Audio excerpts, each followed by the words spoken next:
Hello, hello, hello. Welcome to the office hours, ladies and gentlemen. Give me 2 seconds. Just tying the tie. I know, shocking, I didn't have a tie on. Went out to go for a exercise before getting here, so might be a little red in the face and a little sweaty. I'm good. Robert, how you doing? Liz, Outlaw Knight, welcome y'all.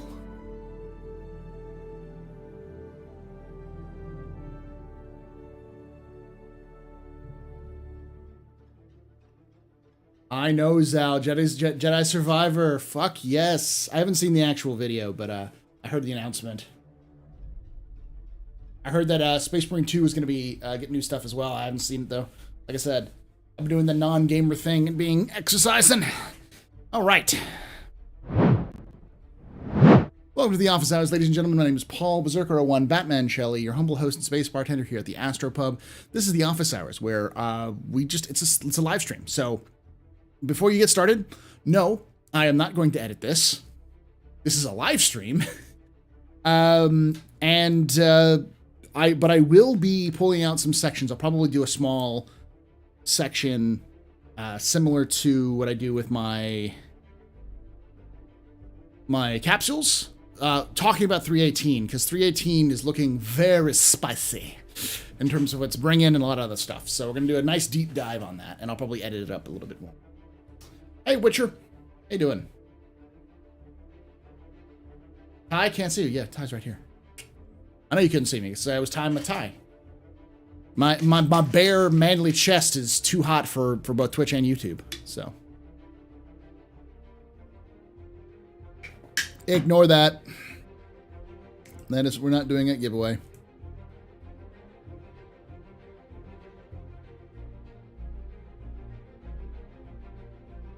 Commands. We'll do that giveaway later, but not today. So we're good.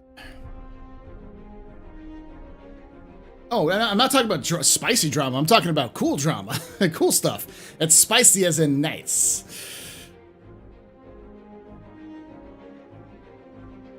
Oh dear, concept theory crafting? What? No. What? Hey, what's going on? Tech Zero, Timothy. Had to beat the stream for stream Game Awards. That's fine.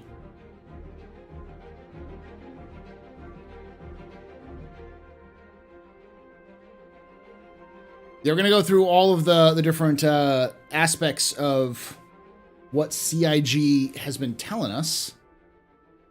Ooh, Luminalia.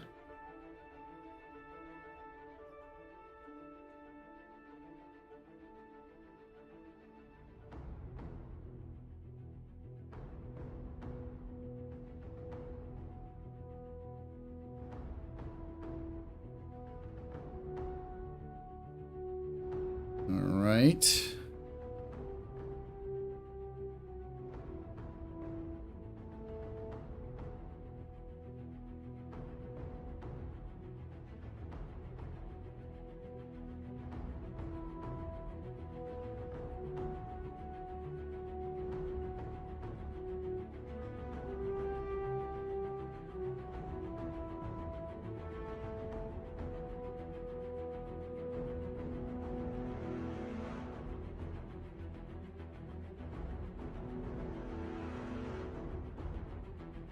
I had this full thing. That's good. Luminalia.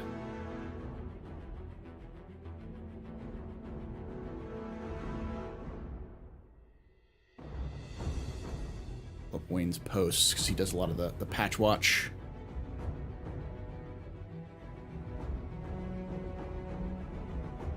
Right. I'm gonna pull up this last one.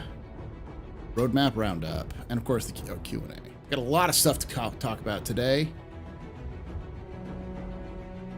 Back from ads. Welcome back. Hey, Zark, how you doing? I will gift Paul the best Christmas Redeemer paint. Go fuck yourself, Sal. I already told you. You're putting lipstick on a pig. Thank you so much for that 22 months, Conti. Still flying coupled, Paul. Hope you're well. Took a little break from Star Seas, now I'm back. Yep, still flying coupled. No reason not to fly coupled right now, especially since they're completely changing a lot of how the flight works, so. Thank you for that 22 months. Welcome back.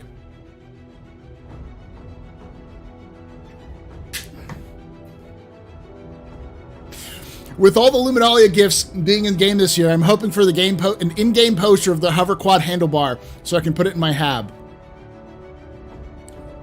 CIG, if you have any humor, you will do that. Give everyone a gift of the picture of the handlebar that we can use as hanger flare.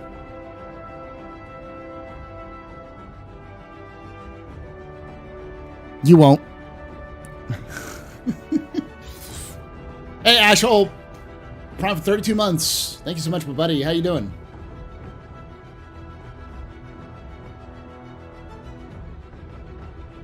What are you supposed to do with the gifts you find? You sell them. Go to any console and any trade console, and you can sell them for an insane amount of money. Like, I think they're like 100 UEC a pop, usually. So they're like, you collect 7 or 8 of them, you've got 800 UEC. You collect like 20 of them, which isn't that difficult. It's 20,000 or 2,000 UEC. Yeah, I know. It makes no sense right before the wipe. So 2023, the year CIG may redeem themselves with 318 plus. Looking forward to Luminalia, my first time participating. Ah, great. Do it. You won't. Exactly. No. You don't understand, Arcona. It's a JPEG in your hangar so that you can use it in game. It's an in-game JPEG. An in-game JPEG. Yeah, admin office, yeah.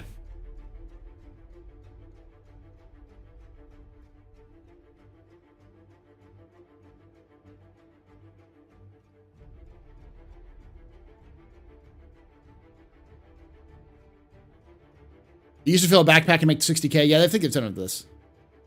Do you like JPEG? We put JPEG in your JPEG, so you can look at your JPEG in your JPEG while you're flying your JPEG. All inside a scam. I want Pico to be based on native animals. Is that wrong? Not really, but there's no penguins on Microtech. It's too cold. Hey, gentlemen, Mr. Crapshot. Yo, dog, we heard you like JPEGs. I think you found like 130 so far. You probably made a lot of money. I do suspect they're going to try to drop 318 before the New Year's to get rid of the only one patch this year. Oh, 100%. Like, if CIG, if there is no major critical errors, they will drop this into game within 2 weeks. They'll drop it live like the day they go on break. But here's the question. Do you think the Luminalia gifts are in good taste when the wipe is on the horizon? I mean, honestly, I don't care because I'm sure they'll run the Luminalia gifts through 318. So it's one of those things where Luminalia is at the same time every year. They're going to run the gifts no matter what. So why not? There's also a lot of new people, so learning where those gifts are. What if I preferred PNG? Rel. Soulless. So get out. Get out. You know these PNG folks up in this JPEG house.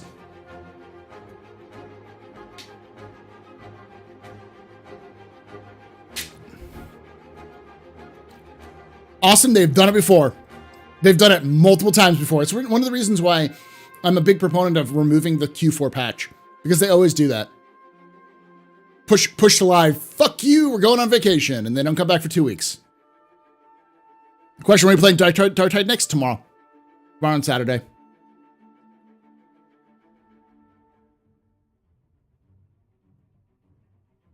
To be fair, I also understand the reason why they'd want to push it to live before they go on vacation. Because they just want to get it done. They just want to kick it out, fix the problems live, and do other hot fixes and patches. But just getting it out there is a huge weight off people's shoulders.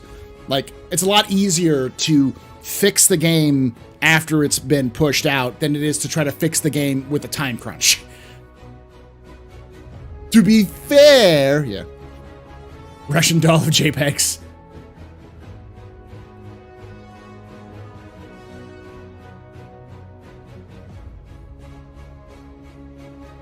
There's a lot of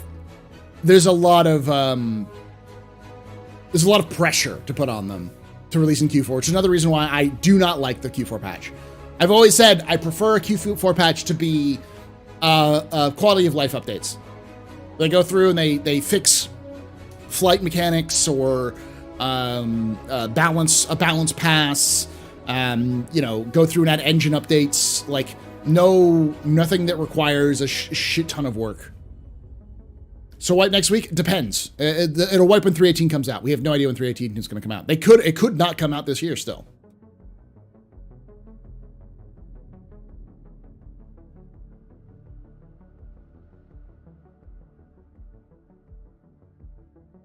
Acrona, I'm sensing some salt buildup inside of you, Acrona. You might want to go get desalinated.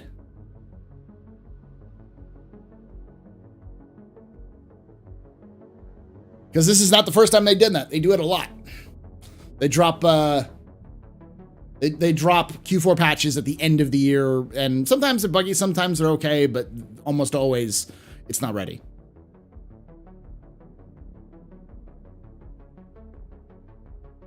Dude, they'd rather be in Bahamas sipping Bahama Mama than be in a dank cubicle. That's true. Follow-up question, Ari Doctired. Will you be migrating to exclusively running a level plus 3 missions? Yeah, I'm going to do level 2s for warm-up, but then level 3s just because I need the Diamantium. I'm in level 22 still. I haven't played it all because I've just been busy with work and life, so I'll have more time in the near future, but well, we're a little bit too honey in this stream there, Acrona, so you're probably gonna get a little frazzled from the honey with all that salt. Just keep that in mind.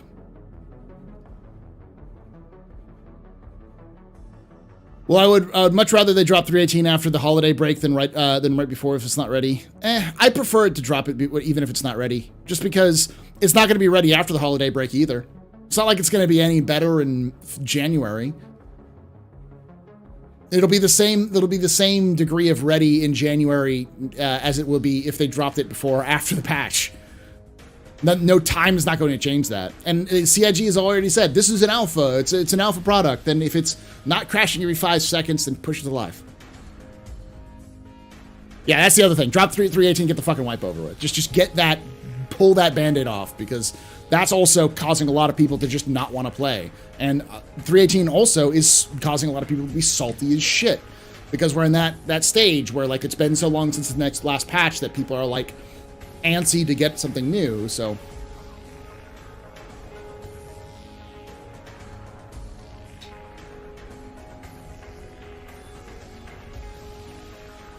all right, we're going to start off with Luminalia stuff. So for those of you who do not know what Luminalia is, let me give you a little bit of background. 2438.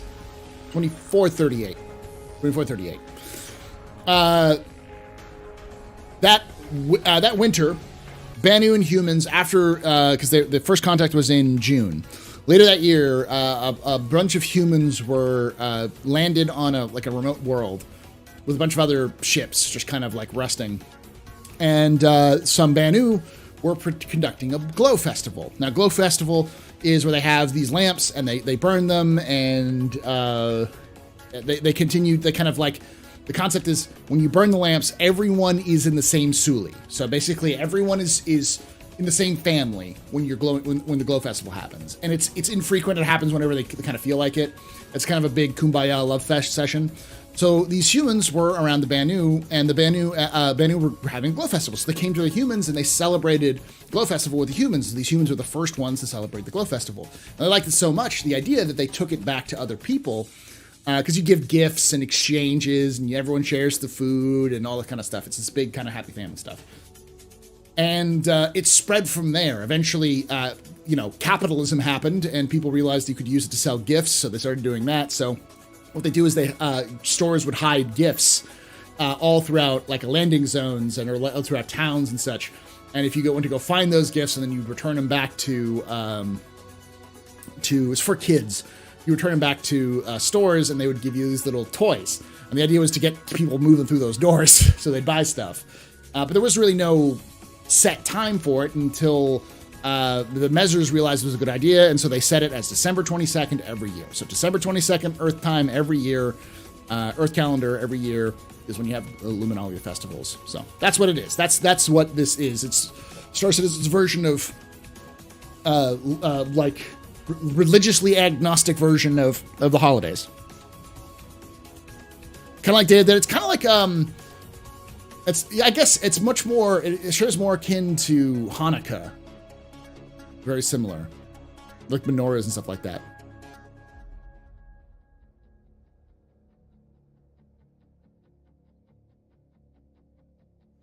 Question: on your floor stroll of Miskin and talking about Endeavor and the fight between the teams, is that where the lore is located? I can read. Endeavor. You're talking about M50? My brain is blank on the Endeavor. Oh, right. Yeah, the two teams. The team that built the Starfare and the team that built the whole series. It's on Jump Point.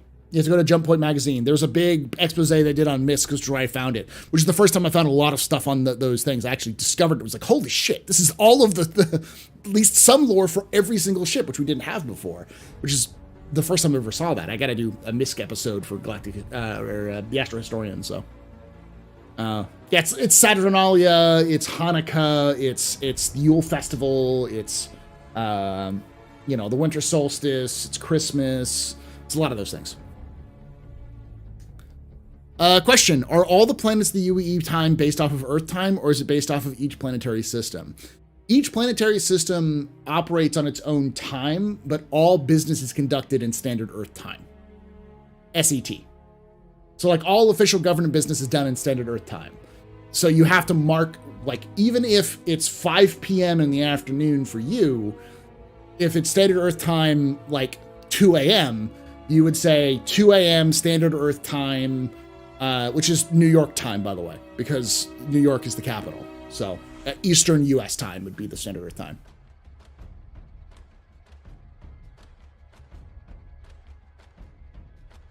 I would figure it would be like arson between the teams and the plans were destroyed. No, they didn't fight. It was more like they couldn't agree. They couldn't agree on what to build. So instead of trying to build one ship, they built effectively a base, and then they built modules to build many different ships. But the problem was no one wanted to buy modules. They wanted to buy a science ship, a science and medical ship. They don't want a science and medical research ship. They don't want to buy a ship that then also comes with modules you have to buy separately to be able to function. Which sound familiar? you don't think CIG listens. Not New York time. It's Ottawa, Canada time. Oh, Ottawa.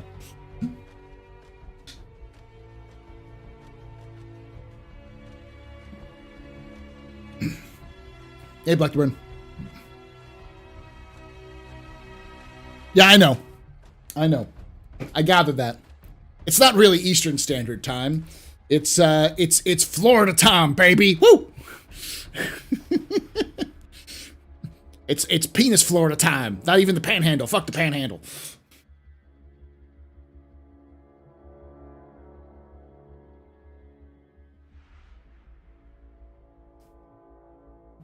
Who's Saji? Don't they make the world's largest social experiment ships? Now they're a giant scam company. Like I said, first time, are we keeping those 12 gifts? Yes, that's what we're gonna go over here. Sorry, I was getting stuff of that. So, a couple things. They are doing discounted starter packs. So right now it is, it's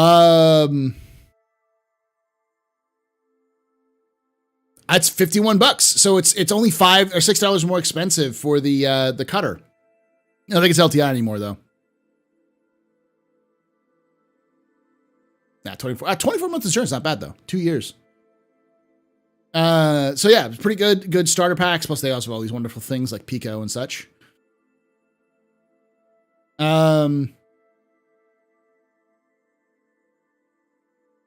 So they have discounted starter packs. Let me read it. Kick off the festive season with a new Star Citizen adventure by picking a discounted starter pack now. They're the perfect way to start a life in the stars or an ideal gift for prospective co-pilots in your life. And if you're looking for more gifts to give, we're offering discounted annual subscription passes and merch offerings from now until January 10th. And if you end up picking up one of our discounted starters up, make sure to keep a close eye out on this year's advent calendar. 12 days of gifts. Count down the days until Luminalia with us, starting on Sunday, December 11th. Visit this page every day to claim your daily gift from the 2952 advent calendar below. So you have to go every day to that site to pick it up, which better than last year, but still please CIG, make it be in game, not the site. We should go to game.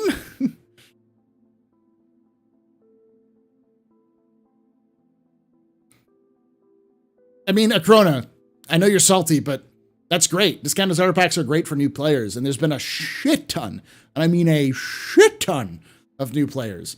Something like 30% more players this year than last year. 30% more accounts made this year than last year. Like overall, it's 30 to 50%. It's nuts how many people have signed up for Star Citizen last year alone. So signing up for just checking out means there's a lot more people going to be buying it.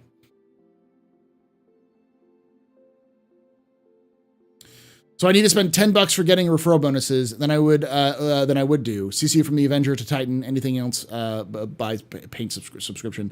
I think you have to. Someone else has to buy purchase something in the store with your referral code. At this point, the majority of accounts were created in 2019 or later. I know. I think by next year, almost like 50 or 60% of the accounts will be made from post 2020 accounts.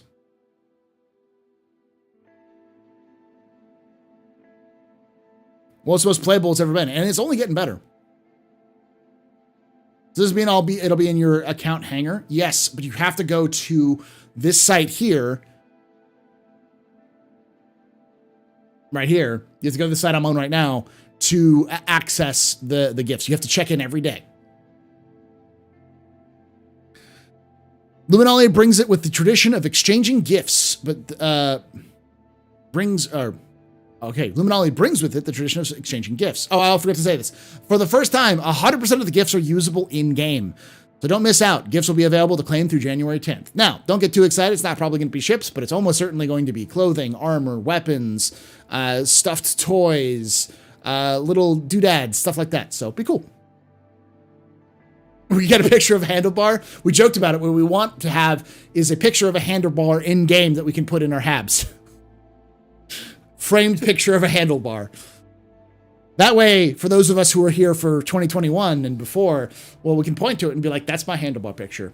It's the most cherished Luminalia item of all time. And if CIG, please CIG, go full bore with this baby. Give me a Luminalia handlebar, what is it? Like Christmas tree ornament. All right, give me that. I will buy that.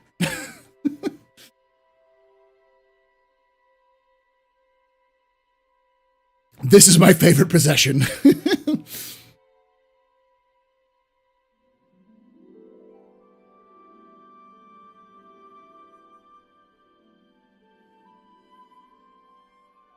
Yeah, Paul, but I'm on Vader's referral. I haven't spent the $40 in the game, only 30. I think I don't count as a recruit for him. I think as long as you spend money, it counts.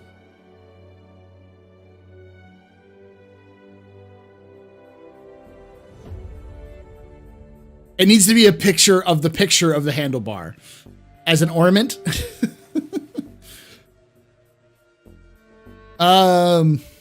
Spirit of giving. Luminalia brings with it the tradition of exchanging gifts, but those presents aren't going to deliver themselves. Stanton's traders invite you to look for hidden gift boxes around every landing zone and loot containers across Stanton, where you can select trading kiosks to deliver folks around the verse.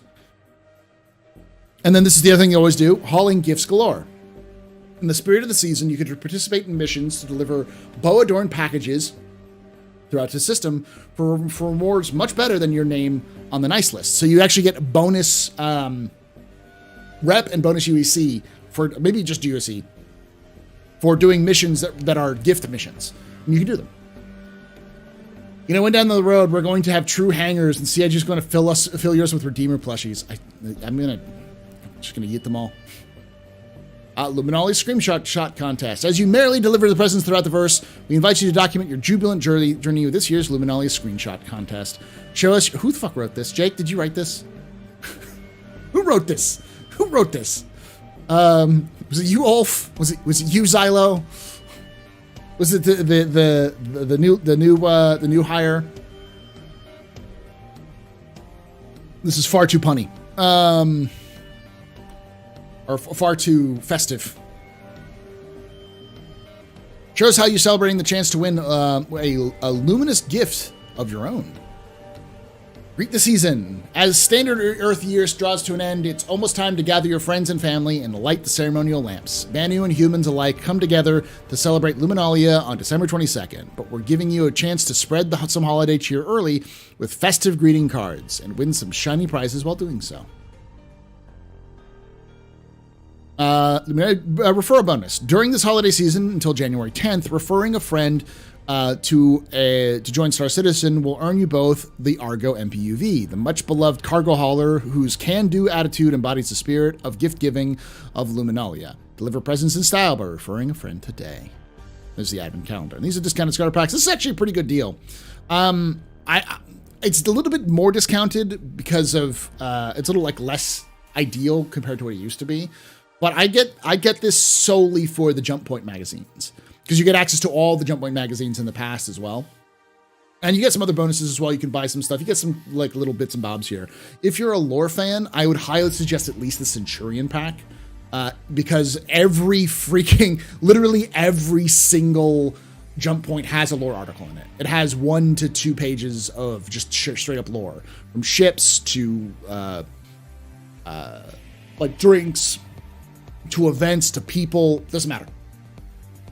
Plus they have some updates and other stuff if you're interested in like how things are working in the background. You can see like pictures of work in progress of various ships and interviews with various individuals at CIG. And if you're wondering where Ben is, Ben does an intro every single Jump Point. He writes a big long thing at the very beginning of every Jump Point, which nobody reads, but you should.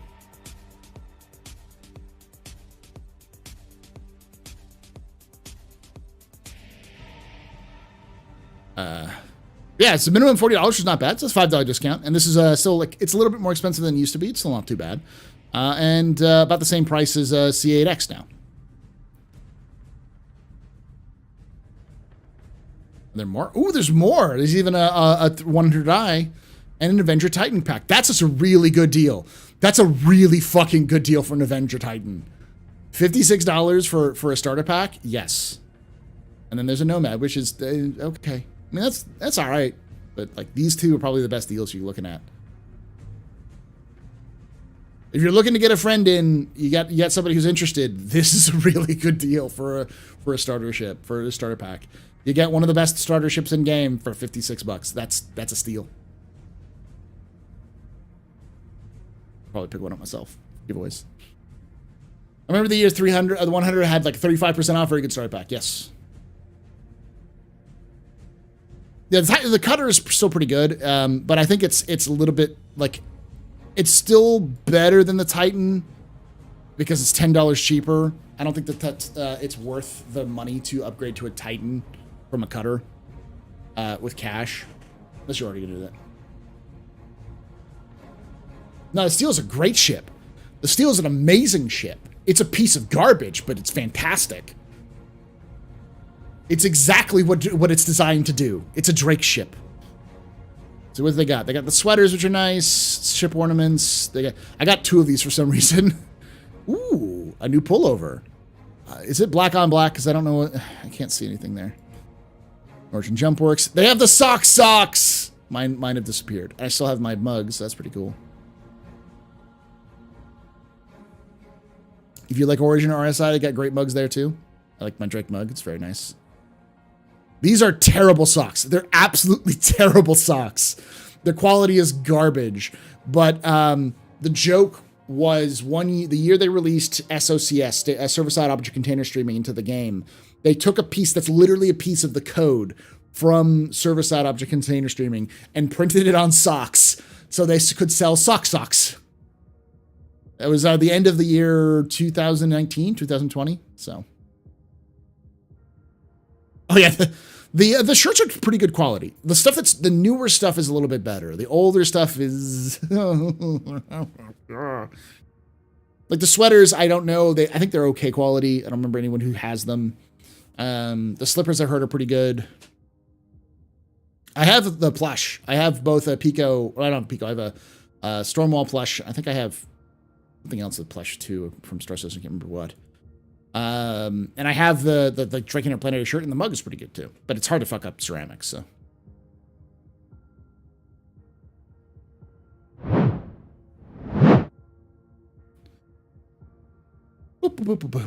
All right, let's look at the other one. Let's look at the RSI Galaxy before we can go through, so we can get some more salt flowing.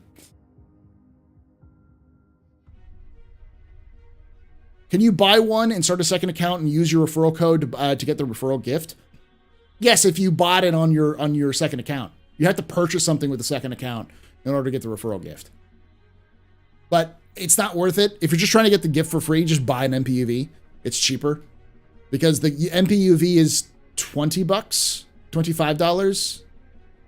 And the minimum amount of money you have to spend is for a starter pack, so it'd be $40 would be the minimum you'd have to spend for the referral.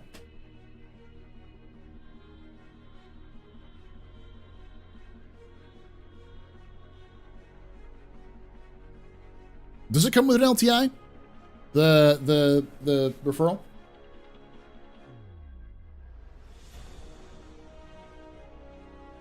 Do you have Steps? Do you have the Black Metal Cup?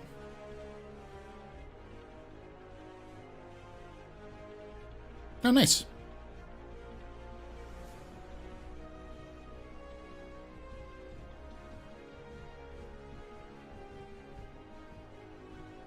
I'll have to start promoting my my referral code more.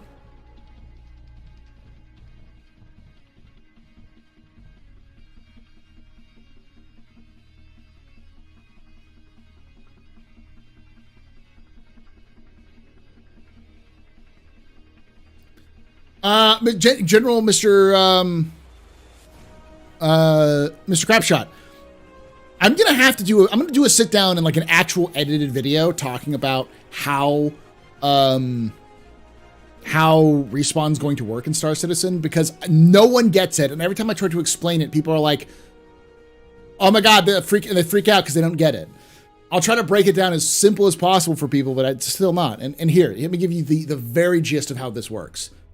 When your character you basically have two health bars. You have a soft health bar, which is the health bar that you have while you are living. So, you know, your typical health bar while you're playing the game. And then you have a somewhat hidden hard health bar, hard HP.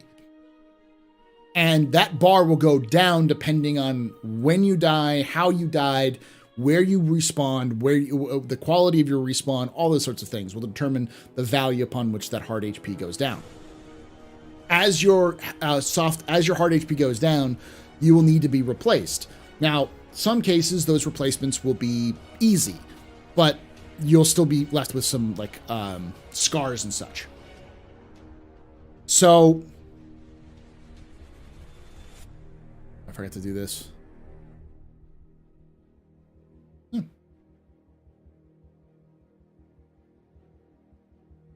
But you still coming back normal. You won't really see any. There won't be any actual player differences. Like your character won't move slower. There won't be like negative impacts to your character. You're just going to look worse. And then eventually when you die, your character will get reset entirely, and you have to make a new character. You still get all your stuff back, but you get a discount, like you get a ding on your reputation, a ding on your stuff. So. Corona, I will ban you for that question. Fuck you and your toaster.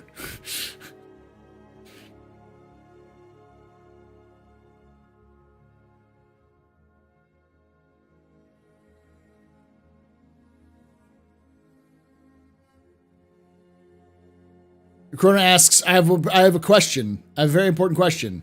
I want you all to answer. Would you like some toast? Which is a reference to Red Dwarf. It's a Red Dwarf reference. I get it. I hate you for it. The worst case, if you don't want a cyborg arm or whatever, just run yourself into a character death. I remember how you did the character creator the first time.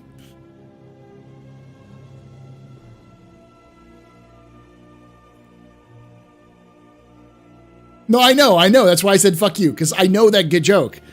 I know the joke from Red Dwarf. It's the talkie toaster, who's the most annoying character in Red Dwarf. I got the joke, though. That's why I said fuck you. No. The best part about it is that people don't realize that the toaster is actually referenced in Fallout 2.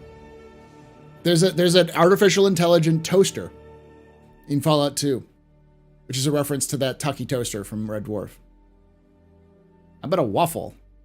Ah, I see. You're a waffle man.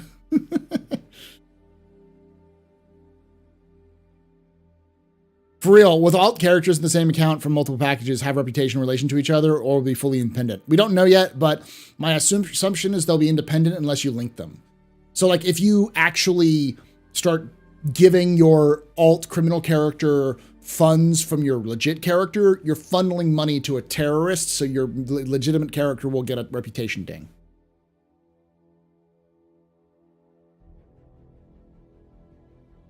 Man, I've been a smeghead since I was like 10. I've been watching Red Dwarf since the 90s. I know there's new seasons. I just haven't bothered watching them just because, like, they're good. I like the season they came back after the long hiatus was fantastic. There's some of the best episodes ever. Lemons was fantastic. There's a couple other ones too. Father's Day, another good one. But hey, thank you, Okrona. Is it in New Vegas as well? Nice.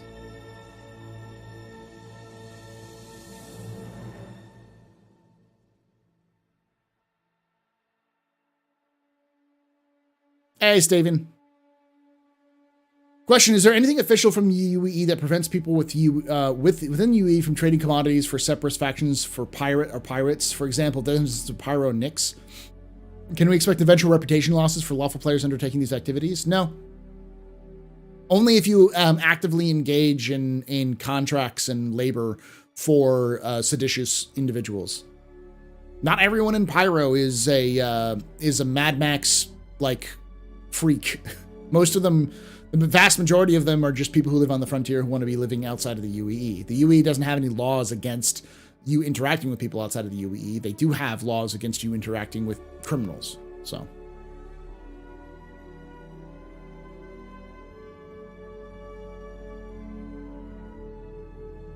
Not everyone is a Mad Max. Some are just freaks. Question, shouldn't Gas Giants give its own ambient sound? Like Jupiter, i.e. Crusader, and future Gas Giants? Probably. We don't know fully what they're going to do yet, because that's just like a nice little touch, which we probably won't hear for a long time. Probably not until they get really into it. They only just added their final sound system with Claudius into Star Citizen. It only happened like in 3.17.2 or 3.17.3. It's not fully in. It's only in certain locations. You can tell locations in, like caves and some of the outposts and some of the places. You can feel the audio, and like when the ships fly over in some places, you can hear the reverberation. The UEE would have to know about you trading with the pirates and criminals as well, which is more difficult in a space they have no presence in. Exactly. I think they'll do a little bit of cheating. Probably CIG will, where like if they have any kind of sensors nearby, if there's any kind of active sensors, they'll be able to detect it. But other than that, no. Since Pyro Prime is now K-Star, will they make another star M Dwarf? There's a couple of M Dwarfs out there.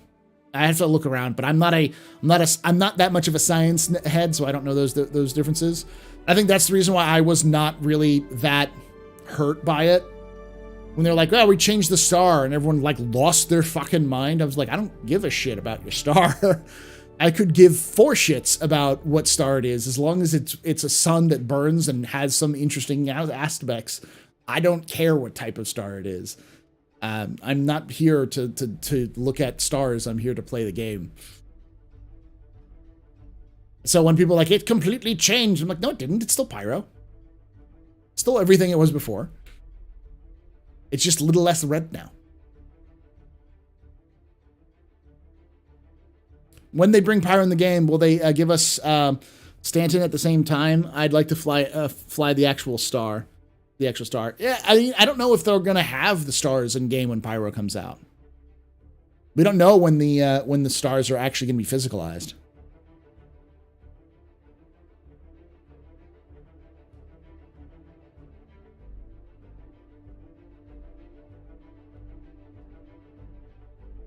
If I recall correctly, they plan to use rep systems so that a stay in prison isn't a total, your record is clean for criminals. Do you think you'll get negative rep from, say, rampant murder hoboing, even in lawless space? Yes. You will always have some effect on your reputation outside of where you are. They'll probably, like I said, they'll probably cheat a little bit, where they're going to have a certain, depending maybe a distance or a sensor reading or something like that, or reporting system, because if you're attacking AI, they may have the ability to report. So for instance, if you, here's the shit of it. If you attack an AI in Pyro and kill them and they're lawful, you still get a crime stat. You know how I know? Fucking regen.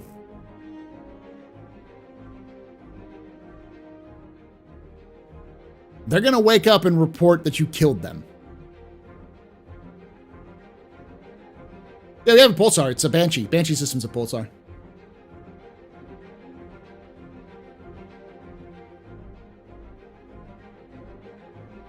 So regen as a mechanic is going to give them the excuse to make it if you are a shitbag in anywhere, you will still get your crimes reported.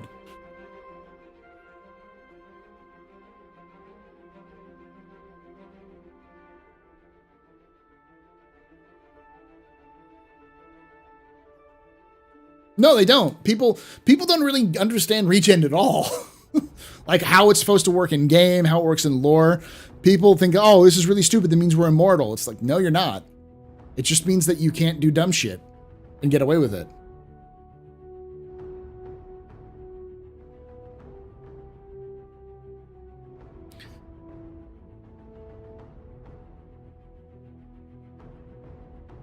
Probably. Yeah, so if your players die in an unmonitored space, will they require us to go to a console and manually report to death? Yes. Almost certainly you'll have to manually report your death to authorities to get that crime stat on.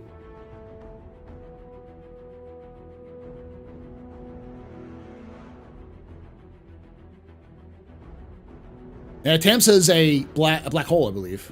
It might be a neutron star, but I think it's a black hole. There is a neutron star as well. Can you be cut off from the regen network? No. Once you've imprinted, you're imprinted for good. Unless all the locations where you've imprinted have been destroyed, you will always regen.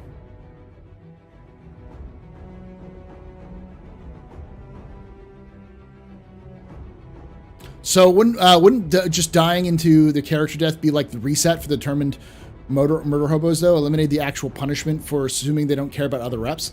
That's the thing. You don't lose your rep when you die. When you do the big death, when your hard HP goes to 0 and you have to restart your character, you still have the reputation of your previous character, but just a little bit more towards 0. And if your reputation is in the doghouse too much, if you're just an absolute murder hobo, then AI criminals won't want to deal with you either.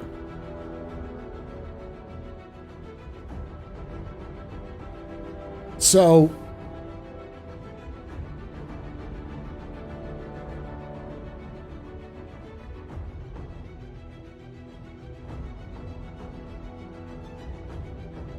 yeah. You won't be able to, so basically you won't be able to land anywhere. So you'd have to be completely self-sufficient or be in a group of murder hobos who are murder hoboing it together.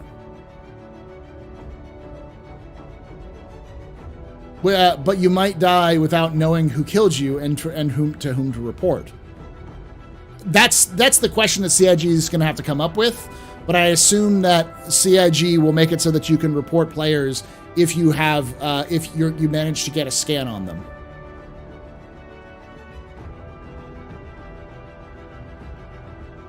Thank you, Paul. I think a lot of hardcore crowd think this is going to be a free-for-all murder fest with no consequences, but that's not in the case. I constantly say this, and you'll hear me say this as Nightcobb has said. This game has consequences, and those consequences are going to be logistics. Logistics is the game. It is the background. It's the kill 50 boars of Star Citizen. You're always going to have to do logistics. It's not the most fun thing in the world, but I guess some people it's going to be fun because they're psychotic. Those Excel sheet having motherfuckers. But it's going to be required to survive, and that's the thing that's going to keep people from just being able to, like, kill everything and win, and just constantly kill and keep moving, is that reputation is going to be a bitch. And if their reputation is bad, then they can't get restocked, which means they're going to die, and which means that when they respawn, they go to fucking jail or just get killed again. By the way, being a murder hobo is kind of the reason to have a second middleman account. True, but then if your other character, if your main account is or a middleman account is giving money to the murder hobo, you're still going to get a reputation hit because that person is basically a wanted serial killer. And if you go, oh, well, but I gave it to my middleman account who only gives money to him, so he's got the reputation and my main character doesn't. No, because guilt by association is also a thing that CIG is going to do, and they already have it programmed in. So your character will also get hit with negative reputation because you gave money to somebody who's giving money to a terrorist. Like, that's basically what it is. Oh, I did. And I will never take it back. And every EVE player, including yourself, Omega, will admit that. Something psychotic about being able to use Excel so efficiently.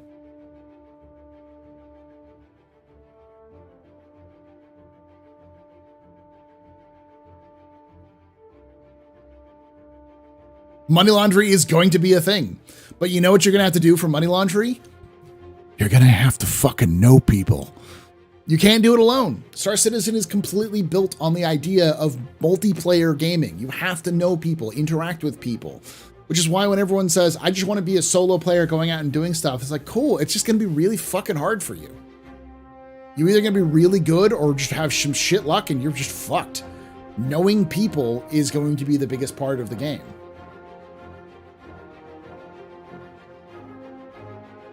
No, Solus. Murder hobos are no one's freedom fighter.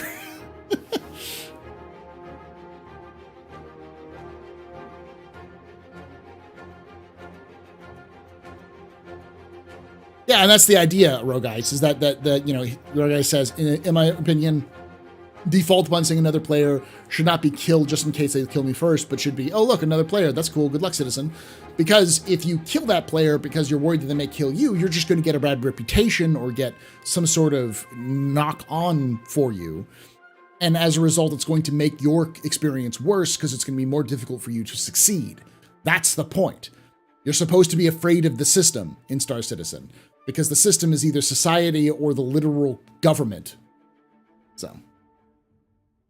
Will we lose our ships we bought with real-life money if we don't have insurance? Yes and no. You will lose them, but you will never completely lose them. You'll still always have the ability to get them back.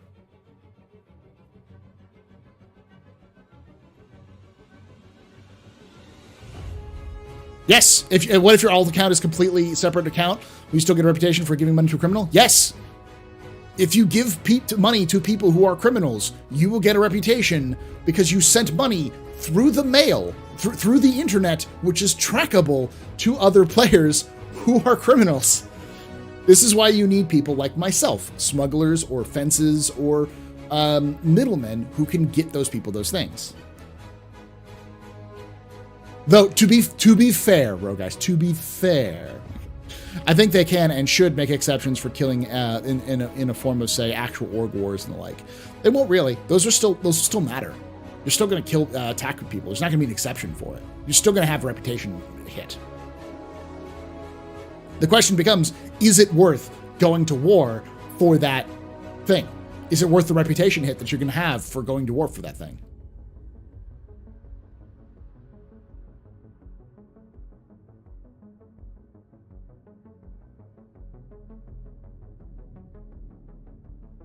Logistics is insane. I'm kind of sad after the Galaxy Q&A.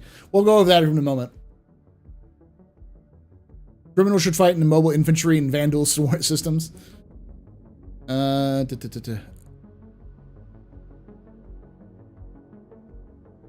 what if you don't send money to its second account? Okay, then you won't. If you're not sending money to your second account, then you won't get a negative hit. My point is that there's a web of support. There's like a virtual society that will exist in Star Citizen, and it sounds much more convoluted, but it's not really. It's just a system that already existed in Freelancer. If you are interested in, like, go check Freelancer's reputation system. This is just a slightly more advanced version of that. The idea being, your actions have consequences. No matter what you do, you're always going to make enemies with some factions by doing good things for other factions. You're never going to be friends with everyone. This is not Skyrim. You cannot be the leader of the Assassins Guild, the leader of the Mages Guild, the leader of the Thieves Guild, the leader of the Warriors Guild. You can't do that. Like, leader of the Commandants, you can't do that in Star Citizen. You're always going to piss somebody off by doing something, which is more realistic. And the problem is that, as a result, some of the places you will go, you will be locked out of participating or have steep price increases because of your bad reputation. So if you have a secondary account and it doesn't interact at all with your primary account, then both of those accounts will be separate, at least in theory. But that secondary account that's being a criminal still has to refuel, repair, get food, sleep, find a place to store their ships, so on and so forth. And get all of those sorts of things. And get cash to keep going, to pay for it all. So they can't piss everybody off. So there's got to be a limit to which they're going to go absolute apeshit.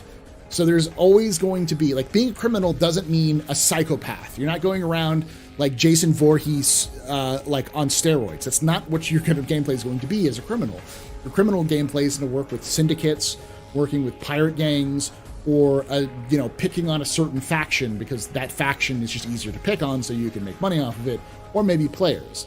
But even with players, you got to worry about something because you might attack a player who has a positive reputation with the faction that you are already using their facilities for. So maybe they have a neutral reputation, say like Xenothreat has a neutral reputation with you, so you can use Ruin Station. But then you attack a player and that player has a high rep with Xenothreat, you suddenly have a bounty or a fine you have to pay at Xenothreat because your reputation went down. So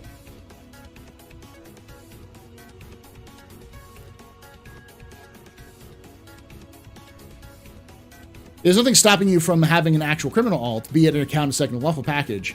So as long as your lawful character doesn't help out, you're criminal in any way. Yeah, but yeah. And thank you for that $5, North. Question hot take. Ship modules should be the jack of all traders, but masters at none. Something for captain's table and the future modules, in the future of modules going in.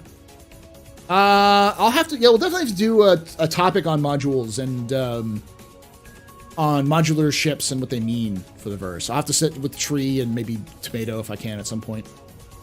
Probably 2 weeks from now if I can get them on. Even running bounties in PvP player, you will get negative rep with Blackjack Security, ArcCorp. Yes. But you get positive rep with, what is it? North something? North Rock Security is your positive? Question, will there be false ship identifiers, names for smugglers to hide known ship identities? Yes. That's the goal, at least. There'll be some sort of way you can spoof your registry, and there will be, at least in lore and in discussions, there'll be certain containers you can buy which are shielded to hide the container or spoof any scanners which will tell you what's inside. And the reason why they'll sell those on the market is because you can also do that against criminals who are going to scan you. So it's sold as an anti-criminal device, an anti-piracy device, so that it looks like you're hauling a bunch of space potatoes when you're actually hauling diamonds, which makes it a little bit, safer for you. But you can also, in reverse, as a criminal, smuggle illegal goods through customs and stuff like that. The money doesn't cover how much you do for the... Thank you, Narth.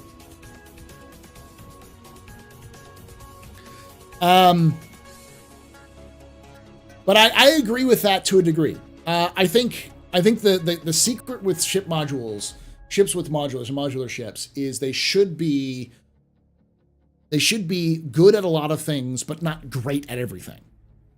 So, for instance, I do think that the Galaxy Refinery should be better than the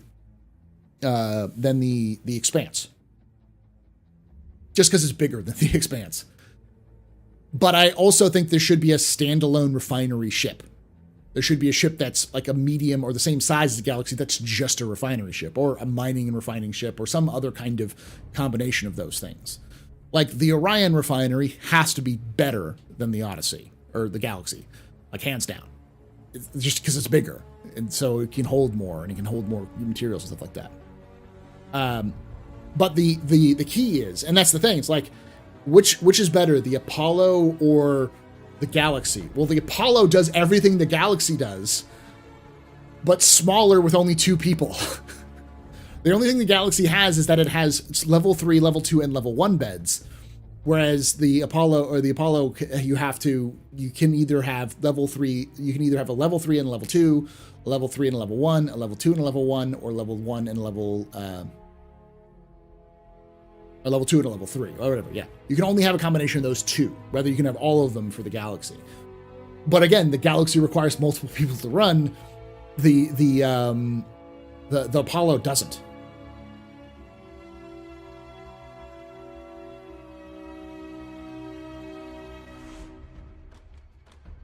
Like the regular mobsters in Gotham City, don't want the Joker hanging around because how dangerous and unpredictable he is. He's crazy enough to take on Batman, but not the IRS. Oh, even the Joker, as crazy as unpredictable as, fears the IRS, yeah.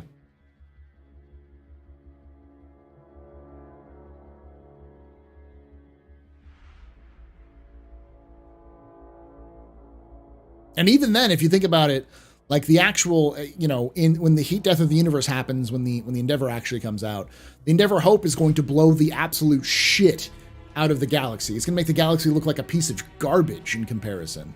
That thing is huge. It's going to have a ridiculous amounts of beds for medical purposes, plus a cargo hangar, or a medical bay, or like a ship hangar, which can hold a Cutlass Red. So it's almost certainly can hold like an Apollo. So it'll have a lot of space for it.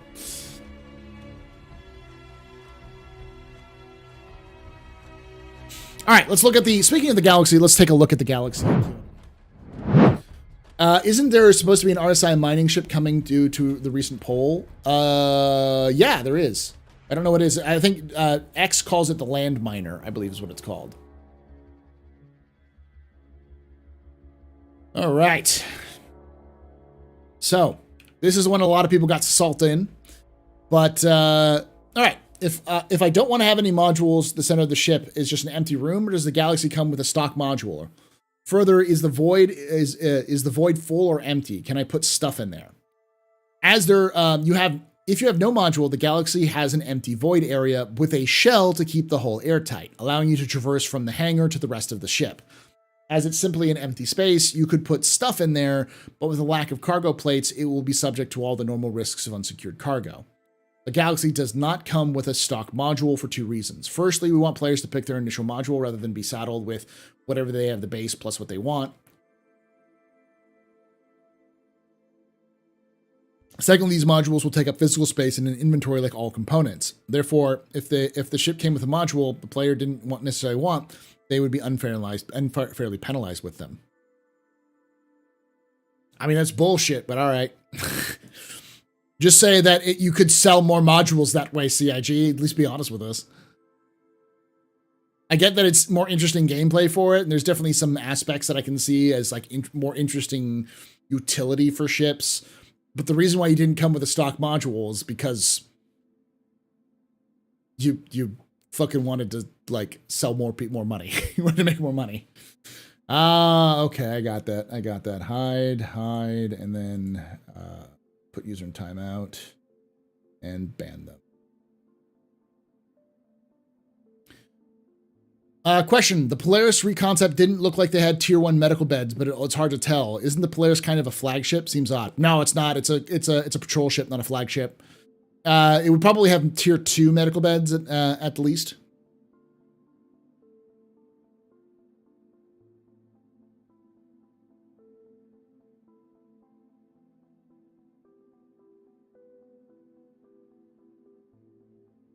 I think it was disingenuous for them to sell it as a base model. They should have just sold the models with what you wanted and then have the ability to swap them out in the future.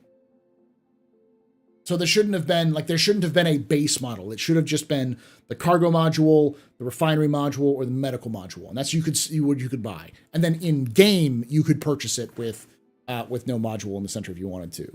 That makes a lot more sense. Polaris had 2 tier 3 and 2 tier 2 beds for the floor plan.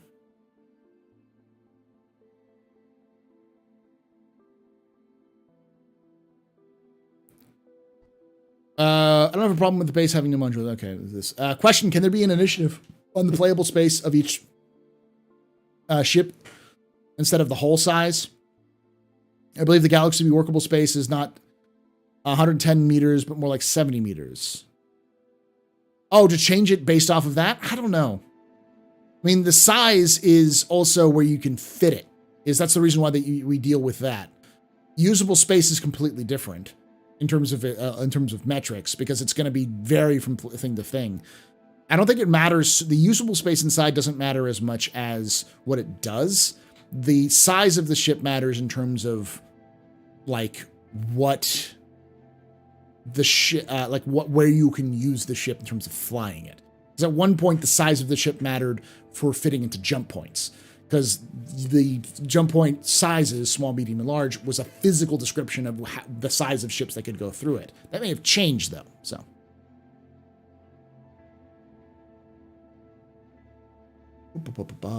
All right. What's involved with changing the modules? For example, how long will it take? Where can it be done? Can we change modules on the fly, or do we have to transport all modules location first, like other ship components? Due to their size, modules need to be swapped out at a location capable of that type of work, such as Cousin Crow's shops, and require a ship to be there for a period of time. Exact timings are still to be determined, but due to the relative ease of access, remove lower cap than exchange module. This should not be a lengthy operation, providing all the required parts to that location. Can the Galaxy's modules be dropped off planet side to create a temporary base of operations? No, the modules themselves require power and cooling from the ship itself, so they're not able to function independently. In addition, they're installed with a covering cap to lock them into place, which would need to be removed first. Okay. Will there be any medical equipment on the non-modular ship section of the ship? There is no onboard medical equipment, such as medbed, outside of the module. Galaxy doesn't seem to be well shielded, having only one large shield. How does the ship compensate for that? Meaning, will it be fast? Will it be heavily armored? This is part of a longer-term relook at not just how shields, but all components function across our ships. Expect to see more updates on this new year, along with further information on what ships are having alterations to their loadouts to accommodate. In short, the Galaxy will be well shielded for its size. The role of size 3 large ships will be significantly different from size 2 medium ones, and a lot of ships will find themselves either fewer larger items or more than 2 smaller items to provide gameplay depth. Oh shit! Oh, fuck. CIG just said they're gonna nerf the fuck out of every ship. God damn. Star Citizen 2023 is looking to be a very spicy fuck you to everyone who's playing the game. Yeah, that's what I read it as. They're completely changing how shields work.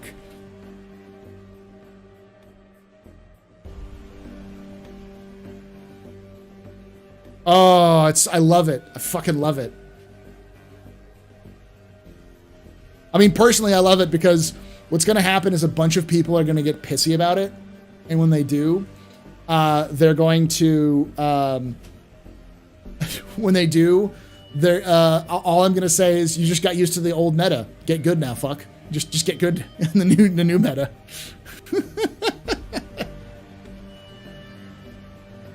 What any question? Any talk of modulars for the cat now that we're going to modulars again? Nothing yet. I think they're going to wait until they get actual modularization working before they start talking about that. Oh, I'm okay with assault, honestly, for this, because deal with it. Like, that's the nature of Star Citizen right now. Star Citizen, like, people say people use Alpha. Oh, Alpha's a defense. It is, but it's also the status the game's in. So things like wipes, massive changes to the meta, massive changes to how the game plays are natural in this sort of state.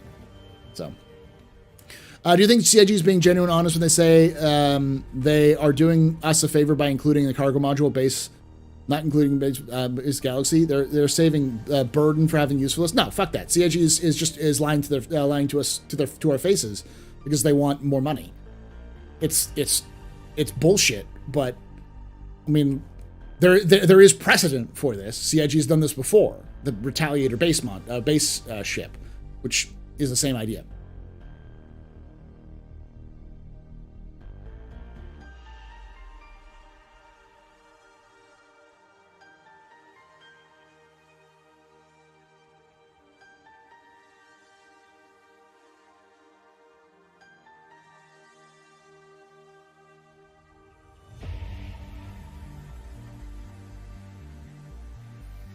Shield bad, simply don't get hit. Yeah, exactly.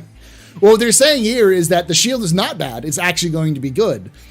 So if the shield is going to be good, that means that all large size 3 shields are going to be better, and the size 2 shields are going to get nerfed.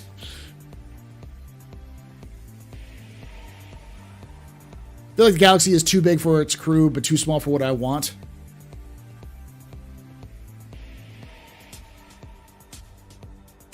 I wish they would just avoid the question altogether. Then I like the questions. No, I think the developers are being honest. I don't think CIG is lying to our face about that. But CIG does this thing that I like to call weasel words, where they'll not directly tell you the truth. They'll tell you about the truth, around the target, because they know if they're very specific with wording, they will 100% get dinged on by not only the community, but also by their own developers, like their own managers and such. So they have to be very careful with how they speak, because they know someone's out there writing down promise boards.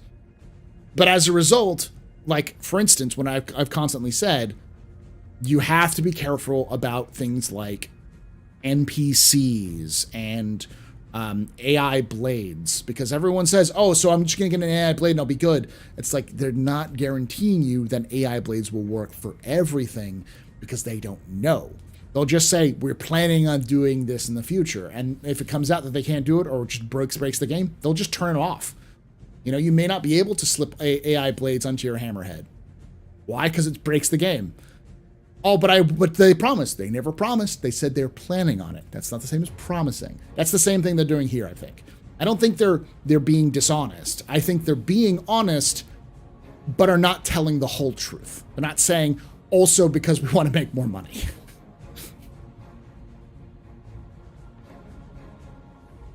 Isn't AI not a great technology in Star Citizen lore anyways? No, it's not. I kind of want also for CIGs, for AI blades and stuff like that in game to sometimes just turn on people and just shooting people's ships on accident, or like shoot the wrong ships. All right. Question: do you think only the release of the Galaxy once modulation is complete? Yeah. I don't think they're going to release the Galaxy until they have modularity working. See the whole C, which is finished. The whole C is done. And I have people like, oh yeah, it was done months ago and they went through a rework. No, the rework is done. It has gone through its retooling. It has gone through testing. It is done. It is a completed ship. But there's no gameplay for it because it requires large cargo hauling and loading and unloading of its cargo, and so it can't land on planets. So until that gameplay is in, it will not reach the verse. Not even in NPCs. So we're probably not going to have the whole sea for at least 3 to 6 months. At least. But it's done. So, like,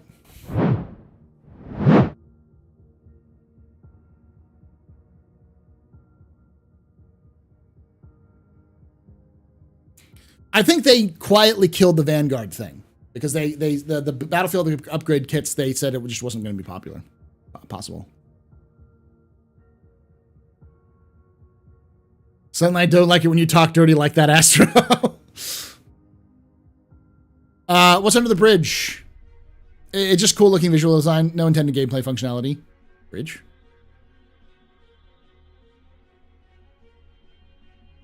There's a... What the fuck? I know the bridge is on top, right? Let me see if I can find it.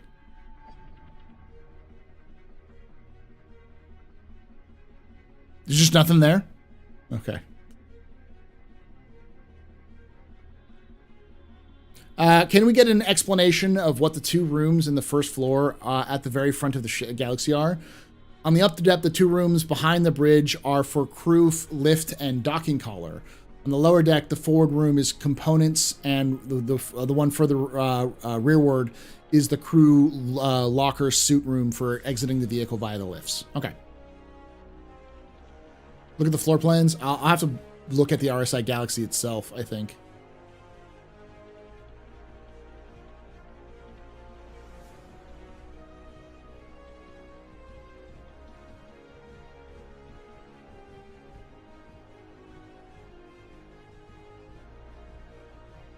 I don't see the floor plans at all. Do they have it somewhere? They have these modules, but...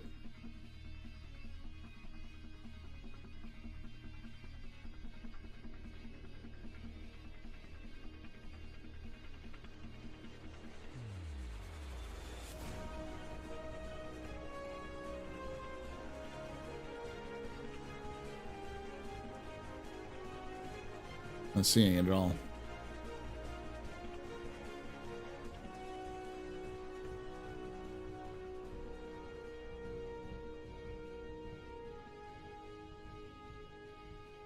These rooms on the first floor? Okay, yeah, I guess so. We have to pull up the video, but I'm cool with it.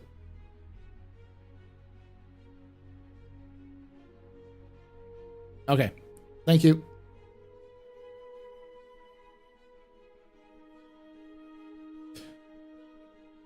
So that's just more rooms. I don't know why they say there's nothing underneath the bridge. It's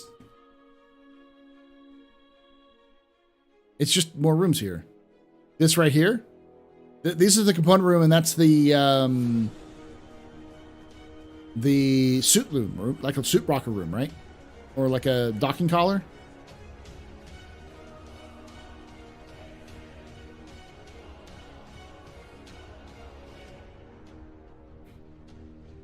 It's so frustrating because I adore the shape of the ship.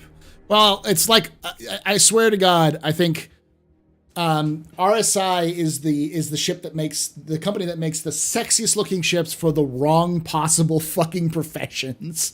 Like the Mantis is brilliant. It's very, very cool looking, but no one who really likes the look of it is going to be into interdiction. Oh, the question was pointless. So typical. This question thrown away. There's nothing underneath there. Are there any of the turrets pilot controlled? If not, does the pilot have any other weapons available to use? The pilot only has access to the missiles. The turrets are controlled by the crew. Okay. How does the refinery module compare to the MISC Expanse's ability to run 6 separate refining jobs simultaneously? And does the module have any storage for refined ore in its own? The Galaxy refining module has both a storage for raw and refined materials, outside of just saddlebag storage like the Expanse, as well as 2 reactors that are much larger than the Expanse's. So while it can run fewer simultaneous jobs, it can process much larger quantities per job, then store them after. So yeah, it's just a trade-off. You're not going to get as many different types refined, but you'll get more of one type, which will be able to refine shorter time periods. Can the Galaxy refuel its quantum tank somehow from refined quantum? It creates quantanium. Quantum it creates in refinery module. There is no direct connection between the quantum tanks from the refineries, unlike the MISC Odyssey. So any refined quantanium by the Corsair Galaxy is for sale trade rather than automatic refilling of its own tanks. Yeah, but that's not the question. The question is, can I manually refuel the fucking quantanium tanks with it, CIG? That was the point of this question. I didn't ask it, but I know that was the point. The Galaxy promotion website states, an after deck that serves as a dedicated hangar for a sizable cargo hold. Or sizable cargo hold. Does that mean that this entire aft deck is in cargo hold grid of 64 SCU or just the sides of it? Can we only transport either a 64 SCU or an XX small ship in the aft deck, or can we transport both at the same time? The 64 SCU cargo grids are two 32 grids spaced at the edge of the hangar and do not interfere with the hangar metrics, allowing for both an extra small ship and a 64 SCU to be stored simultaneously. Nice. Can the cargo module be used as an improvised hangar, and can you use use tractor beams to pull the Tumbril Nova or Atlas platform vehicles onto the cargo module? If you can fit the vehicle either through the door to the hangar or up the lift, then this is perfectly possible, but not intended. The cargo lift is capable of holding two 32 SCU containers at a time, so vehicles up to and including the RSI Ursa will fit comfortably. That's kind of weird, but okay. Can you tell us about the galaxy's maneuverability or speed capabilities compared to the Carrack constellation? Due to the galaxy's size, expected to be closer to the Carrack in terms of maneuverability and speed than the constellation. Does the hangar have refuel/repair capabilities? The Galaxy has no built-in inbuilt systems to refuel or repair, so it would rely on players bringing the tools and equipment to do so. Okay. What size ships can we fit in the Galaxy's rear hangar? For example, will a MISC Prospector fit there? Does the rear hangar have a ramp to lift for the ground vehicles, or can ground vehicles only be used in the module lifts? The rear hangar is an extra small hangar, and as such is not capable of fitting in this Prospector. However, the refinery module is fully compatible with the Prospector and Argo Mole's set cargo saddlebags, so they can offload the materials to be refined. The rear hangar does not have a ramp, as the ramp is required angle would extend the ship's footprint beyond its designer's hangar metrics, denying it the use of certain landing pads and facilities. Another lift at the rear would have minimal clearance for loading compared to the central module lifts. Therefore, the only central area that is capable of holding ground vehicles by design. Only the central area is able to control valve. Okay. Try and clear up some of the confusion exists with the hangar sizing. We have extra small, small, medium, large, and extra large hangar metrics, sometimes referred as size 1 through 6 after the fallback XML value. A ship must fit entirely within one of those sizes to spawn. However, we do not have all hangar sizes at all locations. For example, the smallest hangar at most space stations and landing zone is small, so any extra small or extra small ship spawns spawn there instead. Landing pads at places like Port Olisar and planetary outposts go down to extra small. Examples of ships that fit extra small metrics are the Anvil Pisces, MPUV, Razor, Origin 85X, and the Origin M50. All right. Do they make the ships write the lore after, or is there any lore on ships before they launch? How does that work? It's a combination. So the way it tends to work is based off of what they've said. Development will come up with an idea for a ship. So they'll come up with a ballpark idea, like let's make a cool smuggling ship. Then they go to the lore team. And then the lore team asks, they say, hey, lore team, this is our idea for a smuggling ship. And the lore team will go, okay, smuggling, that fits in with this designer, but you're building, but like what you decided, you talked about is, maybe like the shape language you're going with, that's much more like this designer. So something around those two designers. And then, so they take from that and they go, okay, cool. And then they kind of build from there. So the lore team is the very beginning of the process, working with the ship teams. The ship teams come up with an idea. The lore teams kind of give them a groundwork for what they may be trying to work into. Then the ship teams go off and decide what the manufacturer is and like how to build it out, what the shape language is. And then at the end of the process, they go back to the lore team, and the lore team will then try to come up with how old this is based off of their designed ideas, how old it is, where it was, give it some more kind of fleshed out lore. It's an interesting thing because most of the time, lore and story is an afterthought compared to gameplay. Usually, developers will develop gameplay first and then try to make sense of it with stories later. But Star Citizen kind of starts and ends that process in the beginning. It's a blending of both of the teams, which is why everything in Star Citizen has lore. Everything in Star Citizen's lore. There's justifications for everything in the game.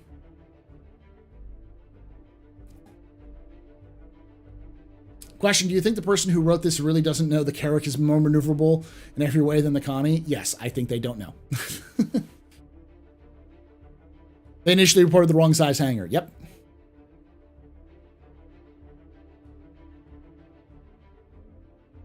So more than likely, there is some lore on the RSI Galaxy that exists in some basic note forms that were built, that was done by the lore team with the designers when they made the Galaxy. We won't know how old the ship is, when it was built, if this is the first version of the Galaxy, if it's the 7th version of the Galaxy, any kind of famous Galaxy ships, you know, anything like that, until after closer to when the ship is released, or even afterwards. Question: why isn't the arrow retrievable from an extra small pad? It looks small enough. Tall. Yeah, it's the height. It's the wings folded up is the issue. Because each hangar is considered like based off of its three-dimensional space, not just its footprint. Does the Galaxy have anything yet or way too new to be in yet? In terms of lore? No. Not at all. In terms of gameplay? Yeah, it doesn't have much larity. Game doesn't have much larity, but... Which is why duplicates of ship purposes exist, because at the end of the day, there's a huge difference between a Dodge for Ram and a Ford F-50 beyond fanboying.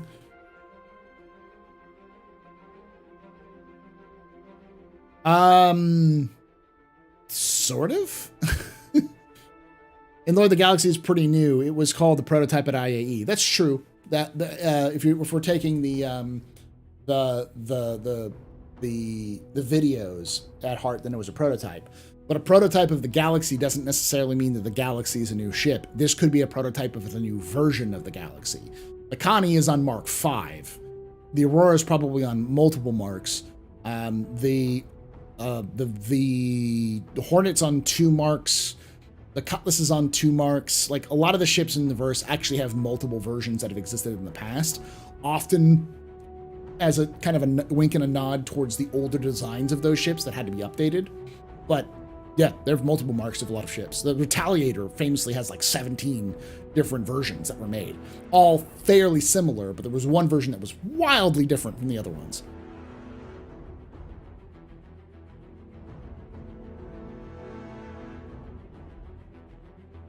Question: wouldn't CIG benefit in publishing the notes, lore, ship specs to Evocati or SMEs like you or other content creators who can make sure that their I's are dotted and T's are crossed? Possibly. I mean, if we had if we signed NDAs, but the problem is that none of us will sign NDAs for that, because what happens is that information gets leaked anyways, and then other people will leak it. And then we can't talk about it, even though they wanted us to look at it so we could talk about it. So we get literally no benefit for signing an NDA. And CIG doesn't attack the people who leak this information.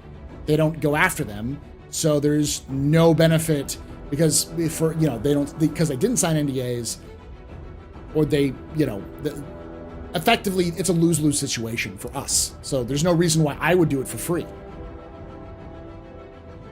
I know a lot of like other people like, oh yeah, we'll totally do it. It's like, yeah, but then it gets leaked, and then there's a lot of effort and work that you're basically doing CIG's job that they're not paying you to do.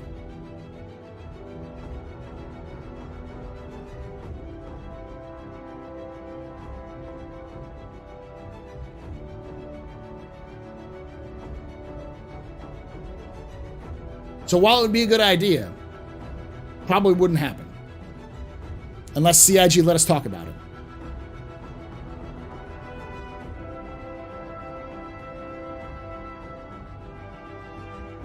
You mean like all backers being extended QA? Yeah, I get it. But we're not really QA in the same sense that we're just kind of volunteers who help test it. We're alpha players, is what we are.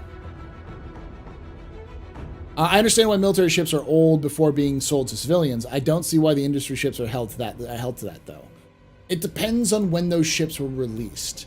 For instance, we don't know when the Reclaimer is released, but we know that the Vulcan, for instance, was released only exclusively to one specific group before it was released to the general public, because it was built originally for the military.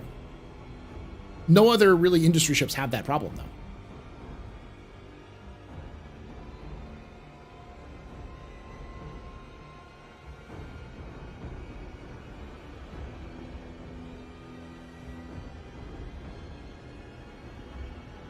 Honestly, this is one of those ideas as the reason why people think avocado is so cool, but those ETFs say it's really not as awesome as you imagine. It's not.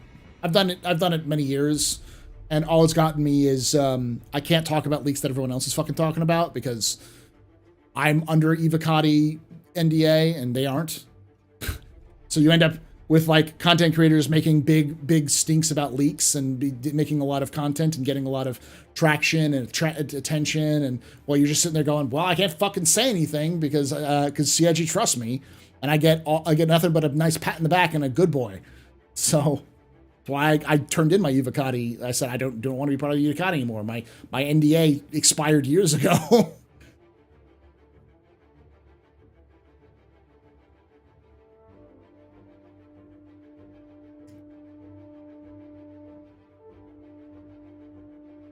Boeing 747s are still flying. Now what? 40 years later, designed this scale is super expensive and time consuming. On top of that, it's also important to remember that we're dealing with a universe where these ships often have to have components or technologies that are shipped between star systems, which can take days or weeks to travel. Are suspect, or like there is no automation or limited automation that's able to do this, so you can't automate any of these processes. So physical people have to do these things, and as a result, you are dealing with larger spaces and like communication gaps than we have today in a larger spaces in general. And then you also have to, once you've done the prototype and tested it, you have to ship hundreds, thousands, millions, billions of these units, these ships, to other places in the verse, and their parts, and their maintenance, and all of these other parts that you constantly have to make. So the scale of the economy of the UEE is mind-boggling. The UEE military alone is probably the size of the population of Earth right now. I wouldn't be surprised if the UEE military was 8 to 9 billion individuals, just because of the scale of the population of the UAE. That, like, just imagine trying to get, close to, let's just say 60% of them have some sort of combat role, probably higher than that. That's still like 6 billion, like, rifles. 30 rounds per magazine. Let's just say 4 magazines on average per soldier. I can't even, just trillions of rounds of ammunition that have to be produced every day. That's just the military, let alone the average person.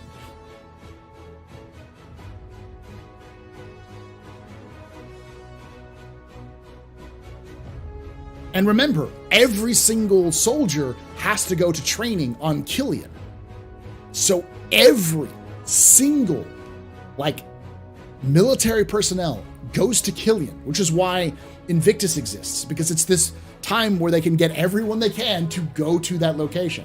Can you imagine traffic around Killian with probably 100 million people trying to get onto the planet at the same time of year? Fuck payroll, think of the HR department. Yeah.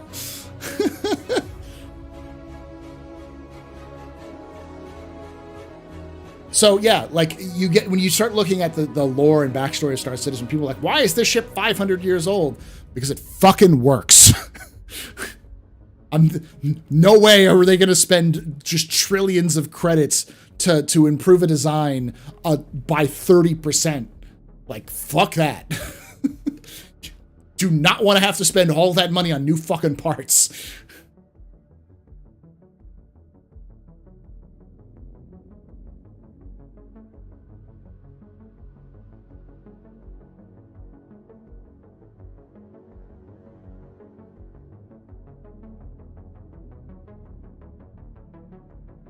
Would you say the UEE military is larger than the Empire in Star Wars?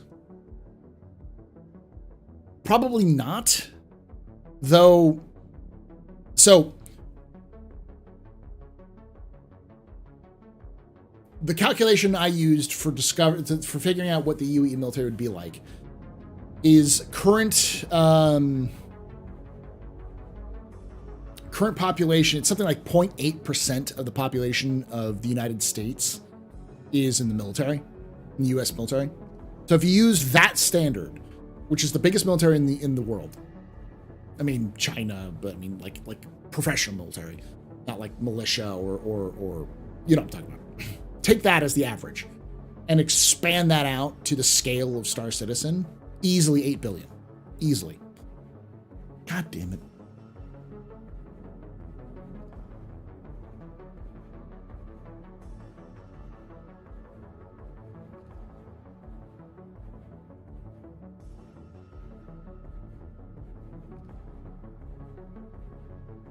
A10 still flies to this day, though Congress wants to replace it. Why? Because it works. Because it's just expensive to replace it. The B-52 has been around since the 1950s. Yeah, 1950s, 1960s. And it's still going to be used until like 2050. It's going to be 100 years fucking old by the time it gets retired. And it's probably going to get extended even further.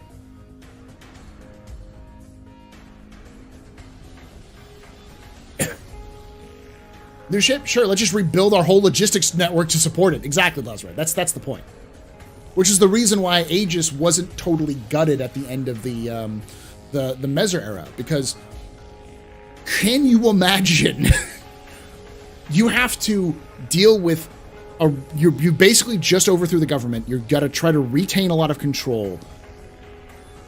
A bunch of other companies were controlled by Mezzers, like the founder, the people have left. They were murdered by their employees. They got Gaddafi'd, or they got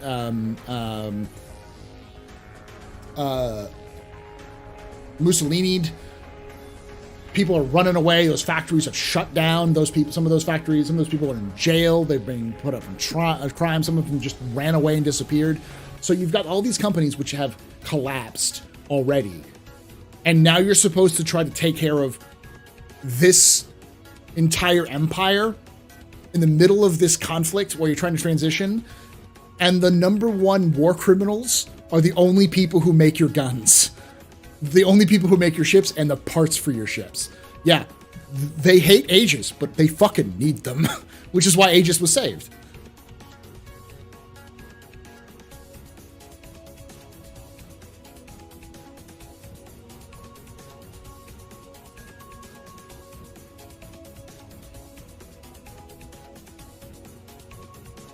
Imagine if we saw A10s in the verse. We do. They're called, and they are about as useful as A10s are. They're called the Ares.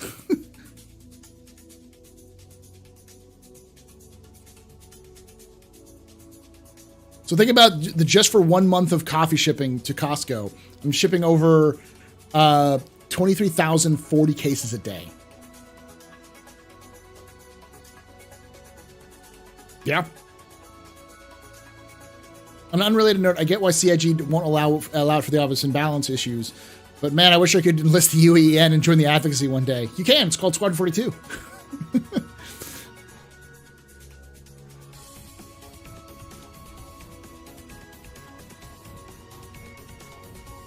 So this is the thing. Like, this is why the UE has a Planet Cracker level ships like the Orion, just to get raw materials for the human machine. This is the reason why Synth World is so important, because we're bottled in. On all sides, we have hostile or aliens which will not let us pass. Banu, Vandul, and Tavarin. Not Tavarin, Xi'an. So we either have to fight one of those species to push out to get those resources, or we have to learn how to fucking live with what we have. Because it's unlikely that we're going to be able to find a new system that hasn't already been discovered or touched by one of those species because of where we are. And that's the part that's causing the UE to collapse and strain under its own weight, is that it just can't expand anymore. And that's the only reason that it kept it going.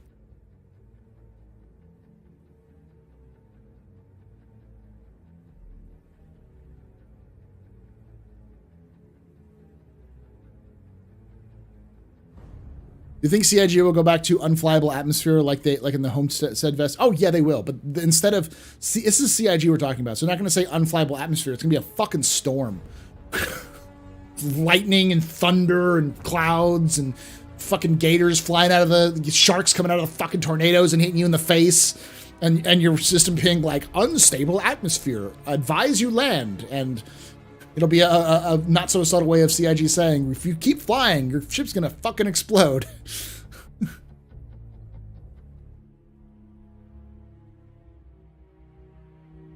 Well, not so fast. We have no idea where some of the Devarin went, and then we found Cabal. Yeah, true. There could be 4 species surrounding us. Yeah. Question, how many systems are on the star map currently? 114? I think. 114 systems, 105 systems. But there's like 10 or 20 systems which are just systems we don't know about. They're all Vanduul systems. Like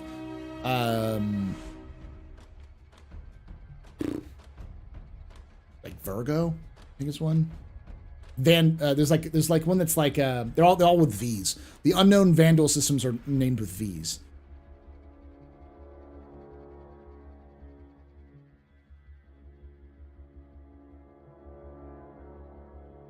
Aegis is like General Dynamics with the M1 tank. No. Aegis is like is much more like Lockheed Martin. General Dynamics is Bearing.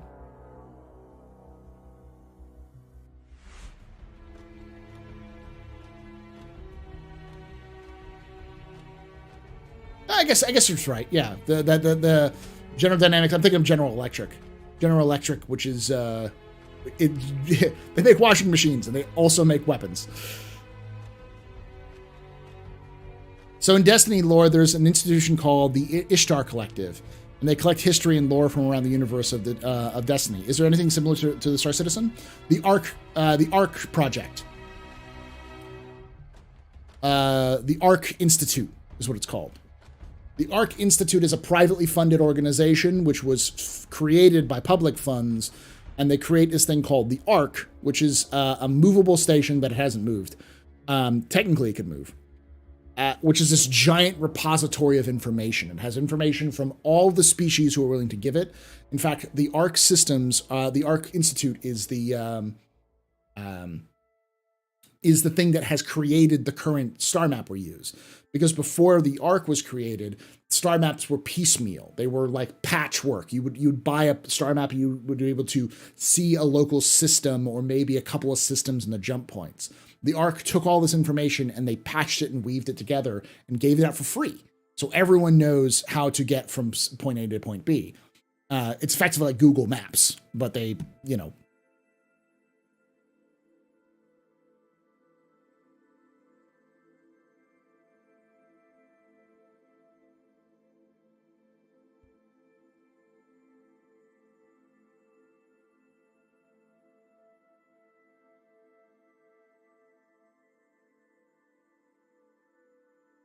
General Electric shoved its appliances division a long time ago and licensed his brand to it. Yeah, but I mean, Bearing is 100% at 1-to-1 almost, because Bearing Applied Dynamics or Bearing Applied is their weapons stuff, but Bearing they make fucking coffee makers. Like that's their main job, is like coffee makers and appliances for habs and for homes and for ships. But Bearing Applied Bearing, or it's Bearing Applied is what they're called. It makes like the rail guns on the fucking Bengal. And they also make the P8s and P4s. So it's 100% the GE of Star Citizen. Bearing is General Electric.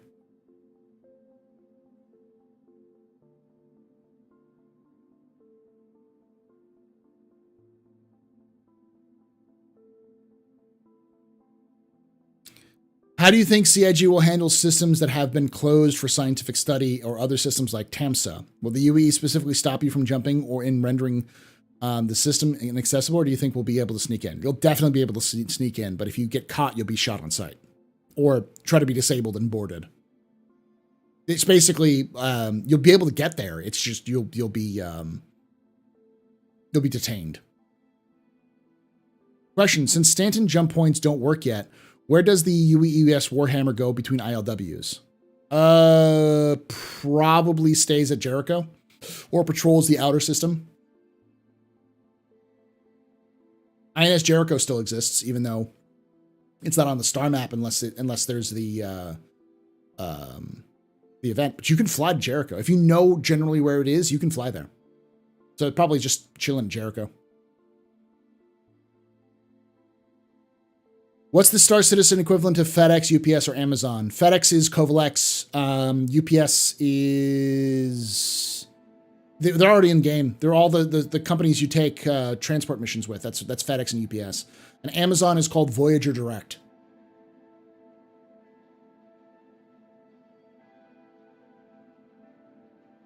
With additions like the updated SPK and Stanton, do you think it would be harder or easier for legitimate pirate or simply outlaw gameplay?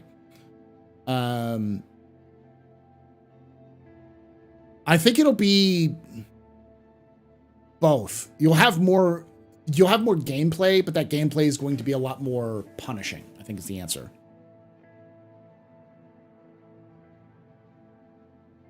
You can jump to Jericho now. Is it on the map? Can you still see it? I wonder if they will mine the exits to jump points finally used for the Nautilus. That's kind of what the Nautilus is designed to do, is to mine strategic locations like jump points.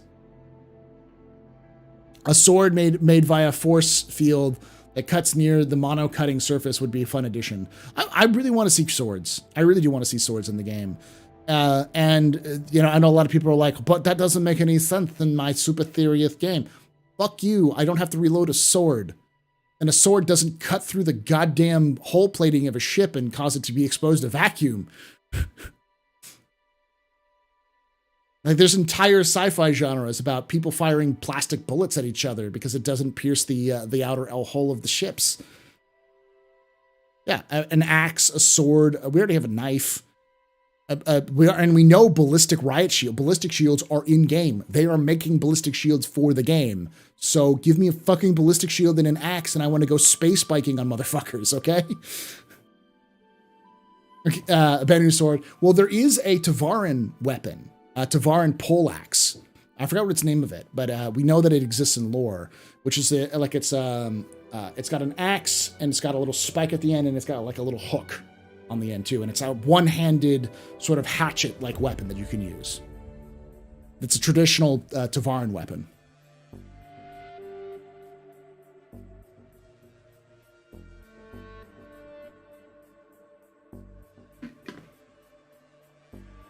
Did ever use polymer bullets in aircraft? Yeah. Bird Klingons.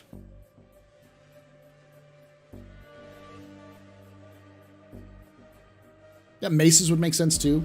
At least you don't even need maces. You just need like shock batons, or which is another thing we're gonna have, or like those sorts of like collapsible batons would work as well. Standard issue loadouts bar security staff. Yes, one of those fucking axes.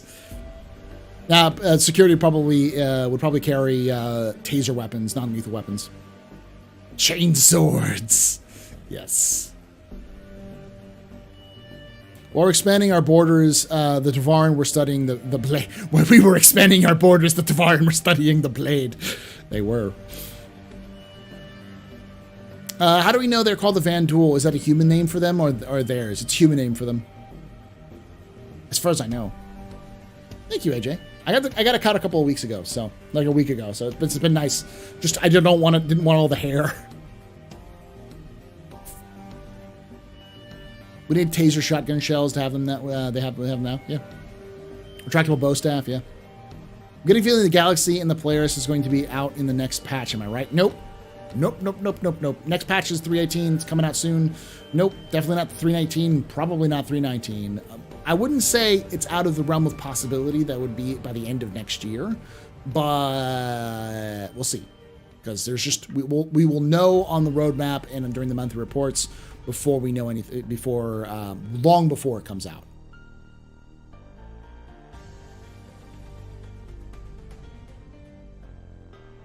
Are there any UEE programs similar to food stamps? I think so.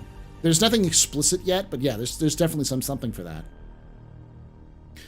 How many more 3XXs do you see between 3.18 and 4.0? 2. 3.19 and a 3.20. Or at least a 3.19 point whatever. And there'll probably be a 3.18.1 or 3.18.2. We do know this is confirmed, but a lot of people were like, well, I thought this was already confirmed, but this is something that a lot of people haven't globbed onto. We know that the Q1 patch for next year is 3.19. It is not 4.0, it's 3.19, which means the earliest we will see 4.0 is spring, like this early summer, like June of next year. And I can almost guarantee you that we will not see it. Because that's Invictus, and there's no way they're going to drop a new patch at Invictus. So it's much more likely that the earliest we could possibly see it is the summer, which would be like August, September. But then we hit the same problem that they had before, which was, yes, but they could spend more time in internal testing and take a little bit more time to get server meshing working properly and that kind of stuff. So that's the reason why I've been saying for a very long time that the earliest I expect 4.0 to come out is Q4 2023. So the answer is we may see a 318.x and a 319. We'll definitely see a 319. And then we may see a 320, or it could be a 319 dot whatever. We'll probably see another year. Basically, next year's going to be this year, just all over again. The difference is that we'll have PES in, so they'll be a little bit different than you think.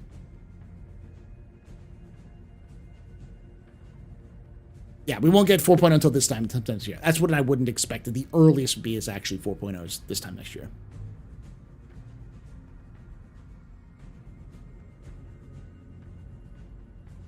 Hey, Paul, when do you expect forklift crane gameplay? Once they get larger support for larger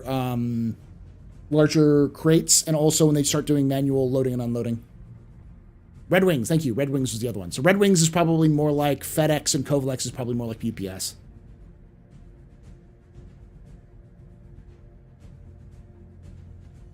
It wouldn't shock me, even as it's kind of ready for Q.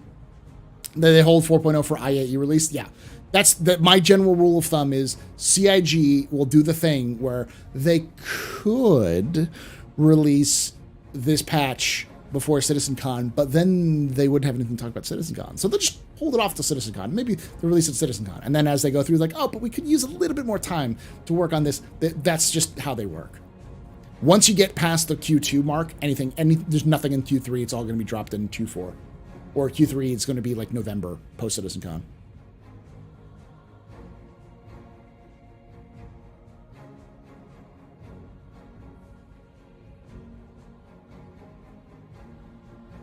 Now, here's the other thing to take into account. PES is more important than server meshing. Because, quite frankly, you really don't want pyro. I know this is a bold statement, but you don't want pyro. What you want is gameplay. You want develop loops. You want more things to do. You want more interesting experiences. You want more players. You want larger ships. You want a game. You don't want another place to go stare at the sunsets. You want a game. And PES will give you at least some new parts of those the gameplay experiences. Server meshing will only give you a little bit more, probably some questions about bounty hunting and a bunch of other things like that. But that's not going to happen until that's going to be minor in comparison until compared to what they need for PES.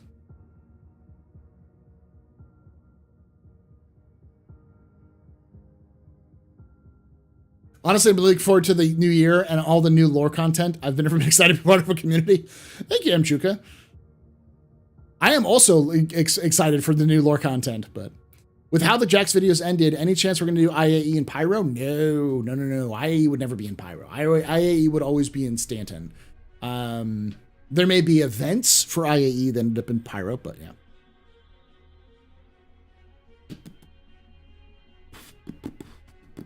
Whatever happened to the crossbow? No fucking idea. I think the crossbow probably hit to the point where they were going to develop it, and then they're just like, yeah, is this really that important? We really want to fucking do this goddamn thing?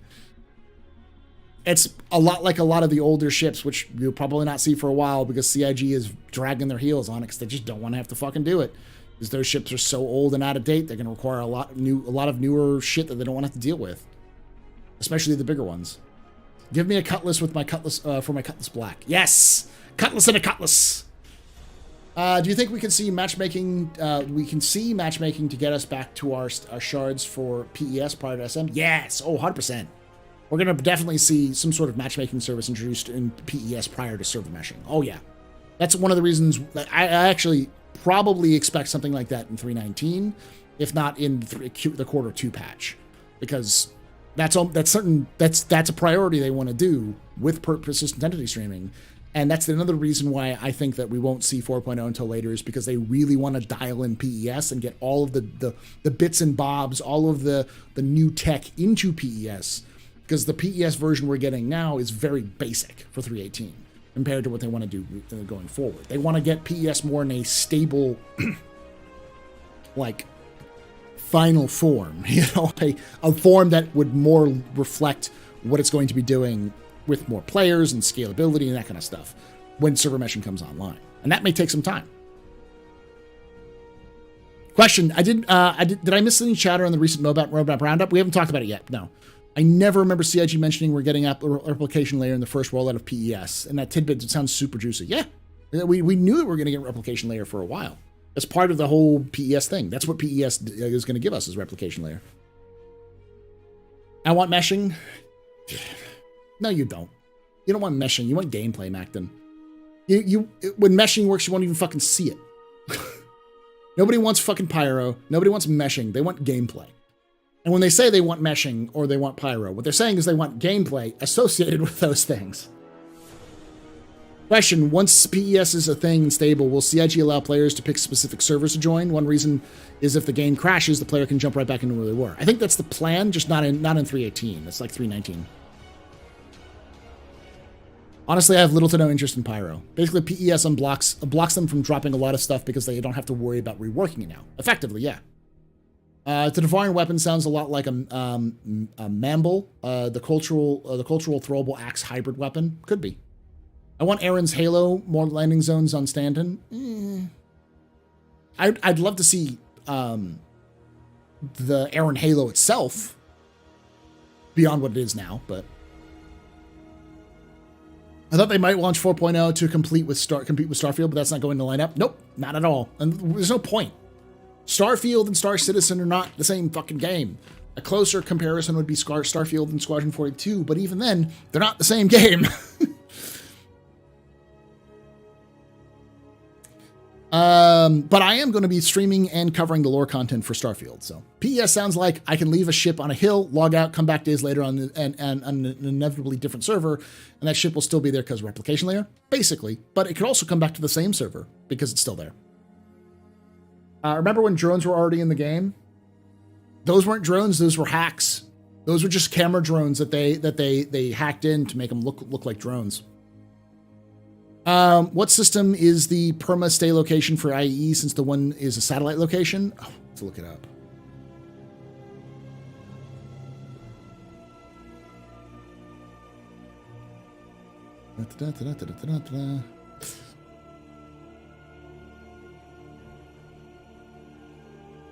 Its permanent location is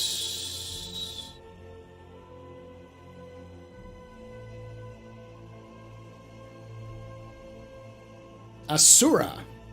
No.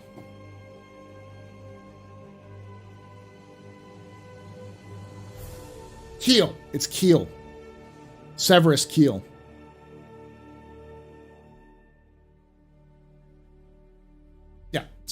Keel, which is not too far away, actually. Yeah, it's about 2 jumps away from Stanton. 3 jumps away from Stanton. Because you can go to Pyro, to Hadrian, to Keel. So it's only 3 jumps away.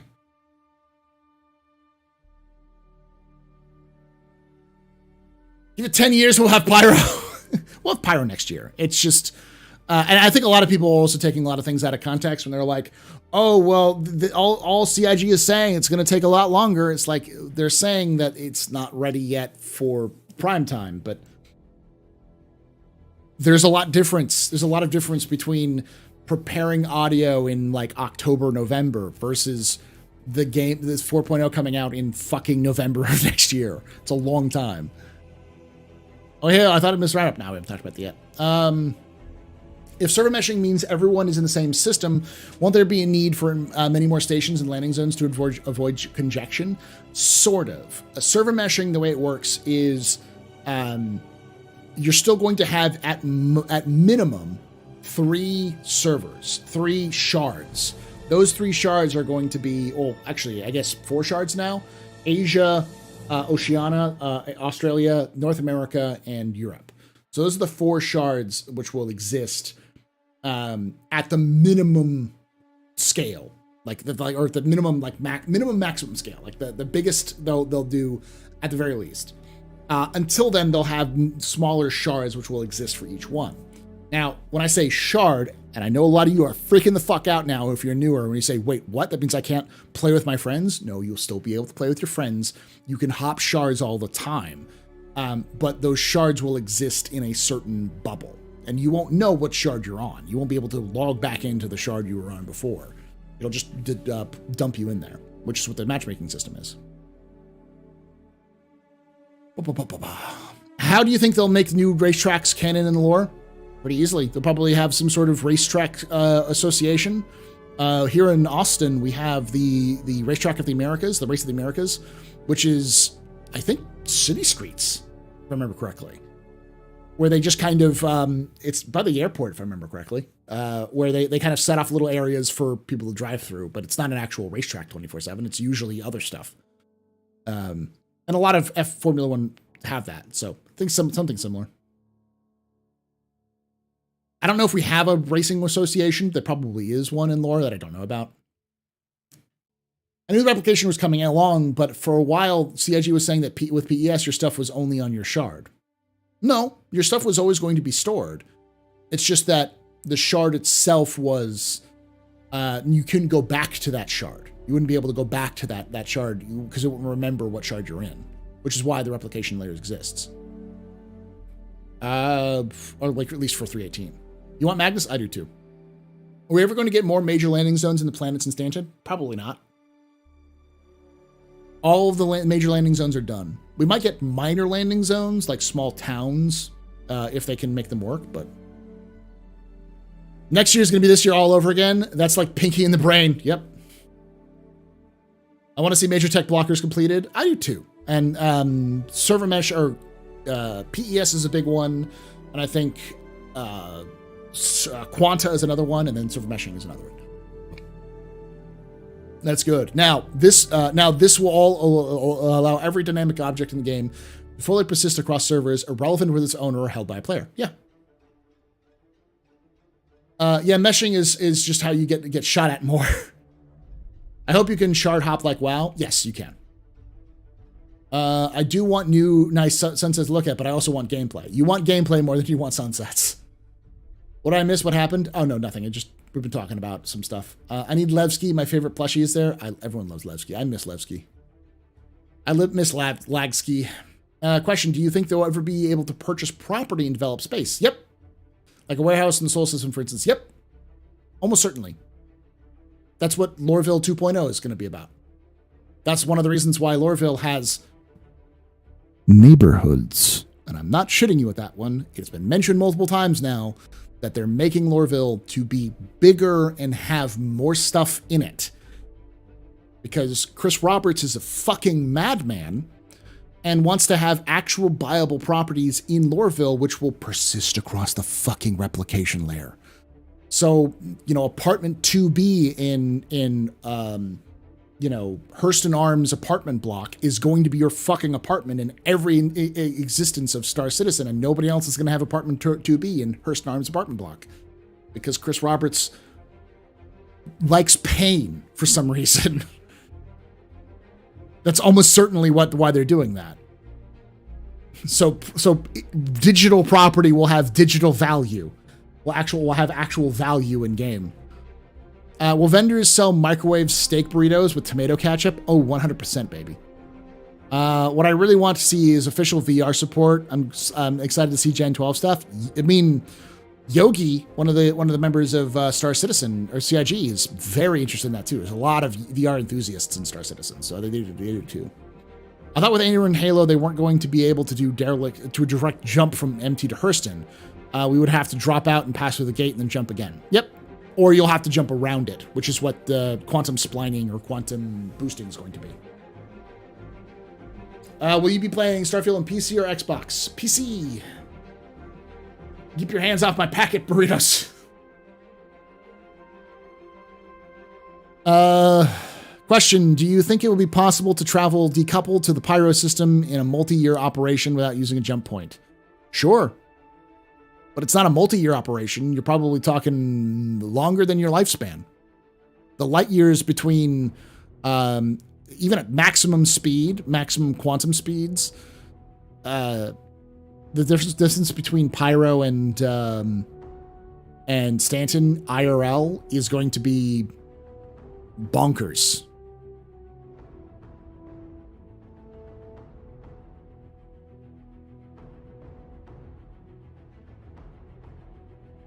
Now, knowing CIG, they'll say, yeah, because they've even said they want to do that. But knowing CIG, they'll also turn back on it and they'll do a full elite where you can't actually do that. If you had to pick one Connie, which would it be? Which would you pick and why? The Taurus, not Taurus. Why am I blanking on it? The Andromeda, because it's just the best all arounder. You can do everything with it. But I would swap out the P-52 for the Archimedes because it's just better. After Pyro and Nyx, where do you think they will go? Will development continue in the direction or go a different way to keep Stanton in the center of the universe for a bit? Almost certainly we'll see Castra, because Castra has a jump point to both Nyx and to Pyro. Then after Castra, I was kind of, we might see Odin because Odin's in Squadron 42. But I actually think Hadrian or Virgil is up after that. Virgil's a Vanduul system, and Hadrian is a super easy system because there's no fucking landing zone. It's just a floating station, like Ruin Station. So both of those are easy wins for CIG because there's only, I think there's an ice giant, which would be the first ice giant they'd have to make, a gas giant, and a barren rock, and then a toxic world, Venusian type world. So there's no like landing areas where you can go live in any of those places. So the only places you'll see is big station and then hundreds of small little derelict stations. So they'll get to play more with their system tech, but they already have that system in place. They already have the generations for derelict system stations and regular stations, that kind of stuff. So, Adrian is something I want to see the ref fleet. Yes, I do want to see the reef. Spiral Banzai's question is great. I'm curious that question as well. I would imagine we'd be able to eventually have some sort of dedicated ships for some similar gameplay. Did I miss someone's question? Oh yeah, I answered that question. I'm behind now. I'm trying to go through. Dual wielding handguns when? Probably never. Question: if this already exists in lore, I apologize. However, do you think there will be a multi-system race thinking Cannonball Run? Maybe. Right now we have the Abel Baker Challenge, which is a single system stage stuff, which, fun fact, is actually a nerd nod to space race, to space travel. For those who don't know, America launched 2 monkeys into space called Abel and Miss Baker. And so when they launched them, they launched Abel Baker. And that's the name of the two sons of the 2 stars of the Baker systems, Abel and Baker, which is named after the 2 monkeys from early space travel, which makes sense. It's also a giant shitlord take that an explorer was that nerdy about space history to know that and goes, Abel Baker, monkey. Took one look at the system and went, monkey.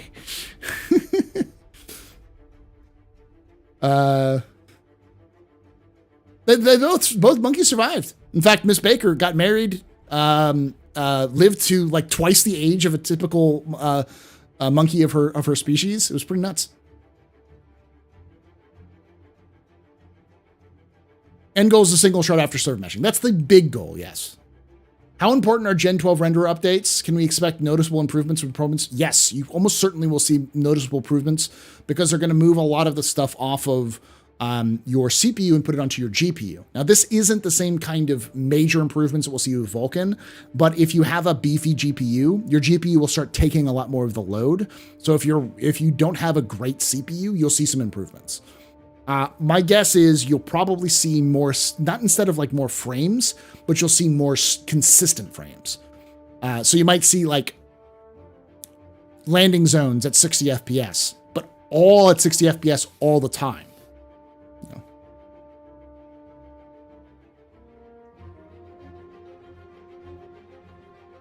So how far will it be able to go into alien space? For how far will it go? As long as CIG wants to make shit. Like, that's basically it. The limit is up to CIG's own speed of production for planets and stuff. Do you think they'll ever consider bringing the Reclaimer up to gold standard and rework next year? No, probably not. To me, it almost feels like CIG didn't even want to give that ship hull scraping. I think they didn't know if it was going to be able to, but they seem to want to do hull munching pretty soon. So I think they'll still chug along, but... Honestly, Gamers War was so boring that I'm not sure it would prompted me to watch the whole thing. I had known that. Oh, we had a raid. Who raided? I didn't see. Soul Citizens, thank you for the raid. Sorry about that. I'm behind on everything. Thank you for the cheers. Thank you for all the follows. Welcome, everybody. Night Cobb, thank you for that 9 months of support. Paul, you're still the epicenter of Star Citizen. Cool. Thanks for being awesome. Really enjoy your stuff. Thank you for coming on, Night Cobb. Hey, Inforunners. Inforunners is here as well. Nice. Welcome, everybody. Sorry, I'm a bad host. I'm going through all of the old stuff. There really should be homes with personal landing pads. Oh, yeah, 100%. That would make things a lot easier. Question, how far into Xi'an, Banu, and Vandal space will be allowed to go? How many systems do you think they'll be actually modeled? As many as they have right now, but Xi'an are very careful about who they let spit into their space. So there's probably some systems that even will be in game that you'll probably be turned away from. Vandal space, you'll probably just get attacked.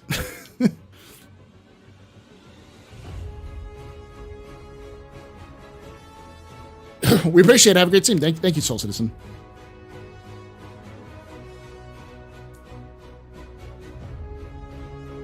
Return to Monkey. Yes. So you didn't hear my joke about Abel Baker. The Baker system's named after two monkeys, two space monkeys. The first two, I think one was I can't remember the name, the species, but the U.S. launched into space. It survived. How you doing, Fast Cart? Jump points are just there for the lore to hide new system loading on old system out of RAM. Yes and no. They're also there for gameplay purposes because jump points will also funnel people to locations. So you're going to have trade lanes which will go through specific areas, which are the closest points between 2 points. There's some gameplay in there as well. It just allows it so you can't just randomly jump out of any location. Want to see Terra, but probably not in my lifetime. We're definitely going to see Terra. I mean, it depends. Are you 109? Like, you'll probably see Terra in your lifetime unless you die tomorrow. Terra is just going to take a couple of years. I would almost guarantee you that Terra is going to come out when beta launches, which could be 2 years, 2 or 3 years from now. But yeah. Hey, thank you for that money, Inforunners. Buy your wife a drink for putting up with our shenanigans. Yeah. Leica is the other one. Leica died. No, the other ones did fine. I got you, Paul. Thank you for QPan. Chris Roberts needs to stop watching Zuckerberg content. Question: players know everything, of course, but in lore, how well known do you think Grimhex is that Crusader Security and or UE haven't gone to bust it up yet? Oh, they know. They 100% know that it's the Ninetales headquarters. The problem is that the Ninetales are using the people of Grimhex as human shields. So the humanitarian outcry of attacking effectively an innocent,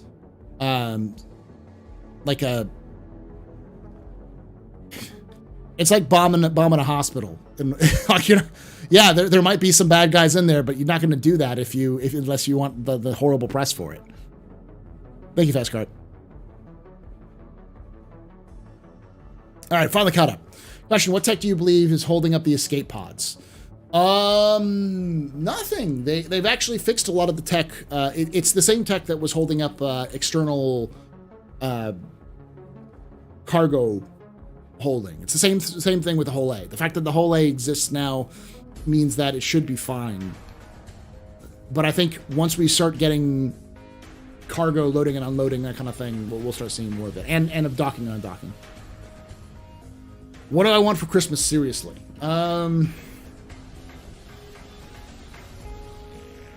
Sleep. Food, sleep. My family, my wife's here, my brother-in-law's here, so it'll be nice. I want to paint my minis. Oh, I keep forgetting to do that. Hold on. What about parachutes? Just ejecting and dying another way? The problem about parachutes is that not all systems will have atmospheres, so you're going to probably want to do something like jetpacks or some sort of emergency suicide burns or something like that. That'll happen. Turkey would be good. Probably more like ham.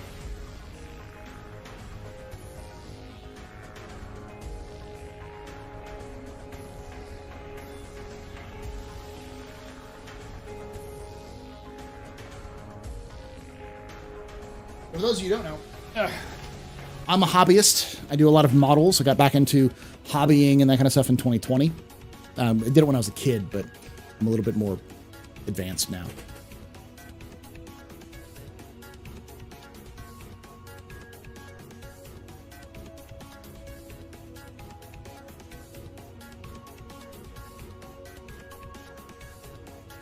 Let me get the focus right.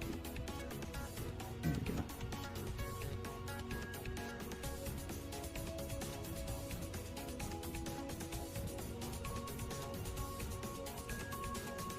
So I've been going through my guard, because now that the guard codex has been released for 9th edition, and getting all my infantry guys up to my new standard of painting, because I started getting back in 2020 and I was really bad at it, so I've gone back and added backpacks to them, their decals, Canadian gate decals and stuff like that. So, and this guy is actually got an auto gun on him, so he's the new updated for the new Cadian rules, so he can actually use that because the sergeant can't. Yeah, the backpacks really do, they made really well. Like I bought third-party packs for them, but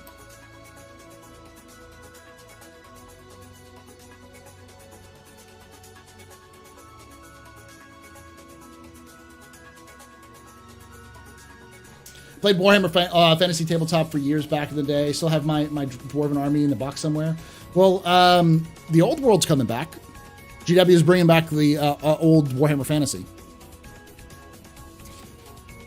So yeah, I also have Star Citizen ships that I'm going to paint on stream again at some point. So that's what I'm really looking forward to. Some more time to finish up my painting.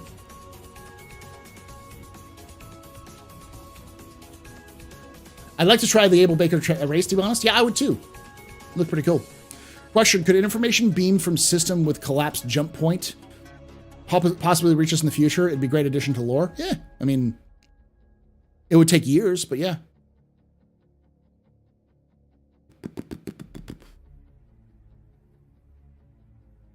Are you playing Darktide? Yes, I am. And if you'd like to watch me play Darktide with a couple of other lore nerds and other 40k nerds, because if I can drag Loken in kicking and screaming, I'm going to do it. I'll be playing Darktide tomorrow. Fridays is when I play Darktide now. And I'll probably play a little bit on Saturdays because I got to get some more penance done, stuff like that. So I'm definitely going to be doing that. Question, really did? I stopped play years ago because the guild store near me closed. Yeah, they like 2 years ago, they announced they were going to bring back, it's called the Old World, Warhammer the Old World, which is just fantasy battles brought back. But I think it's still in beta is what they're doing right now. So they're playing around with it. They don't have the rules for everything. They have some basic rules that they're bringing back. I think it's old 7th edition or 6th or 8th edition rules from fantasy. So like recently, like 2015 or something like that, 2000, whenever the end times happened.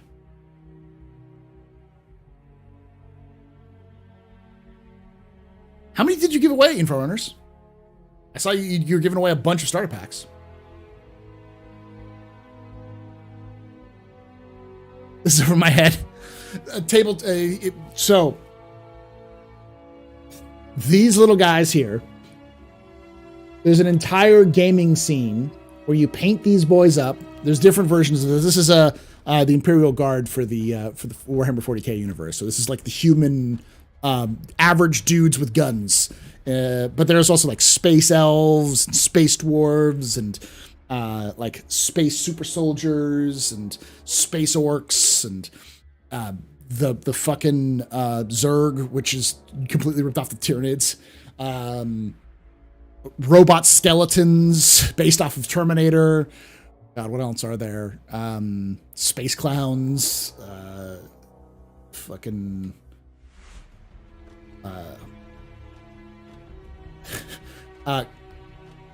Space cow Hindu communists.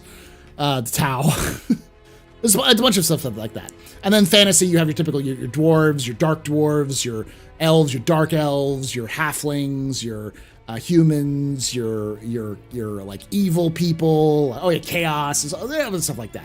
So typical like that, but they put you paint up dozens, hundreds of them, and you put them on table and you fight them out, kind of like RPG, like tabletop RPG, like D&D stuff. But each unit, which is a group of those little models, has its own rules and its own base stats and everything else like that, and you try to achieve achievements and stuff like that. So that's effectively what it is. Just take a couple of years, yeah. We gave 8 and others more away for it as well. Oh, nice.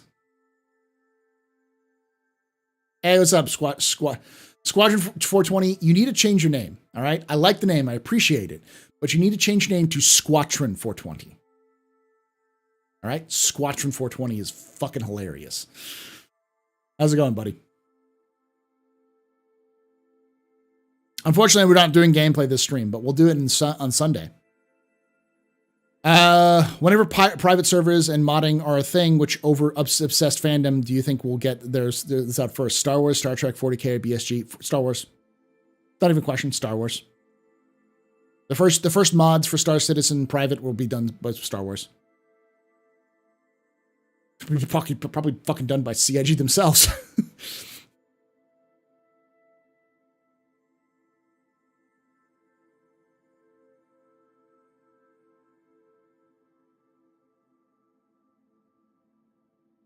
Support grandfather Nurgle. It's just Papa Hearst in his younger days. Have I seen the Space Marine 2 trailer yet? I haven't, no. Yeah, I'm going to try to branch out a little bit more into other games. Like I'm going to be doing Starfield. I've already done Starfield lore on the Astro Historian. I'll do more Starfield lore as we go forward. I'm doing Dark Tide. It's going to be a regular stream. We'll be doing it every Friday from now until CIG unfucks the drinking gameplay, that kind of stuff. You up for an episode this weekend with Algorithm? Yeah, sure. Probably Sunday. Probably be the best for me. You're Monday, but I might be able to do it on Saturday morning. But remember, X, we've got the thing with Tomato after the captain's table. So, have I done my ISC React? I have not. I should do that now. AstroPub, would you do some 40k Dark Tide lore? Ooh, okay, that's tough because there are already so many fantastic lore content creators for 40k. I don't know if I could bring anything new to the table. If people wanted me to do 40k lore, I could do a little bit of 40k lore. I'm by far no means an expert at 40k lore, but I don't want to become, because my problem is that if I start doing 40k lore, I'll be known for 40k lore because people like 40k lore and they'll go find those sorts of things. So, there's an armored core. They're bringing back armored core. Fuck yes. But I will do this. I will say, if people are interested in 40k lore, I'll make a poll on the Astro Historian, the community page. If they're interested in 40k lore, I will do some 40k lore, probably around the video games, just to give some context, like what is a Hive City, who are the Imperial Guard, what's an Inquisitor, who are Ogryn, what are Psychers, little snippets like that for people to understand them. So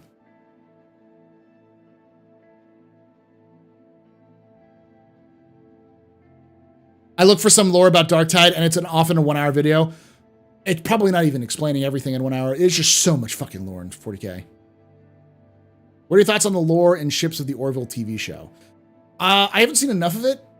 The lore is interesting, but it seems like they've done a pretty good job of taking Star Trek and making it unique. They took an idea which was basically just the Federation, ripping off the Federation, and then kind of evolved it. So, no, I said tomato. What do you mean? It's not pronounced tomato. It's pronounced tomato. He mentioned 40K ago. He's a Warhammer lore guy now. Well, that's the thing. It's like, to be honest, anybody who does, all right, this is going to sound arrogant as fuck because it's not trying to be arrogant. I just know enough that I know enough how to do lore videos and how to make content that I could make lore content for 40K that would get attention. I don't think I'd be the top dog lore person overnight in 40K. In fact, I'd be a tiny little fish in comparison. But I know I would be able to do probably the same amount of views as I have now, but maybe even more than I have now with that simply because there's a bigger audience for it. But I also know that if I did, it would end up being more people would want to watch me for 40K than for Star Citizen stuff, just because they exist. More people are 40K fans than there are Star Citizen fans. Yeah, there's Space Marine too. I'll definitely do for like Space Marine. I'll definitely do like what is a Space Marine kind of lore. But all I know is that I'll be glad when Total War finally moves on from the Warhammer franchise. Oh, give it that one. You're gonna summon Luton 09 if you're not careful. Luton played Darktide with level cap. And I was sitting there going, level cap, you're a glutton for punishment. Because he was like, yeah, I want to sit here and hear Luton talk about 40K lore for an hour. I'm like, you did that with me with Star Citizen lore. God damn it. I know who Luton is, all right? I'm a big fan of that. Is it true that there are 500,000 active players in Star Citizen? No. I don't think so. There are, I think it was, the average was 20,000. Was that right, chat? Chat, you can correct me on this one.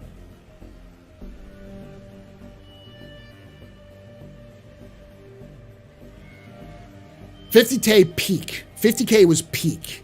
But the average was 20 or something like that. It was like 10 to 20K is the average.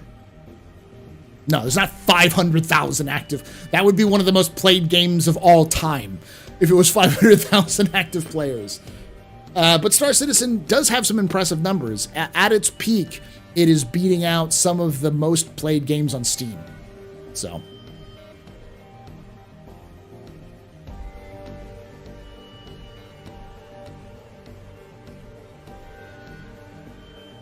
Yeah, 50K is like, it's like big events like IAE and stuff like that. They peak at 100, like 50K.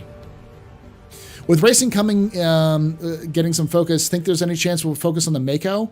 God, I hope so. That ship is so fucking worthless. You could spend days just explaining the lore of different Space Marine chapters. I know.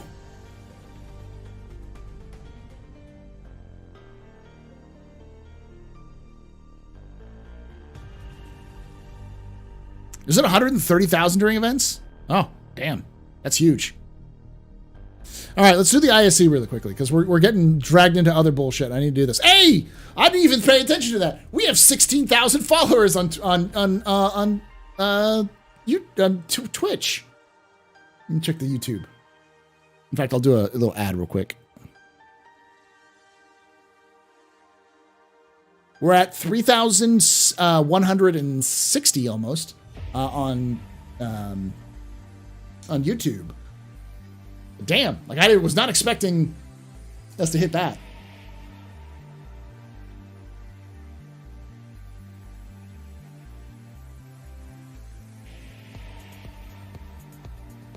What's BG3 Squadron 42? Squadron 420, say? No, I didn't say that. I just said it was my goal was for the year was 16K, which is nice.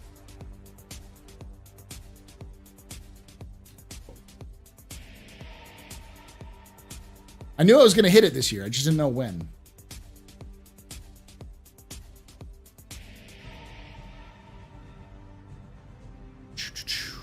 At CitizenCon 2952, we introduced a new initiative called Journey to 4.0, showcasing stories about development specifically for 4.x branch of release.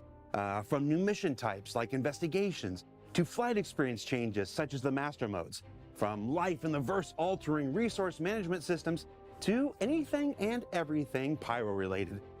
16,000, not 60,000. God damn, I wish I had 60,000. No, 16,000 followers on Twitch and 3,100 on YouTube right now. And over 17,000 on the Astro Historian. Journey to 4.0. Baldur's Gate 3? Nah, I haven't played Baldur's Gate 3. Well, to step outside the traditional weekly update cadence and look farther ahead than usual. And knowing Star Citizen, this journey will probably be one filled with plenty of twists and turns along the way. And the initiative itself. Uh-huh. And how long is that, those twists and turns, Jared? How long are those twists and turns, Jared? Will extend beyond this year's CitizenCon to become a semi-regular series of stories and showcases as you're about to see today. Now, most folks are familiar with the process of concept art, that act of creating expression to discover that which you want to add to your project, as well as determining that which you most definitely do not. It's perhaps the most exploratory and experimental part of any development process, and it extends beyond just the visual. Now, today's Journey to 4.0 presentation is from senior sound designer Matt Gabney, a discussion of the process of creating audio concepts for environmental reverb on the distant alien worlds of Pyro.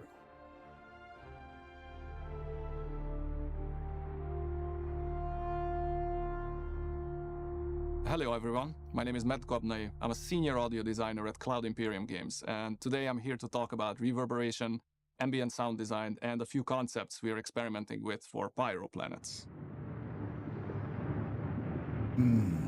Feel the desolation. Without extensive soundproofing, most spaces will produce many closely spaced reflections, which reach the listener shortly after the initial dry sound. We hear this series of reflections as a single continuous sound, which we call reverb.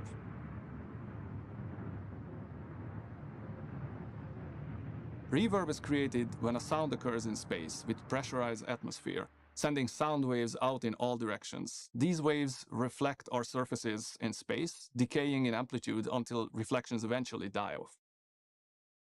It's my own hypothesis that the experience of sound is about 30% of the human experience and possibly up to 50% of the game experience. Different reverberations give us a rough idea of the space we have around us. I like it. Very similar to what we have now, but I like it. During a phone call, for example, where we can't see the other person we're talking to, it's still easy to get a rough idea of the physical space they're in. The reverberation does that. Oh, hi, Mom. I'm sorry, I can't talk right now. We're filming. I'm gonna call you Tea crate. Thanks. So that's where I put it.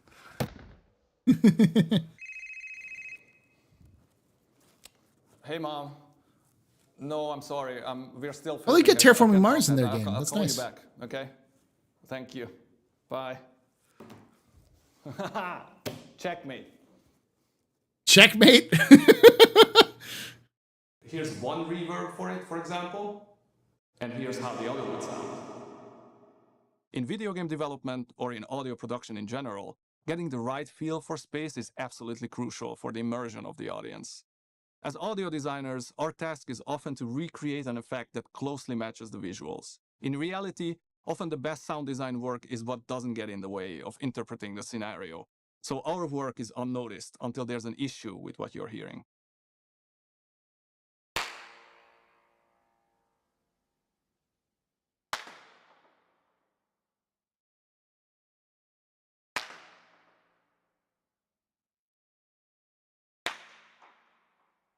Basically, there's two schools of thought in layman's terms, analog and digital. Either there's a software generating reverb on a signal based on a complex algorithm, or you capture an area that you like the natural reverberation of and use the created impulse response, or IR for short, to generate reverberation through it, which is what we did at the basement of CIG.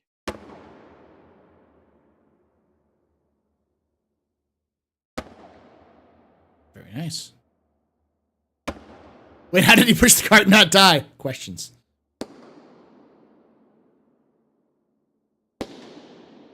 One big advantage we had with the CIG parking lot is the huge surface area on both levels, with a lot of parallel flat surfaces that can create delays, all kinds of distortions, and it's pretty much one driving element that I wanted to use for Pyro. How cool is that the new building we just moved into could be used this way for the new solar system? So Pyro's going to sound like a big empty Of course, the IR parking lot? capture is also digital, which allows us to use them in-game. So, where would it make sense to use IR in-game? My current task as one of the new senior sound designers in the team is to get some concepts together for the new Pyro solar system we showed some videos of during the latest CitizenCon. Sound engineer be like, I'm going to grab these 3 random things I found in the trash and make the best game sound contract ever. I mean, that's kind of how all sound effects are made. Think about the famous from for Darth Vader. It's partially they just took a microphone and stuck it in a rebreather for a scuba tank. That's what it is. Plus some other things they've added to it. Based on the art direction I received, Pyro is a hostile environment. Any life developing on those planets is based on very different rules than what we have on Earth, and in Stanton as a consequence. And the basic idea is to make the planet sound otherworldly, unusual, a bit different, but still create something that pleases the ears of the players. It's a fairly contradictory pitch, so if you're me, after receiving such a task, you go home and cry under the shower for a bit. What I came up with is a list of complex systems that will allow us to generate several layers of reverberation that often doesn't exactly belong to the physical space you're in, and has a certain musical tone, plus some other granulated effects to give you sounds that could not possibly come from our solar system, making the familiar sound unfamiliar in subtle ways.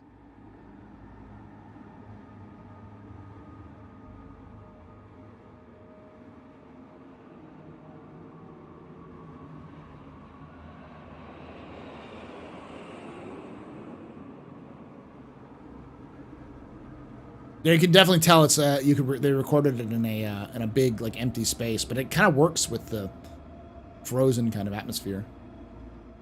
This involves a lot of experimentation, so anything I can show you now is purely so we could have a clearer conversation about concepts.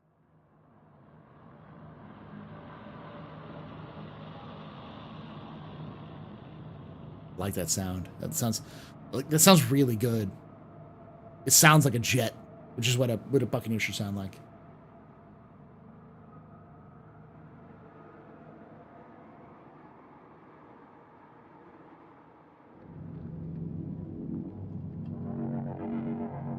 Ooh.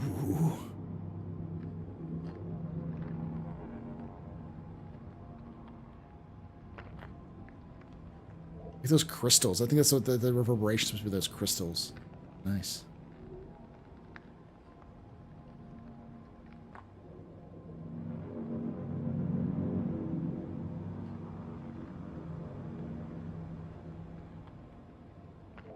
I think it needs some more dialing in, but it's a good starting point.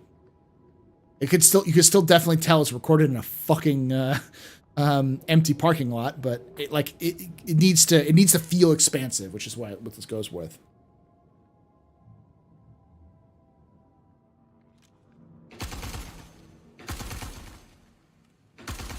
That does feel good though. It's not confirmed, validated, or even discussed at this stage. I'm just coming up with ideas on my own to have a content and possible systems to talk about later when Pyro audio goes into production. And so why do we use IR instead of algorithmic reverb? The reason is I'm going to be very, very clear on this one too, because a lot of people don't realize this. They're like, oh, well, that means that Pyro is a long ways away. Well, obviously it is. It's not coming out anytime soon, like a year from now at least. But these guys are sound engineers. It really doesn't take that long to do sound, y'all. Like, sound is a well-known aspect of games. It's been around for much longer than most forms of media that exist in multimedia platforms. So they know what the fuck they're doing. The issue, and it's a lot easier to pivot with audio. The issue is more, they don't know the spaces they're in yet, so it's harder for them to pinpoint that because all the spaces aren't finalized. So it's simple. we're generating content on a planetary scale. The basic idea is to come up with a typology of sound parameters that would essentially allow us to procedurally generate audio. But with what we are designing for a system this size, you Oh, yeah. And there's Fist, who actually is an audio engineer, so he knows. Thank you, Fist. First priority is optimization, while being able to control and test for all the parameters. Bro, I'm a sound guy. The only reason you hear the garage is because they showed it to you. Yeah, I know 100%. But like at the same time, like because I could hear it, it seems a little echoey for what it is, and there's just not enough other ambience added to it. If you could hear wind ambience, it would. I'd buy it a little bit more. I think is the thing. It's like wind blowing or some sort of other like rocks falling, something to give it a little bit more of a spacious feel. Just the echo is a little much, is all I'm saying.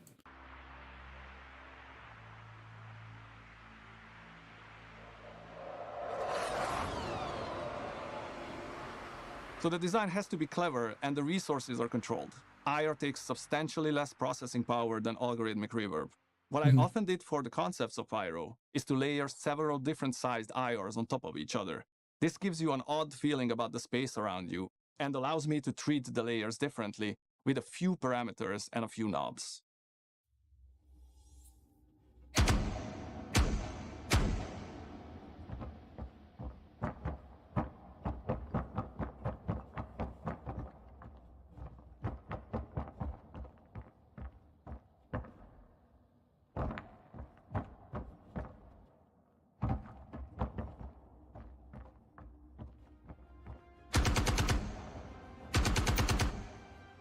So that is a quick look into one aspect of sound design for Star Citizen. I hope you enjoyed. Cool.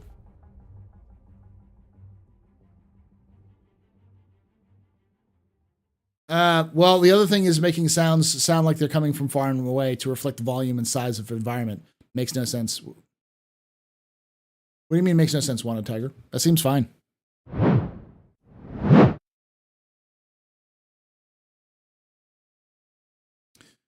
All right, turn on the music again. The roadmap has been delayed. We had to take over the parking lot for audio recording, so no one can come to work until they're done. I wonder what it's going to sound like when the star in Pyro has its bursts. Probably not what it actually sounds like, though I wouldn't be surprised if they took samples from actual star novas and then try to recreate them like in similar stuff.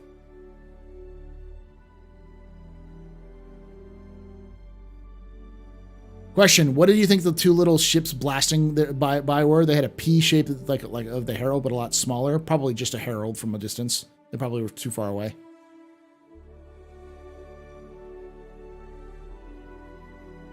But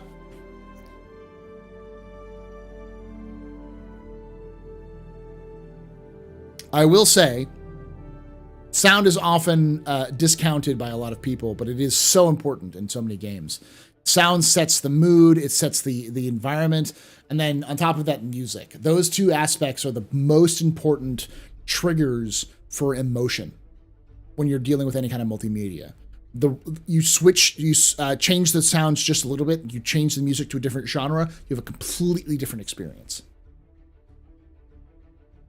If I had to guess for the Sunburst, it would be some kind of blast with the pre-rumble.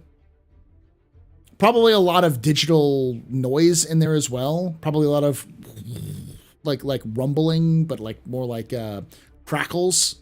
Maybe some fire sounds in there as well. Some like honest to God like fire popping, that in there.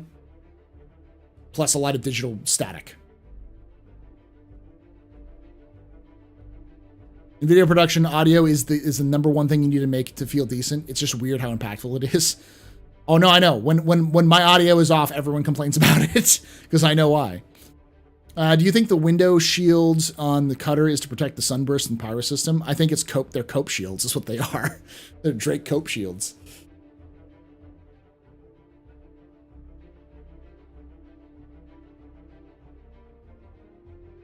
Sound and in-game creatures are the two things I desperately want for them to do for their Reclaimer missions, so that we can literally have our alien encounters in Nostromo. It's probably going to happen, yeah. Yes, yeah, Preach Paul, it's an AV experience. It is. It really is. It's super important for things. A lot of people don't get that. Graphics don't mean shit without the right music or the right sounds. Like Minecraft is super basic, but everyone who's played Minecraft knows the fucking music of Minecraft. There's a reason why one of the most memorable consoles of a generation is the Wii, and it's not because of the games, it's because the do do do do do do do do do do do do. That fucking theme is infectious. Everyone has heard it.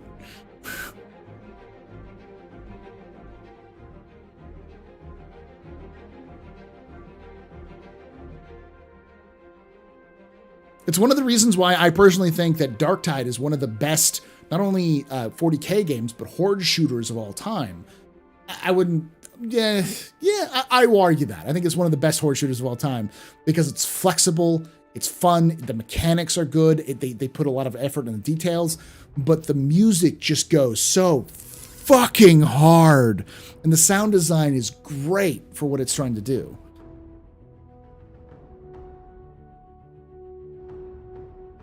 Question, how significant will solar flares have on gameplay in Pyro?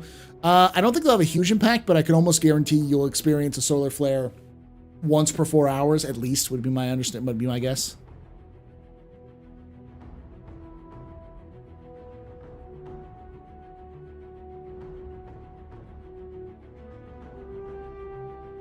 Cockpit glass is weak due to the large size and crap materials, so you need armor shield for the pilot to survive loner. Yes. How dare you, Sirius M forever.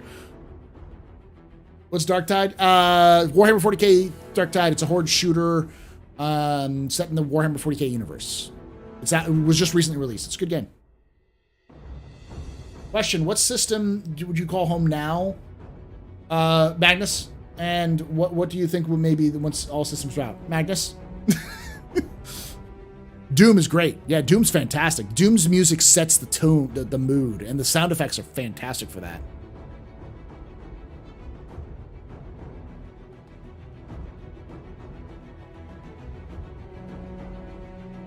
You really shouldn't turn off music after you start a game. You should always have at least let the music take you when you're playing a new game. Would be my suggestion. And Star Citizen has the problem right now where the music system is broken, where it doesn't play all the time. It needs to.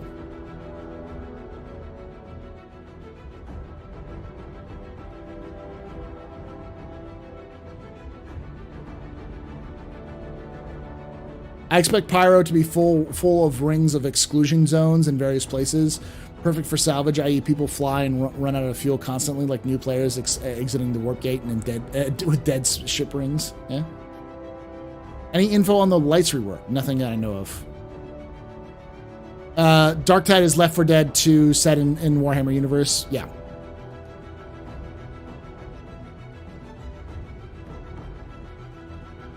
Turn the music off in construction sim. Listen to podcast. Yeah, that makes sense.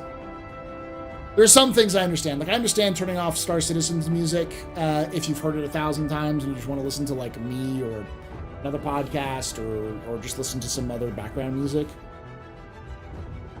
But I always give it a shot at music for a game the first time. And if it's fucking good, like Darktide's music is just mwah, I don't turn it off. We do not have Wave 1 PTU. We're going to go over this now though. So, for those of you who don't know, I'm about to do a capsule. I'll probably have to do heavy editing on it just because it's not going to be perfect. I'm not going to be able to do one take like I normally can because it's so broken up. But capsules where I talk to the camera because this is designed for YouTube specifically. So I'll do a YouTube video effectively and I'll kind of respond to chat here in a moment. But this is designed for those people who don't have 3 hours to watch the video. So let me start up the recording.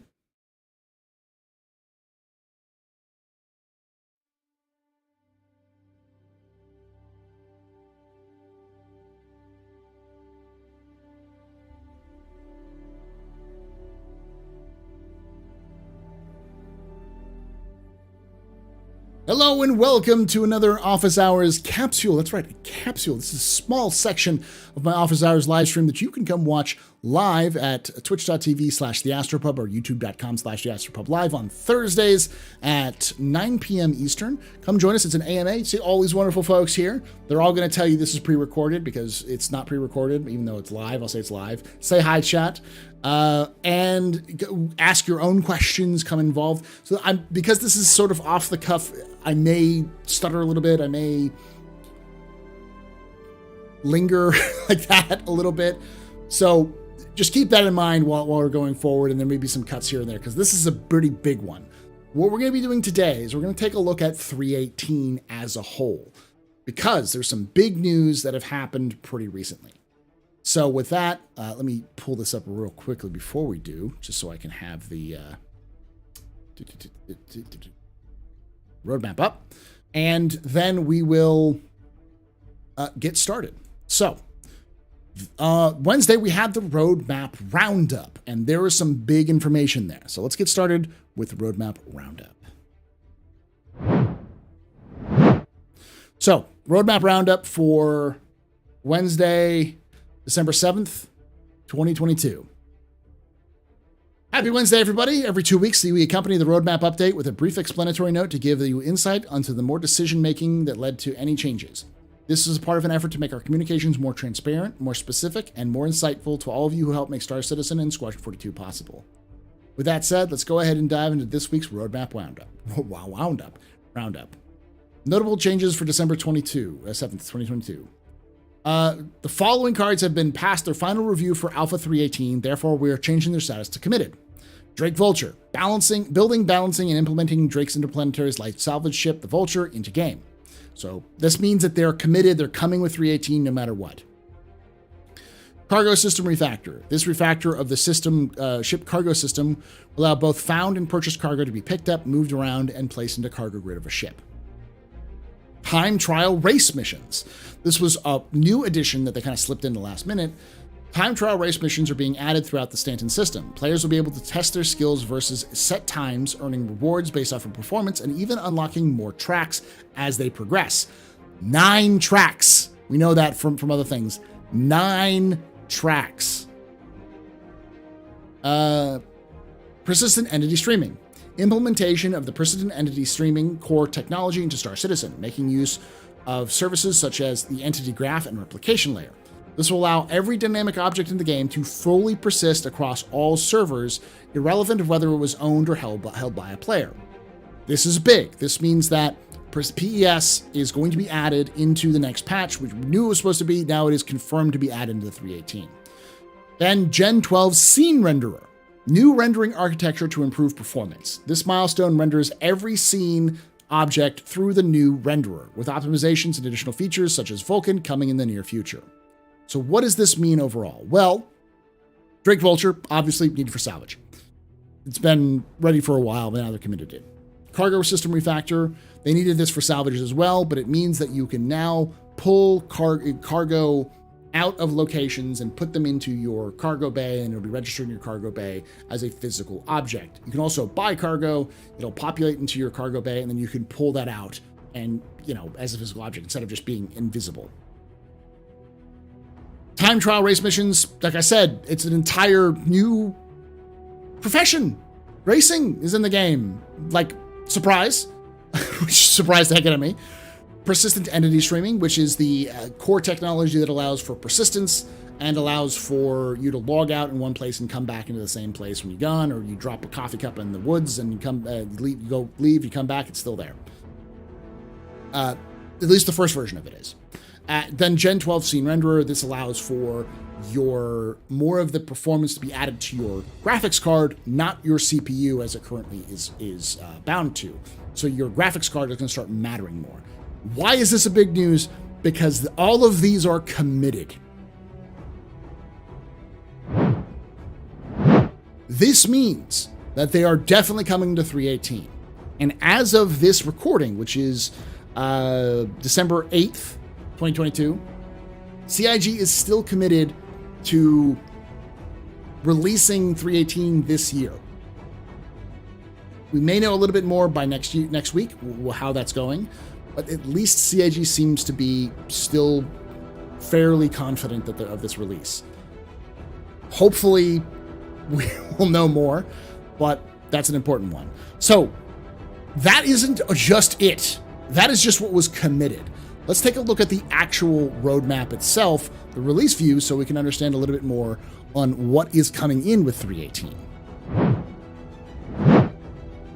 So we have a couple of locations. First of all, Daymar Crash Site, derelict settlements in Star Runner and 600i, new rivers, so there's going to be additional rivers throughout the Stanton system, sand caves will be added, and the Grey Cat PTV racetrack. So those are the 4 major areas. The other thing they haven't put on here, but they have told us separately, is new derelict outposts. So the destroyed outposts, which right now can only be found on Microtech, will be available on every single planet except for ArcCorp. Every moon and planet will have some form of destroyed outpost, which is big. Those will also have missions that go with them that currently exist in game right now. Now we have the cargo system refactor. We already talked about it. It's committed. We have sandbox prison activities, new suites of missions for sandbox activities to give inmates. We'll talk a little bit more about that here in a moment. The security post Coraya reactivation. So they're, Crusader security is going in. It's getting its whole new overlook. New missions, which are bounty, assassinate, and clear all, and other missions to take place on the platforms created for Siege of Orison. Time trial race missions, which we already talked about. Salvage hull stripping, so that's the new salvage aspect. That's all just the gameplay, which is fairly large. It's a lot of new content to be added. Drake Vulture, which we talked about. And then we've got the salvage tool attachment, which you need for salvage itself. And then core tech, persistent entity streaming and Gen 12 scene renderer. That's pretty big. That's a lot of content, even gameplay content compared to where we are. Now, some of it is stuff that's just, we already have, like rivers, which is pretty rivers, which are now being ported to other places, and the derelict outposts, which are already in Microtech, which is ported out there, but that gives more variety. It gives more of a kind of flavor to it. Plus new crash sites and racing and such. So now they've also been doing a patch watch. Now they'd be doing this when they do these big patches, when they get close to it. They kind of go into more detail about things you may not fully have talked about. They may have fully talked about. These are kind of like small highlights of changes which we may not know about. They've done 2 of them so far, both with Christian Wayne Schmidt, who's one of the community managers at Star Citizen CIG. One of the little known ones who does a lot of stuff like this. Pretty cool. Hi, Chris. So, hello everyone. As with previous patch watches, we're spotlighting a section of upcoming features and improvements that don't appear in the public roadmap. So as we approach release day for Squadron 42, Star Citizen Alpha 3.18, here are some of the latest additions making their way into the build. Key binding. We're currently working on significant changes to the aiming system, which will not debut in 3.18, but in a later patch. However, several related key bindings will be available for upcoming release. New gimbal swap controls. This will allow you to set a gimbal mode of your choice directly. G short press will only swap between fixed and auto gimbals. G long press will activate manual gimbal mode. Additionally, there are now keybinds to directly select fixed, auto, and manual gimbal modes. Toggle pip type. We will give you the option to toggle between lead and lag pip. PIP is an acronym. Point information point. I can't remember exactly. It's effectively the little dot that you have on your screen when you're trying to shoot at something. It's like telling you where to shoot in order to hit the target. Precision impact point, I think is what it is. Predicted impact point. Thank you, chat. Giving you more flexibility to adjust your aiming. In addition to the toggle binding, you can now directly set lead or lag mode with a button. ESP, which stands for Enhanced Stick Precision, which allows for the sticks to guess where you're going to go as you're turning to make it a little bit smoother experience. 2 new hold key bindings for the pilot and turret gunner will be added to allow you to momentarily enable ESP by holding down the button. This is useful for certain joysticks that field dual stage triggers, allowing the first stage to enable ESP and the second stage to fire weapons. Separate keybinds for deploying and retracting landing gear. In addition to the current toggle, you'll be able to set keys specifically to deploy or retract your landing gear, which is required for hardware switches. Stopwatch. We're adding a stopwatch to the flight HUD as a tool for the racing community. 2 key bindings will be available, unbound by default. Short press will start the pause the watch. Long press will reset the watch. This is cool, and this is something I'd really like. CIG, if you're listening, this is fantastic. Port this to Squadron 42. Because if you have stopwatch functionality in Squadron 42, it'll be perfect for speedrunners. Have it already in the game. Great for it. The stopwatch will only be visible in the in-flight HUD due to some hooking problems. It will not be visible to ground vehicles for now. At a later date, we'll move stopwatch functionality to the visor, where it'll also work outside of ships. We may extend the stopwatch based off community feedback at a later point as well. That's my feed point. Everywhere. Everyone gets a stopwatch. Balance changes. This one was pretty big and a lot of confusion. In fact, myself have some concerns about this, but ballistic shield penetration. Ballistic shield penetration will be largely increased. With this change, even strong shields will only scrub off a few % of incoming ballistic damage. Related, but not quite ready for Alpha 3.18, we're working on a weapon diversification, which will strongly influence weapon performance parameters and ammo counts. This is planned for a later patch next year. Health component / distortion pass. The health of items will be increased to have less chance of being immediately destroyed by a single missile hit. Distortion numbers are also changing. Coolers will not be affected by distortion to avoid deadlocking. Power plants will not scale down to their power output with increased distortion damage, but instead binarily shut off once distortion damage is too high. Power plants will then take 5 minutes to recover, while powered down items will not receive any more distortion damage. These are not final tuning values for distortion. Consider them a temporary measure until we approach related gameplay topics like slowing ships down. Okay. Minor bug fixes. Mineable gems will be stackable in inventories now for 3.18. The team will also added a minor improvement to mining gadget UI for better readability. That's it for this patch watch. Okay. So, this is interesting. A lot of binding stuff. The reason why they're doing the separate key bindings for deploying and retracting landing gear is because they want to have the ability for your folding wings and the other kind of changing dimensions has its own bind. So deploying versus retracting are different as well. The dual key for ESP, more pips, and gimbal swaps are all about targeting. They're changing up because they're changing how flight controls. And then the ballistic shield damage is the big one that a lot of people are talking about, because effectively this is going to turn the game into the meta of the game will focus more around ballistics than energy weapons because it just ignores shields. There's a couple of inferences for this. One, when asked for clarification, CIG said specifically that this is not an improvement to weapons, but a change to the shields. And that they said that it's a simple change that they can go back to if they want to, just a couple of percentage changes, a couple of numbers on a spreadsheet effectively, to change it if they really want to. But they're trying to gather data about what it's like, what damage is going to be like before armor is added into the game. And the other inference is that this is being done for armor, which, who knows? Right now, CIG has been pretty much radio silent on armor. But this is implying that they're getting data for it. That could mean 6 months from now. That could mean a year from now. It could mean the heat death of the universe. This is CIG time we're talking about. But they're at least gathering data for it. And the other thing that they're doing temporarily is the health component distortion pass, which is 100% being done for boarding gameplay, which is what 3.18 has become the stealth component for, the stealth launch for, which is a pirate gameplay. That's something that if you've not been following 3.18, welcome to the pirate patch, because now all ships are not going to be destroyed when they're destroyed. Instead, they're going to reach what's called soft death mode, where they'll just not be able to function. You cannot repair them. You cannot fly them. They're effectively a wreck. You can still blow them up if you shoot them long enough, but the goal is to make it harder for you to explode and make it easier for people to disable you so they can steal your stuff.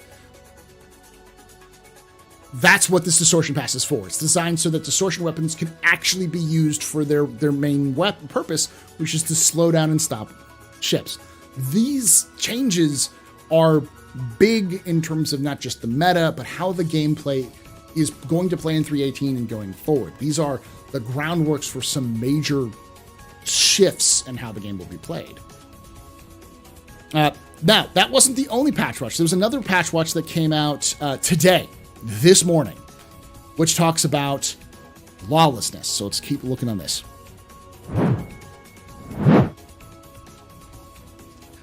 Following our first Alpha 3.18 patch watch last week, we're following up. Oh, and I completely forgot about this.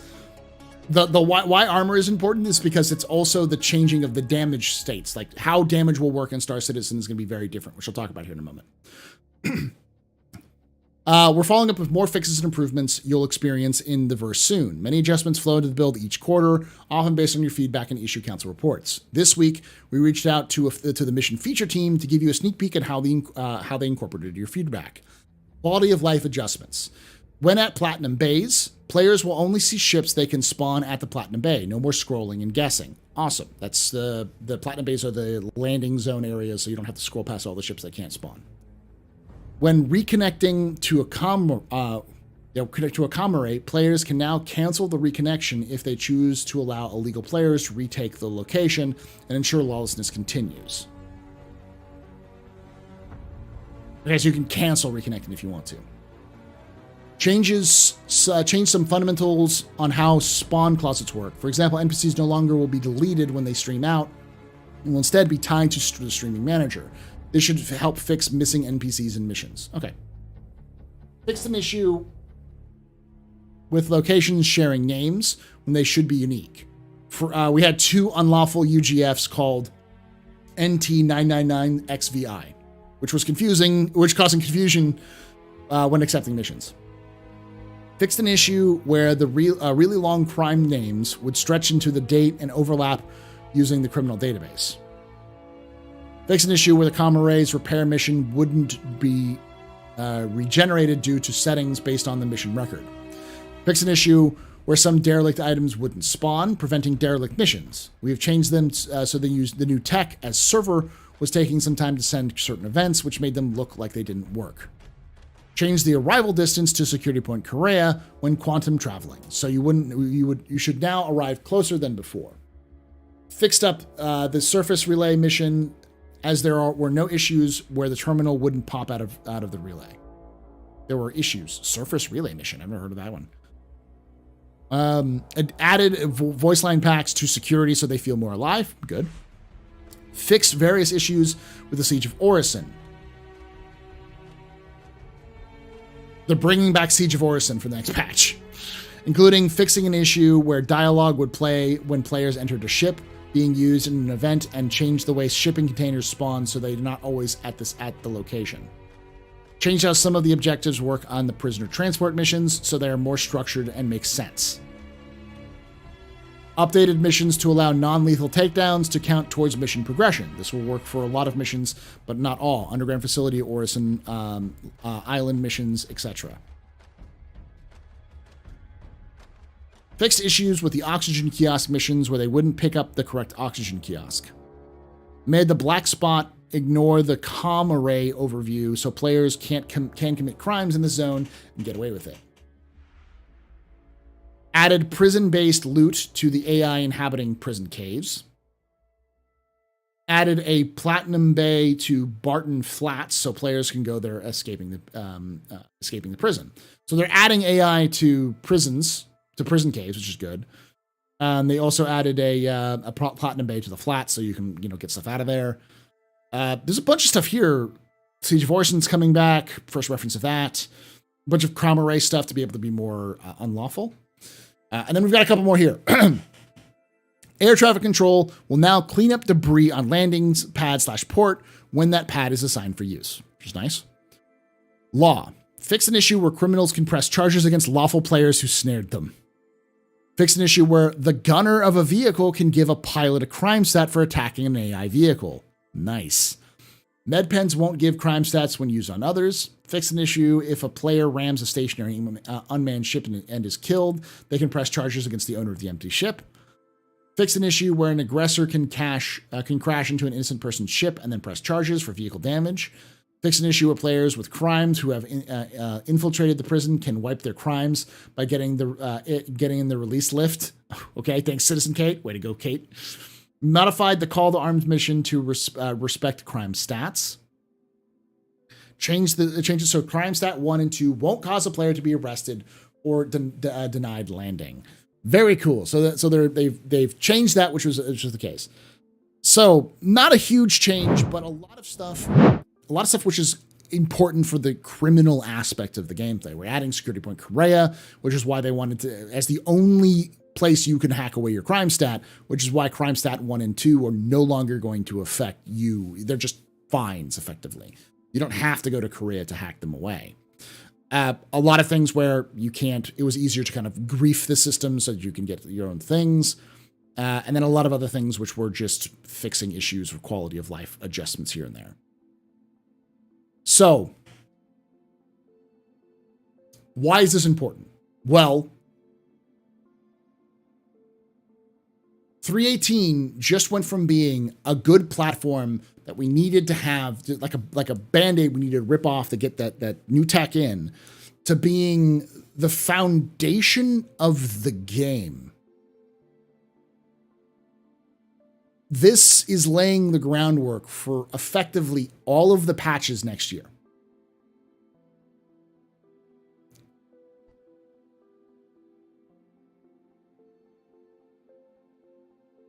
This is big. From the damage system, for those of you who don't know what the damage system is, the way that the damage system currently works is a pool system. Each part of your ship has HP. As your ship takes damage, those HP, like health points, will go down. And if you reach 0 health points on a part of the ship that isn't vital, like say a wing, it'll fall off. But if you reach a health HP of 0 in a vital place, like say your fuselage, then you explode. In the future, which is what they're preparing for with all these additions here, when your ship gets shot on a hull plating, it will do nothing unless it is A, pressurized on the inside, in which case it'll just depressurize that area. B, the way you shot had some sort of cabling which are connected to the rest of the systems, which will then turn off that cabling, which will then force players to repair or to reroute power, reroute the systems, or it is a location where a component lives. So in the future, most of your attacks will be useless. You'll be shooting effectively empty space. You'll have to target specific areas in order to actually kill a ship. Otherwise, you're just filling the ship full of holes. So a lot of the stuff that's being added now and being tested now is in preparation for that system, including things like what we know are coming in probably Q2 of next year, which are things like the resource system, all of these different tests with shields and all that sort of thing. So yeah, this is pretty big. There's a lot of aspects of this patch which are far more in depth than was originally planned. Now, the question remains, can this release before the end of this year? As of this recording, it has not reached Wave 1. That could be changed. This is going to release on the Saturday afterwards, so that could happen. And CIG seems to be still, at this point, fairly certain that they want to release it this year. Could still happen. Could slip until next year. Who knows? We'll have to learn more about it in the future. But no matter what, this patch is shaping up to be far more than just push the PES out the door patch. So I want to know what you think. Do you think this is good news for Star Citizen? Are you upset about any of these changes? Are you excited about these changes? Let me know those things in the comments below.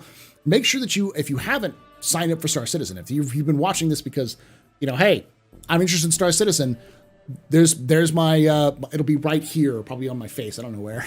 There's my referral code. Make sure you use that when you sign up for Star Citizen and get you a little extra points, and it gets me a little cool things. I'm going to try to pump my referral codes more often. And of course, subscribe for more videos like this and to come join us live here on Thursdays at 9 p.m. Eastern. Like the video if you want to spread the word, and make sure you hit the little bell icon to be notified when these videos come out. And like I say every time, hope to see you someday in the black. Say goodbye, chat.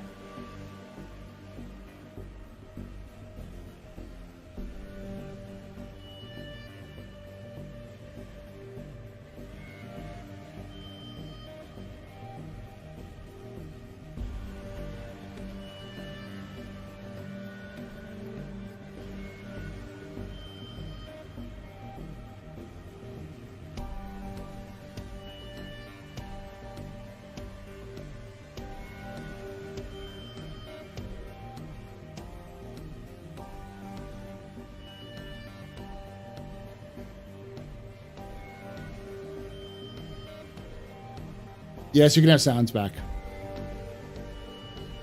But I'm running an ad.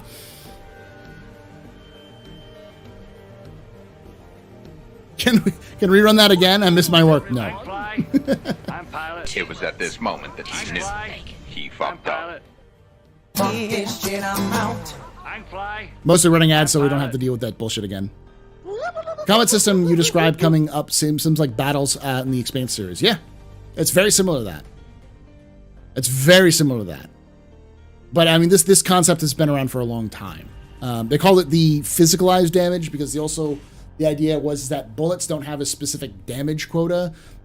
Well, how the bullets strike the target will be calculated based off of the distance and speed. There'll be the calculation based on it to determine how far it will go and that sort of thing.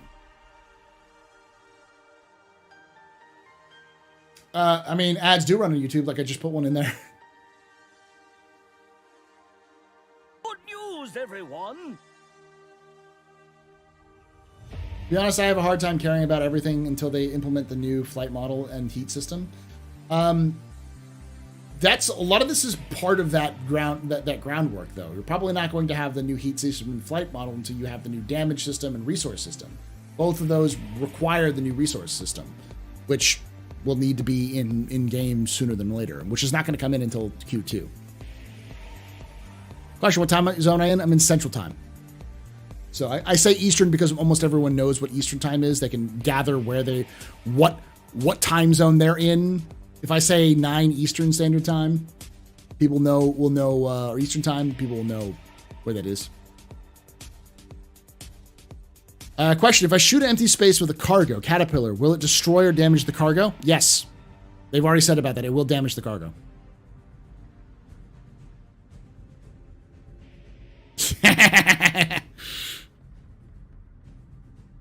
I can run ads on both sides. Now here's the question, chat. I have limited control over the ads. But the more ads I run manually, the less times you'll be spotted with like a 5 stack of ads. That's the answer. It's like when I run an ad manually, you'll get like 3 ads, 1 to 3 ads.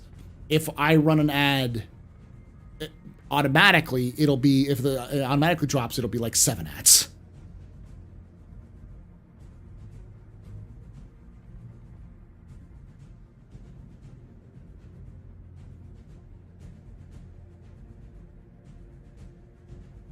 The resource management will come to all currently ships, and once become gradually Hammerhead being the first.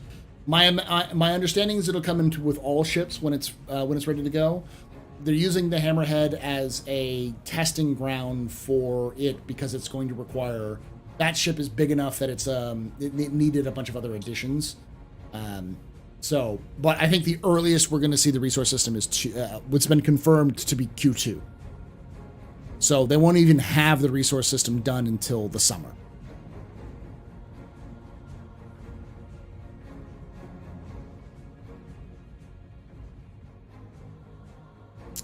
To a degree, I can try to run the top of the hour, but it may not be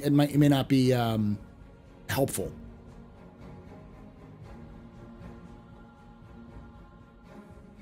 Because there's two options. I can run pre-roll ads, which will means that pre-roll ads will be done, but they have to add ads in between.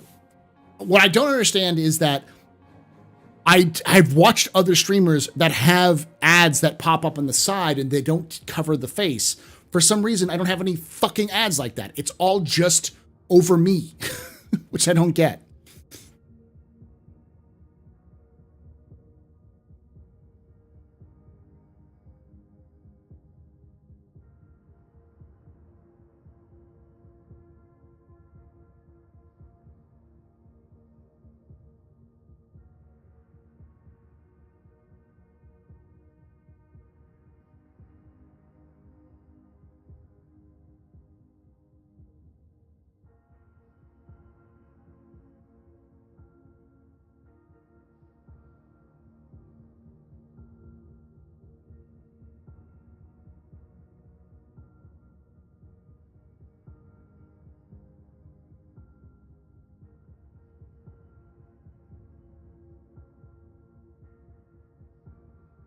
I'm scared, Paul. Hold me. It just seems like individual ship handling could change everything. It will. Everything's going to change between now and the end of the between now and the end of like between now and beta, which is so years away. I would not expect anything that we currently have to be first. Like everything's going to change. Like just constant tinkering. Question: why hasn't CIG come out with Starcitizen vests and ties? Considering the quality of some of their merch, I'm glad they haven't. Maybe like ships, they need to wait for better stuff. They can't even calculate shields without holes. How are they going to calculate bullet paths? I don't know. How would you open ship doors from outside after soft death? They still work. The ship doors will still work. Actually, ship doors are unlocked. So soft death, the way the soft death works is your ship is effectively a wreck, except for the doors, which can be opened and closed, but they cannot be locked. 4318. It'll change probably a little bit later.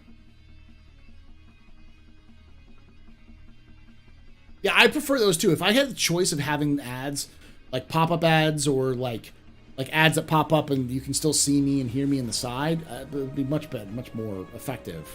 But somehow that works.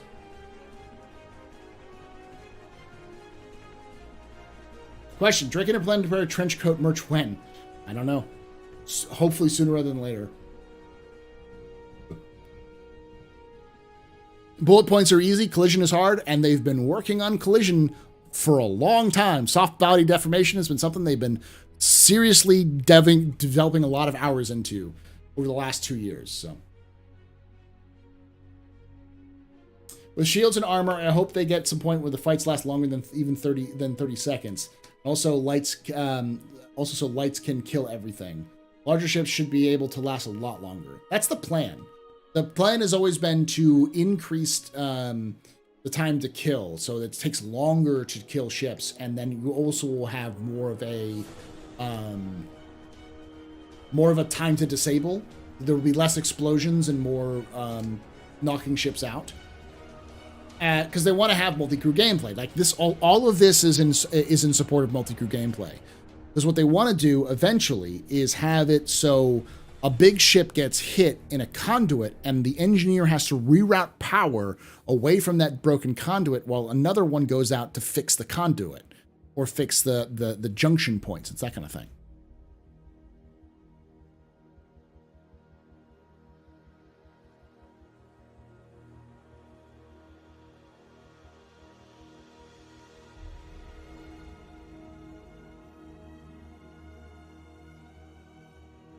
The intersection of physics and netcode is freaking witchcraft, yeah. Does the Oxycorch Tutter Cats use the any in-game right now? No, it has no use yet. The salvage tool will be added soonish. They have said that if you overkill a ship, aka torp or bomb something, it'll still insta-kill it. Yes, it will. Have you heard the flight modes, combat and travel mode? What are your thoughts on them? I think they're fine. I think a lot of people are making much ado about nothing about it. The way it functions, the way it's being worked, it makes sense. It allows for tackling to occur, so you can prevent people from trying to flee, while also allowing for faster ships to have more of a value to them because they can speed up faster.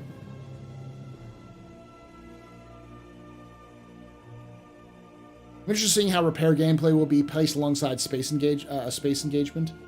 My guess is it's going to be heavily. Have you played Sea of Thieves? Because CIG sure is fuck ass. I know enough players at CIG who are probably watching me right now who've played the crap out of Sea of Thieves, so I can almost guarantee you that's going to be there. Hey, Henkin, how you doing, buddy? Thank you for that raid. How you doing? 116. Woof. How y'all doing? I'm new to the game. I'm very much enjoying it and seeing good things. I see persistence and how important it is, but how will this work? If I put something down in one server and enter another, it should, if it's connected to you as a player-owned item, then it will stream with you. If you, so there's a couple things you're gonna have to kind of work your brain around. Star Citizen's goal is one persistent universe, one central shard is what they call it. But until then, we're going to have these smaller shards. These shards are going to function like typical MMO servers, where you log onto that shard, and they're connected to like North America, Europe. They're just broadly connected to there. When you connect onto that shard, right now, that's not really going to, they don't remember what shard you're on. So you're just going to be, whatever you put down is going to be stuck on that shard until it resets or gets streamed out. But it should persist. But you won't remember, the game won't remember what shard you were on. So when you log back in, you may be in a different shard. But anything that's connected to you personally will stream out with you. Will, not stream out, what is it called?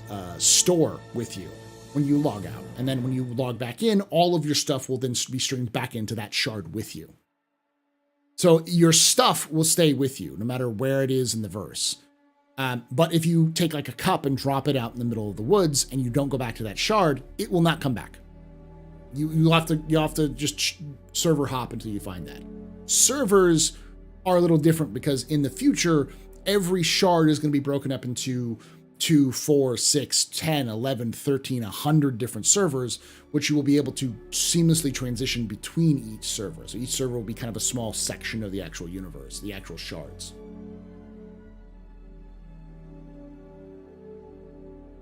Borrowed Trauma, Sea of Thieves in space is pretty solid in terms of what CIG is going for. Yeah, that's definitely what I'd look for. How you doing, Paul? ISP on the fritz, just straight up. It sucks. Jousting is boring, changed my mind. It is. The time to kill would be pretty lengthy.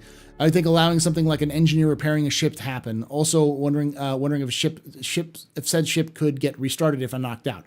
Eventually, yes. Not with 318 though.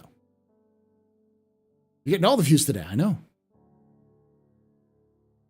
SCM cap is going to be lower to make room for QT boost. Yes. I wonder if it will adjust SCM speed for it. Yeah, they probably will. We still don't have the damn tarps they're proud of. Soft body deformation is in the game. It's just they don't use the tarps. The tarps were designed as a test bed, not necessarily for you to use actual gameplay with. Again, with the coffee cup. Everyone's dropping their coffee cups. Yes. It's just what Chris Roberts says, so I'm using it. And 318, we will be able to put things inside a ship without losing them. Should be, yes. Currently, we can kind of do this, but sometimes the ship gets a lost state. It's not reliable. you should be able to. That's not confirmed. Effectively, what we're going to get with 3.18 is 3.17 plus. So how the functionality for storing and unstoring and all that kind of stuff works right now in 3.17 is what they're trying to shoot for 3.18 with the new architecture. When they're updating the NA map, the current one sets. Oh, the star map. Soon, TM. They've talked about. They've been working on it, but it's been focused on Squadron, the single player side of things. Once it's finished for Squadron, it'll be ported over to Star Citizen. But yeah, that's the one thing everyone says is the current star map sucks balls.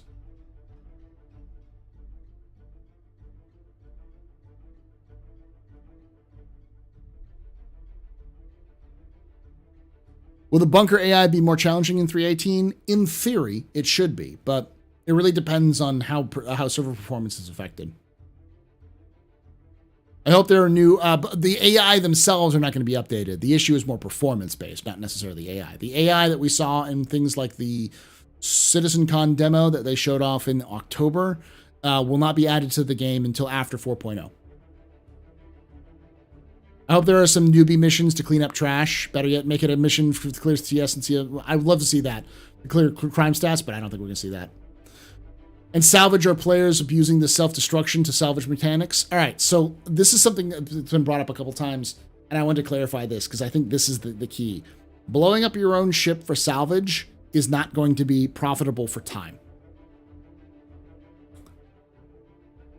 Because taking your own salvage will never be worth the same value as the ship you have. And yes, you can claim it and respawn it, but it's going to be a time thing. So your timer is going to tick down, and it's going to take longer for you to actually get the salvage. I don't think it's going to be as valuable as people think.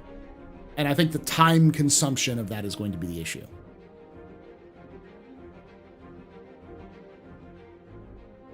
I don't mean to beat a dead horse here, okay? Then proceeds to beat... I don't mean to beat a dead horse here, but let me beat this horse some more. But if I log out with stuff in my inventory right now, will it still be there? Yes. So what's changing here?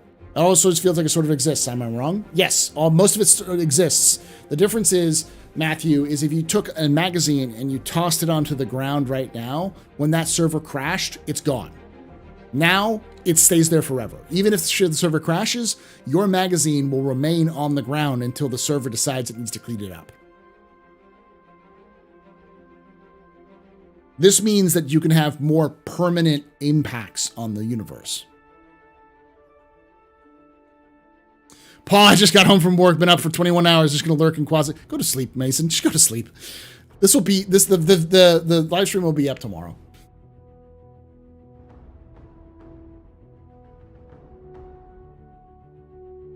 Question, do you think 4.0 could happen next year? Yes. Or are they more likely to see a lengthy 3.18, 3.19 patch cycle?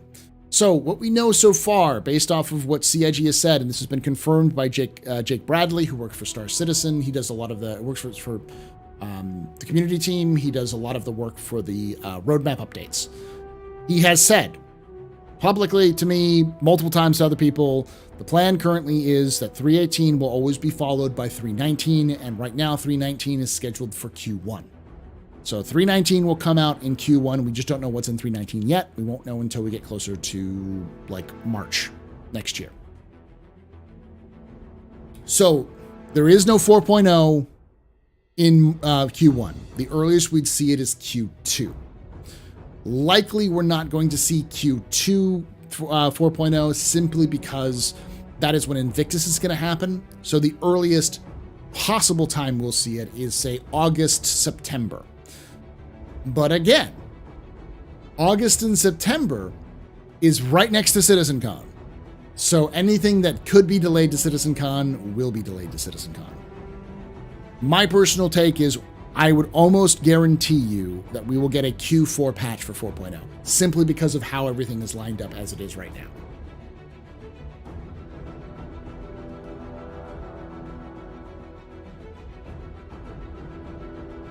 Pizza. At the pizza place to 3.18? Nope. Unfortunately not. I don't know why. Unplayable until then. Basically, Orion, what I'm trying to say is I'm expecting 4.0. I'm expecting 2023 to be 2022, but slightly better because PES is in so they can do more stuff. What about blowing up all my friends' ships? I still don't think it's going to be as valuable. I'm not saying everyone should collectively throw Pico and whale plushies into a Kudra ore, but I'm also not saying that we shouldn't test the limits of 318.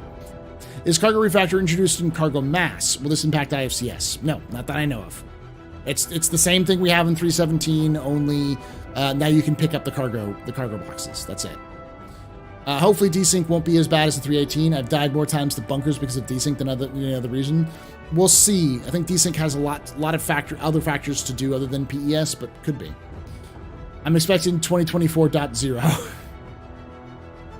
My poor legs. I'm sorry there, Hankin. If your ship runs out of fuel and you leave it logged in, the ship will stay there. Yes, if your ship runs out of fuel and you log out and you log back in, your ship will be there. Even if you log out of the game, like if you Alt F4 when you log back in, you may not be directly back at the station you left. Not like you can do now. Your ship will still be there in deep space, empty of fuel. I don't mean to sound complaining, but to them adding missions for players to clean up trash does not sound like appetizing or interesting gameplay at all. The mission to clean up trash had more to do with clearing crime stats. So 319 will be at the event. Invictus? No. 320 will be at Invictus. 319 is probably going to be in March, April. Invictus is in June. So things are going to stay where they are in that shard. So if you leave a gun under a rock, it's going to stay there. Landing the same shard is a different story. That's the issue, yes. Is the shard itself. Right now, there's no way to tie you to that shard on a regular basis. They don't want you to permanently tie to a shard anyways, and shards will increase over time, but, you know. Calling right now, 4.0 will be late 2024. Late 2024? I don't think so. I think that's a pessimistic point of view. I think it's much more likely to be 2023, based off of a couple of factors. One, CIG has said that server meshing is not nearly as complicated as persistent entity streaming, so it'll be a lot easier for them to implement.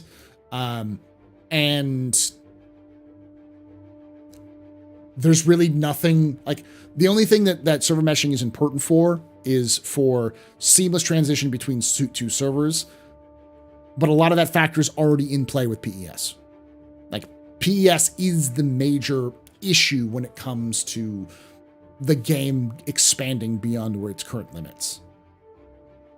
The only other thing that would expand the game further is increasing in the quantum system, but the quantum system's already added into the game. It runs the fuel and repair side of things, which is why fuel and repair will be changed depending on where you are in the verse, and also depending on other factors that you don't see, like traffic to those, like NPC traffic to those places. So, no pizza, 318 refund. Exactly. 318 Star Citizen fuel ratting then. Kind of, probably not that much.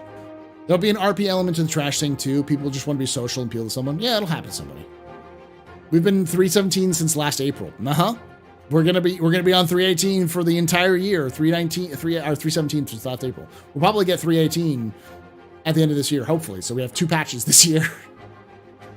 A lot of folks don't understand that production is ramping up. Well, it's not really production is ramping up. It's just that since they incorporated PES into the main branch, like, if you look at the monthly reports like I do and like some of the progress report stuff, there's this like line that goes up for what they're doing. Like, suddenly they went from like, oh yeah, we're working on this stuff, to just like, whoop. like suddenly it's almost if the team's got tools that they could use now, and they're just like, let's build the things we wanted to build. And this always happens when CIG gets over a technology hump. They suddenly just go boom in terms of their gameplay additions. That's what happened with mining in 3.0. And then once they reach the technology bump, they just kind of level out a little bit more. Kind of add a little bit of things here or there, but then next technology, whoop. And really the last technology humps are PES and server meshing. So, hey man, that's cool. Just calling based off of the absolute lack of pizza. That's true. What's the petty feature you're logging for the most? Example, coffee machines that works or pizza. I mean, pizza, obviously. That's the thing that I want the most, is fucking pizza. But also mixing your own drinks in game, being able to use bars and chips, that's absolute, like, top tier and required for me. 2.6 to 3.0 and 3.18 to 3.19 is to 4.0 is very similar, yeah.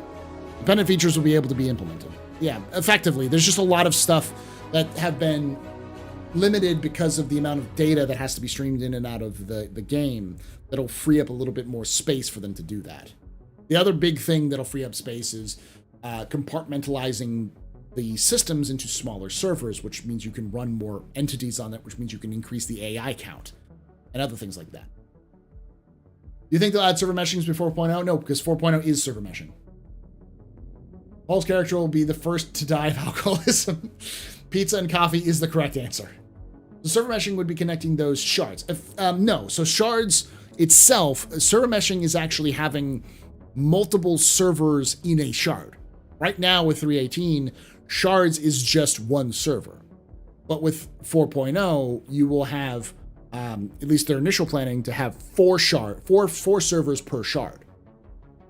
So you can think of shard as like a traditional MMO server, and the servers as like realms in like WoW or something like that. Not realms, whatever, like the small map areas. And then you walk from map area to map area, you get transition from one map to another, hopefully seamlessly, and then you're good.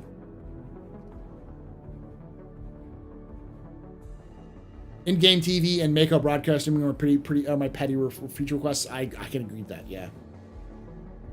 I like burritos. I'm tired of burritos. Never tired of hot dogs, though. Zones, yeah. Like zones. I'm like, wow. And why that's important is because that's how Star Citizen will be able to support thousands of players per server. Because the reality is the limitations in the server has little to do with ships or players. It has everything to do with entities.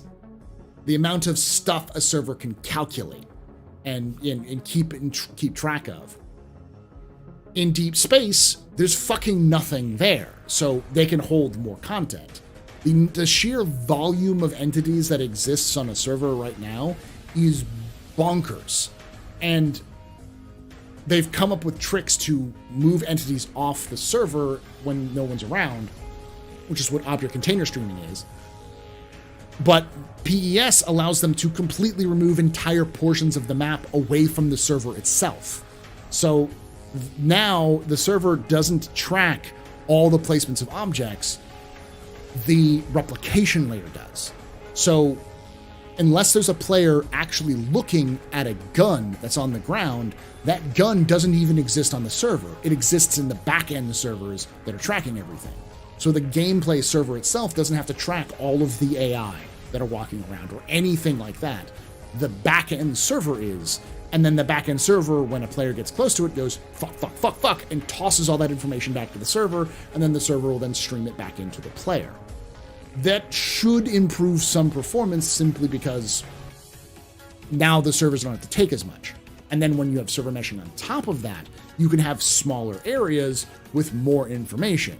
And then they have things like dynamic server meshing, where they can increase or decrease the size of the area that server covers dynamically. So if more players come into an area, if there's a big battle going on and thousands, millions of players are running into this one area, they can start spinning these off into smaller and smaller servers until they have hundreds of tiny little servers in this one area so they can support all the gameplay. I like the server panic. I imagine that's what servers would be doing for that. Hey man, in-game DV isn't petty. I could be amazing. I want to see the AstroPub pops. That'd be great. Yeah. I am not Dan Carlin. I'm not that good. Basically, all inventory is on back-end servers instead of on the live server, effectively, and it's all being traced by the back-end servers. So the server doesn't have to give a shit about your inventory. Everything in the back-end has to deal with it. Software history? I don't know. Does PES address the unmoving NPCs who forget what they're supposed to be being suspected after being suspected? I don't know if it affects NPCs. I've always had a theory that NPCs will probably perform better simply because the servers won't have as much, the gameplay simulation servers won't have as much loaded onto them, so they can focus better, so the AI should be acting like they're supposed to according to their programming rather than acting 2 seconds behind because it takes that long for the servers to actually catch up. The question is, how fast will the server respond to this? Fuck. Yeah.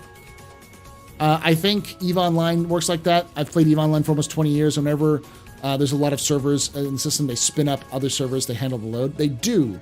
But the difference between EVE and Star Citizen is that Star Citizen is not going to have a person spin up the servers. It is going to be done by a system. So it's going to be done automatically rather than having to have a person actually spin up new servers to support those players. So you don't have to have like a GM looking and monitoring all the progress of what's going on in these areas. The system itself will say X number of players have reached the entity count has reached its maximum, spinning up a new server to continue support that. And because it's all done by cloud-based computing, it can be done at the wave of a hand, rather than having to wait for an actual physical server to be loaded up.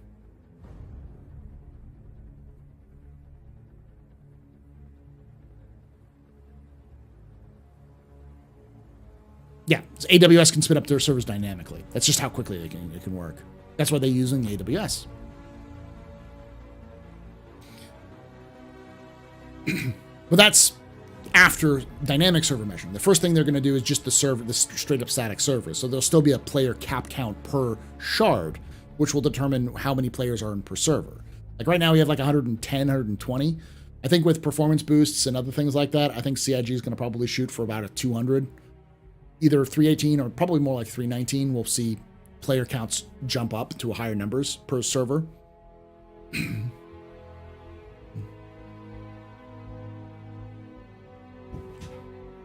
EVE just slows down time to handle the load. Yeah, but they also spin up new servers. And you can't do that with Star Citizen. You can't slow down server time. It wouldn't work. It would ruin the game. I have to say, though, coming from Apex, where people are brutal to the devs, it's amazing to see the transparency this company provides. I applaud you and the teams for providing this type of service. I do not work for CIG at all. CIG pays me fucking nothing. I get no paychecks, but I thank you.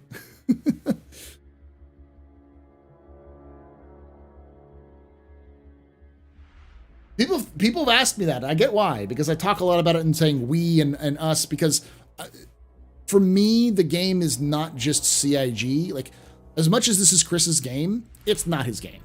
It stopped being his game when he made fuckloads of money on backers. This is Chris is the captain of this ship, but this ship is crewed by a lot of fucking people. They paid you in a redeem, but it's not a fucking payment. That's punishment.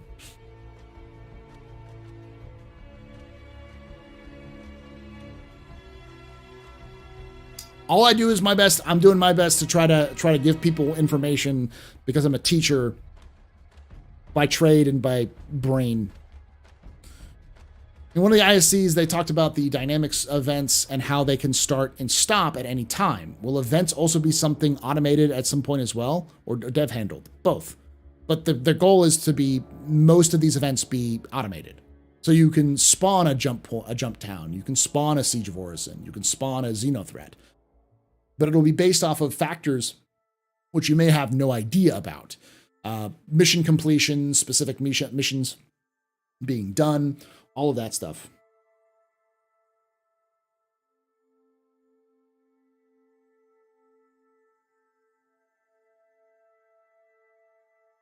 My daughter's yelling at me to tell you're awesome because you're a gamer, teacher, and streamer. She just says hello, by the way. Tell your daughter hello, and it's also the school night, so do your homework. You have that teacher soul and aura. I don't turn it off sometimes, and it pisses people off. I've more than once do I teacher talk to people when I think that, like, when I'm trying to tell people something, I'll get into the teacher mode, and someone will be like, "Why, you're so arrogant, Paul?" I'm like, I don't mean to be arrogant. I'm trying to do the teacher thing.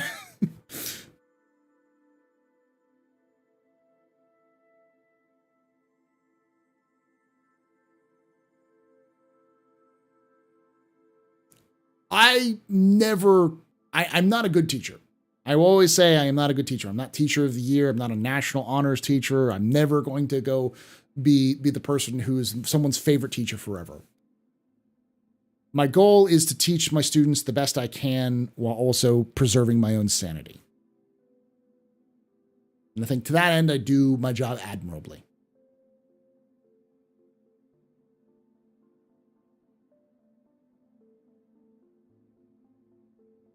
And the job's not bad. We got a lot of time off, which is nice. A lot of bullshit to deal with, but a lot of time off. It evens out. I just wish we got paid a little bit more money. Like I'm getting paid about a little under $60K a year, and I'm like, this is my 11th or 12th year teaching with a degree. Like I'd love it to be able to be making like 70 or 80 at this point.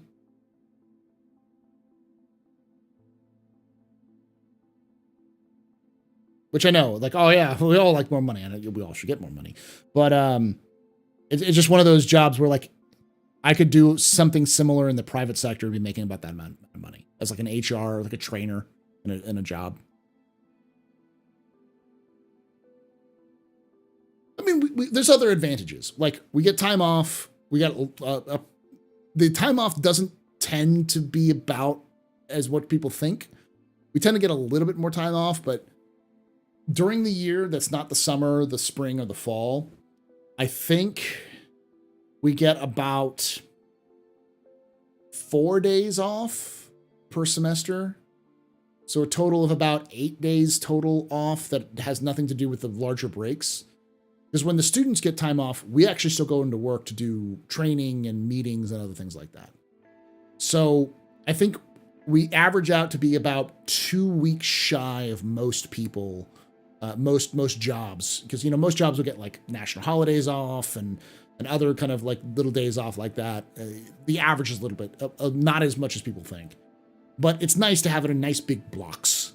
A week off here, a week off there. Instead of having 4 days off, we get a fucking month off, which is nice.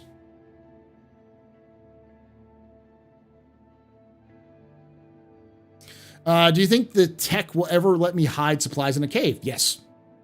Second, what is the vision for parking ships not currently being flown? Today, they live in a terminal. Is that the future plan? No, you're going to have hangars. So you'll be able to go to your hangar and retrieve your ships in the hangar. But the question becomes, that we don't know about is the physical location of those hangars. Will you be able to go to that hangar and that hangar will be yours forever? Will it be faked where like the doors close on hangar 2 and then somebody else requests landing and the doors open and suddenly hangar 2 is free even though you're still there in hangar 2? We don't have full information about that. My guess is that there'll be some sort of system that they'll develop, probably some sort of elevator system where your ship will be stored in a long-term storage hangar, and then you could go to your hangar and check on your ships and stuff like that, and maybe go to a terminal and hit, pull this ship out from your storage hangar into a launch hangar and then fly out like we do now. There is some systems that aren't fully in place yet, but there is some that they definitely want to physicalize and persist hangars in terms of where ships land. My grandfather, teacher from 1960 until 1998, when he retired, he always said, if you're a teacher that loves it, helping people learn, you'll enjoy it much more than and nothing else matters. Yeah, that's good old teacher wisdom. As a teacher, you gotta like kids, like teaching, and and have a decent understanding of a topic, and that's about it. The last part is learned too. You can learn anything.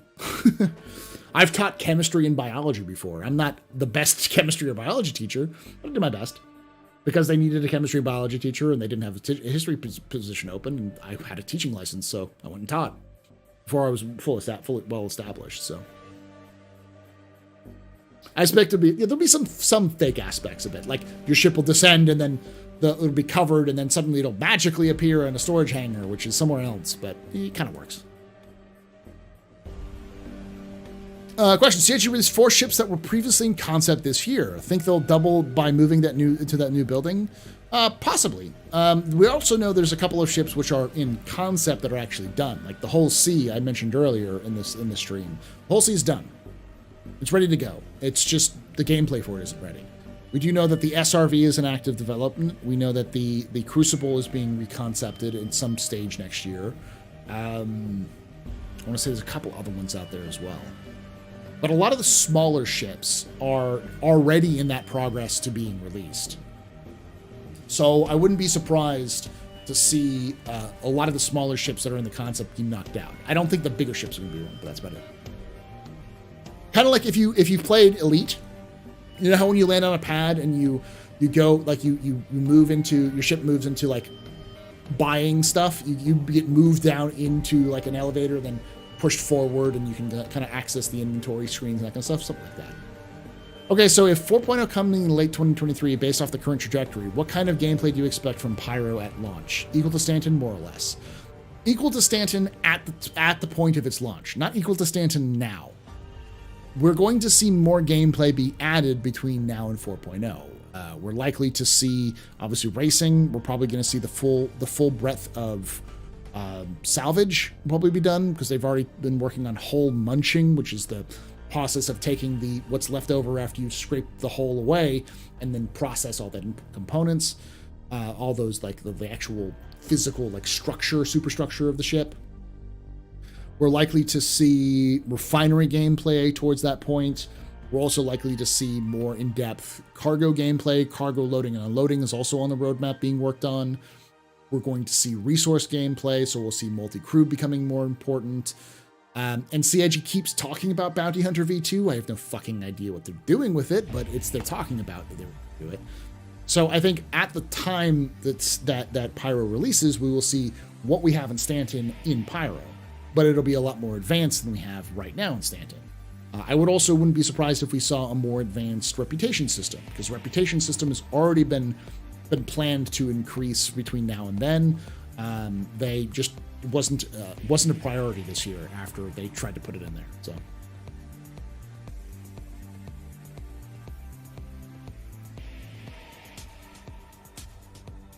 I don't think so, QPan. I think Pyro will be fully in Pyro. We just may not have all of the points of interest in Pyro. We'll probably have a lot of the dynamically generated stuff, like the settlements and the crash sites and stuff like that. Anything they can do for that, because planets aren't an issue. They can make planets. They've already made a bunch of the planets. It's just they haven't finalized the planets yet. Is Idris and Squadron holdup kind of done? Yeah, I believe Squadron, the Idris is done. I think they're doing some other minor tweaks on it, but it's done. Same with the Javelin. Both of them are finished, but they're not going to release until after Squadron. And besides, there's no point in adding an Idris or Javelin into the game because the crew counts are astronomically high. So when is 318 supposed to go live? We have no idea, Spoonie. As of CIG's last statement, this month. So either next week or the week after next.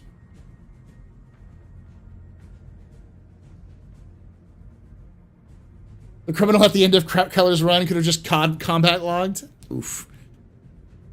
I get that reference. Do something right, and not even the crickets will be heard. Do something wrong, and the crowd will rival a megaphone shouting at you down your door. Yeah. Has there been any update on land claims since the initial money grab? I'd like to know more of how to defend my resources when I'm offline, or do I have to worry IRL about that my shit? So, yes and no. Effectively, you will have to defend your shit while you're offline. But if it's in UEE space and you have a land claim, you can, I believe, murder them without consequences. And there will also be things like hiring NPCs by that point to defend your shit, to build turrets and other automated defenses to protect your shit.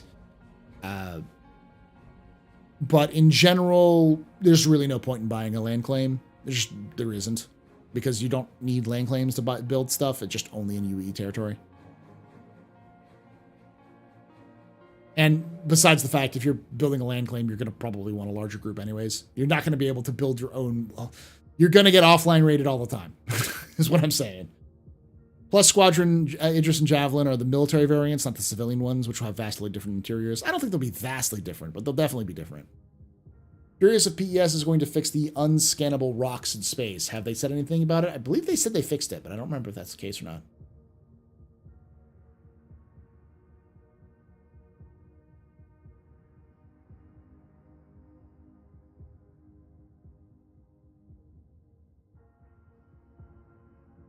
See if there's anything else. He taught technology when technology was typewriters. Oh, nice. Ship teams also have a few vacancies. If you look at the job page, yeah, a few new people will probably be added in. Intrigued is whether it be one hangar per ship, given the different hangar types and some ships come in. That's a good question. I think especially when you have landed ships, they're going to have some sort of accommodation for all the ships you have at that location. That's good to hear, actually. Just have this recurring nightmare of Pyro being empty besides PvP creepers. You're probably going to have a lot of NPCs. The thing is, one of the reasons why they're waiting for 4.0 for Pyro is because NPCs need to be able to populate more, and the current levels of NPCs that are possible, even after 3.18, is probably not going to be high enough for them to kind of get the feel they want to go for. Because in practice, at least, I think CIG wants to have a lot of traffic in Stanton, NPCs flying here and there, flying around you, places like Area Team filled with the sky with various NPC ships and player ships and such like that. Because they want to make the place feel alive, but they need to have the quanta simulation working and the probability volumes working better, and those need to have PES and PES, and also you need to have 4.0 to be able to have more entities, so more NPCs per server to be able. It's a lot of different like stacking issues that kind of happen. So when 4.0 comes out, I wouldn't be surprised if we saw a huge number of NPCs just suddenly appear in Stanton that never existed before. When you go to Pyro, it's suddenly much more empty. It's much more like Stanton is right now. Because that's what they want to go for. They want to go for Stanton is the capital of commerce in the UAE. Pyro is Mad Max meets the Wild West. Pretty fucking empty. When do you see G12 coming into the game? When CIG remembers that shit, that fucking vehicle exists? They still don't even have the X1 in the game, which makes no sense to me. Questions: did human mostly abandon religion like in Star Trek, or is it still surviving in some way? Multiple religions still exist. There is currently a religion, probably the most prominent religion isn't really a religion, it's much more of a philosophy. And also, you can still be other religions in part of it. It's called the Church of the Traveler. The philosophy is effectively the quip, it's the journey, not the destination. The purpose of the Church of the Traveler is to constantly travel, to always be moving, and to learn from your travels. And there is, at the beginning of every year, there is one holiday for the travelers, which is called the Traveler's Day, which happens at the 1st of January every local time.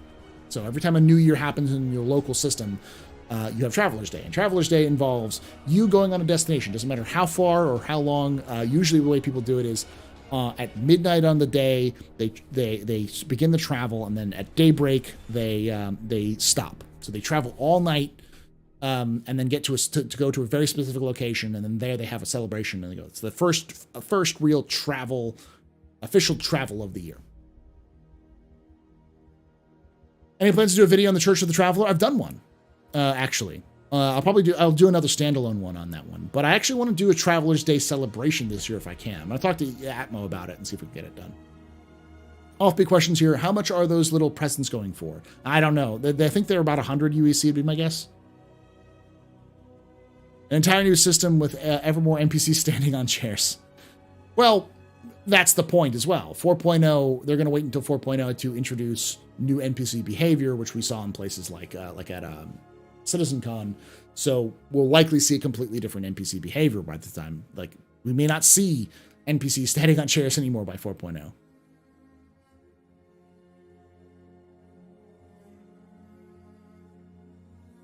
Seems like an innately unfair religion for planet-faring folk and planets with different day-year cycles. Not necessarily. You just only travel in the beginning of the year. That's the only day that they celebrate. But you can travel all the time. The whole purpose is to travel a lot.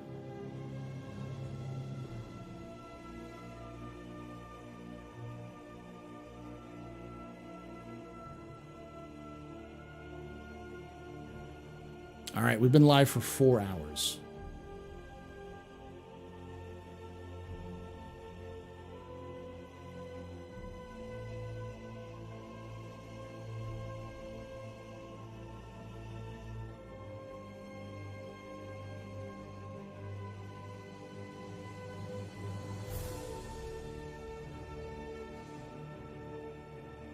No, by 4.0, they'll be lining up to meet Lord Vader.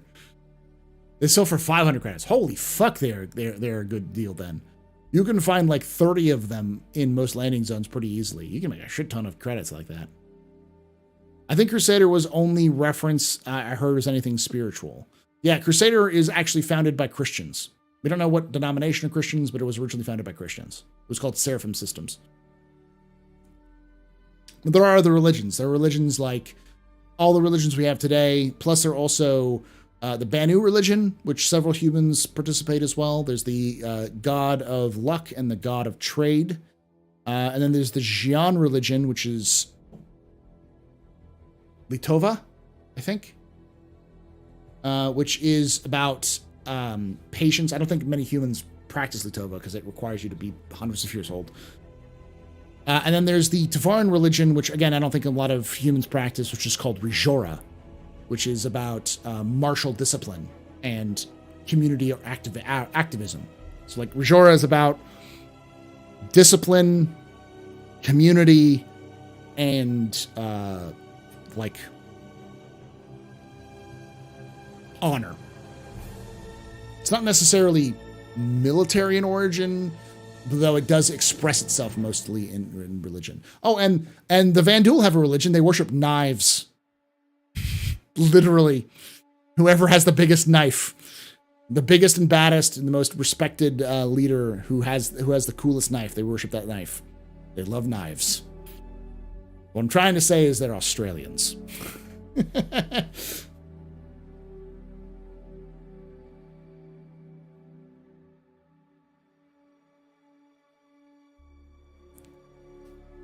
That's an Aussie, I win then. Call that a knife?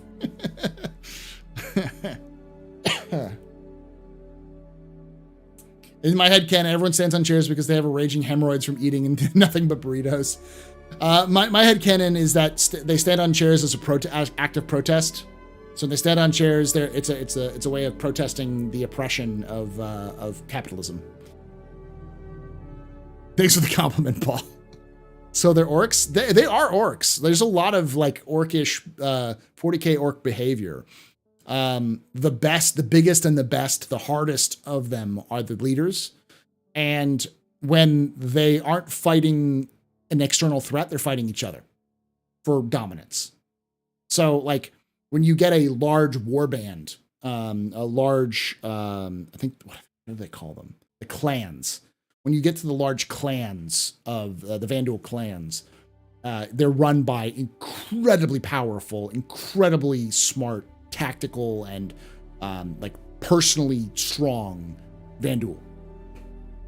Like they have the charisma and the power and the strength and the reputation to pull a bunch of different Vanduul war parties together to create a clan. And they're usually noted by kingships. So, but yeah. Like that, we actually have seen in lore during the fall of Caliban, I think, where they tried to fight off the Vanduul, but the more they fought, the more they attracted more Vanduul to come to the fighting. So unless you destroyed a clan outright, if you let them escape, they would escape, and then more Vanduul would come because they wanted a bigger fight. They wanted to kind of prove their worth. So yeah, they're kind of like orcs. They're like orcs, but they're not dumb soccer hooligans. They're bloodthirsty butchers, and only bloodthirsty butchers. No crumping, just murder. No cute like imagination, power of imagination, and cool looking scrap stuff. Just baby eating. Just baby eating.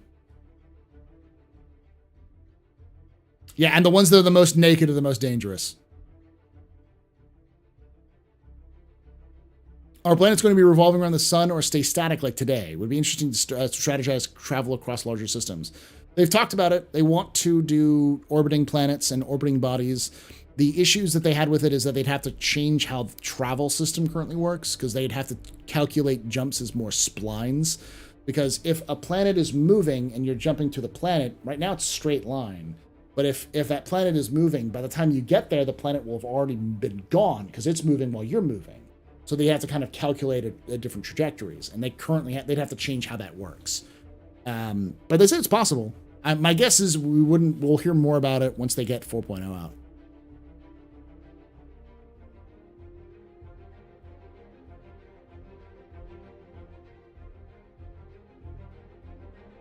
Question, do you think at some point, likely way down the road, where we will be able to fight the Vanduul, an effective sandbox server in some meaningful way, or will be remain static? Oh, yeah, definitely. You'll definitely be able to affect the sheer volume. There'll be a probability volume or a quanta value of all of the available. Like, when they say quantum, this may be, for those who are newer, quantum is a system that runs in the background of Star Citizen. It still does, it runs right now. But its eventual goal is to track everything in the universe. But they're like tiny little data points, not even like people. They're just dots with like small attachments to them. Trader, pirate, miner, security, whatever. And then they let them loose. And for every player, there are 9 dots. 9 quanta is what they call them, little data points.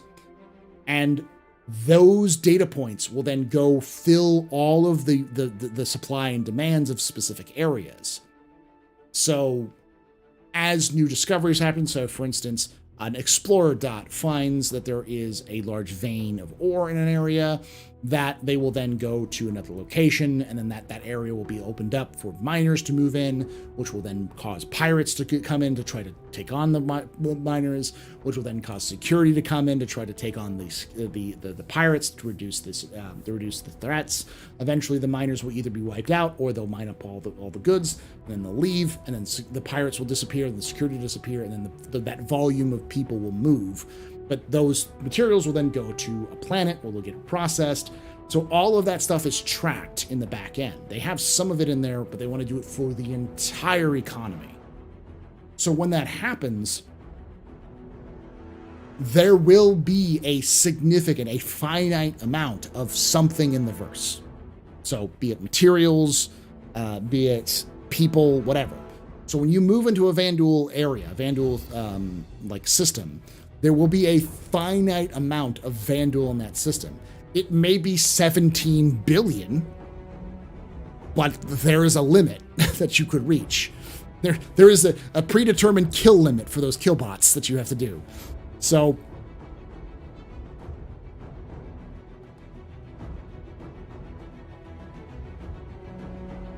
they're like Klingons or Hirogen. Yeah, similar to that. The Trevarin are warlike, but they're much more like community warlike. Like if we're using 40k as a reference, Vanduul are the Orc, Trevarin are the Tau, the Xi'an are the Eldar, and the Banu are the Squats? They're just rogue traders. I don't even know what they would be. I guess it'd be the Squats.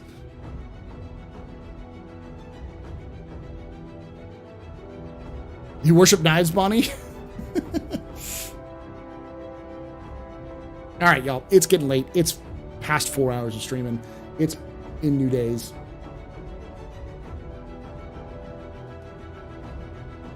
I'm going to go to bed. What unfinished and underrated Star Citizen feature currently in game would you like to see at least acceptable compared to Starfield on its release? Our question about orbiting planets made me think of this context for new players. What's currently in but not finished that I'd like to see fleshed out?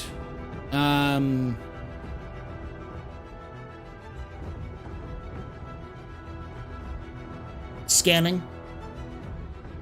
Scanning sucks ass. Improving that.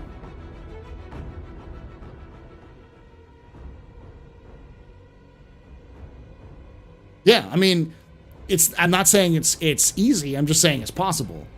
And for those of you who don't, before I log out, for those of you who don't know, my plan, I have a plan too. Once we know that quanta are in game and there is a predetermined number of quanta, there is, we haven't had a name for it. I'm guessing, I'm probably going to just call it Operation Uwu because it's an inside joke.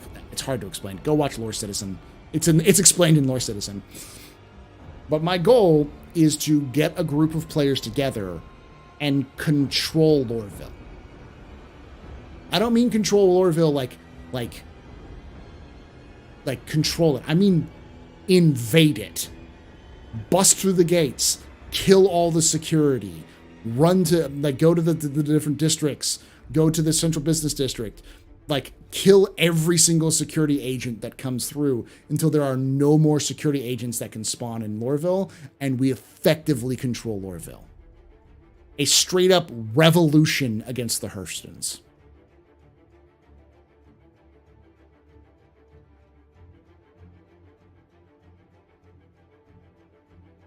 So that's the, I'm going to test quanta in the most illegal way possible. Yeah, there's also the Operation Pitchfork. You can think of it similar to Operation Pitchfork, but instead of fighting the Van Duel, I'm gonna stage a revolution. A violent revolution. Mostly because I think it'd be cool to see how long we could hold it for. Because in theory, that action would cause a security response, so you would see outside security show up to attack us. So security, and then eventually tiered up to the UEE. So we would be fighting the government.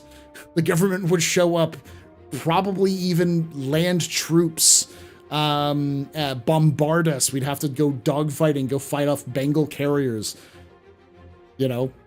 Basically see how long we can hold the planet for. I don't think we'll be able to hold it for long, but the idea is we'd go down in in the game's history for sure. They'd have to make a lore piece about the great Loreville Revolution.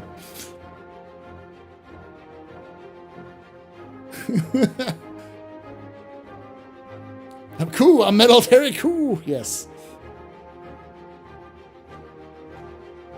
Bring your own chair.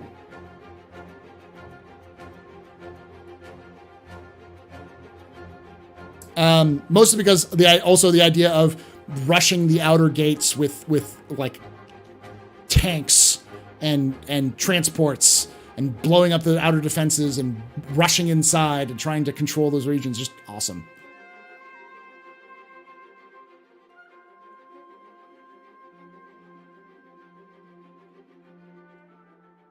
Wishful thinking, but I'd like to be there and be there handling anyone who wants to fight a gun.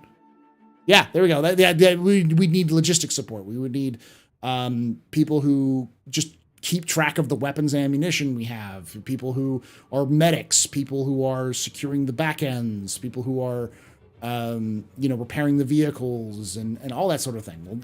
It's not just pew-pews, it's the whole fucking game.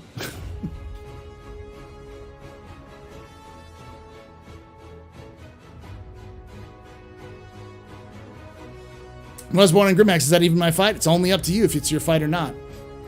I'm fighting to liberate the people of Loreville. Great revolution of attempt that failed miserably. Oh, of course it's going to fail miserably. There's no way we can control Loreville. But it's probably never happened before.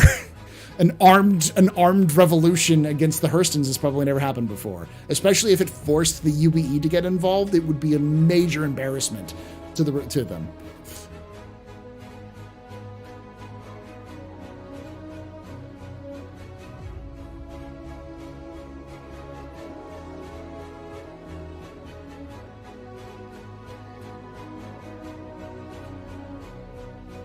All right, y'all.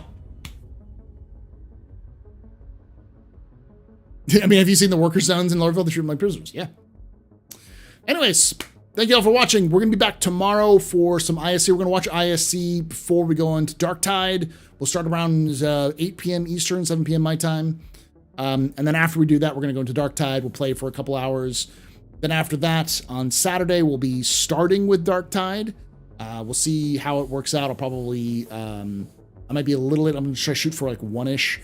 But we're going to be recording, I'm going to be recording Lore Citizen tomorrow afternoon. So we're going to do the episode that we were going to do with Al and Jail. And we're going to be taking questions that you had about alien stuff, alien lore. And we're going to answer those questions about alien lore for this episode. And that should be out on Saturday if I can not fuck it up. We'll see. So, yeah, so we'll have that. That'll be out for the Astro Historian. And then Captain's Table is going to be Velocity Raptor and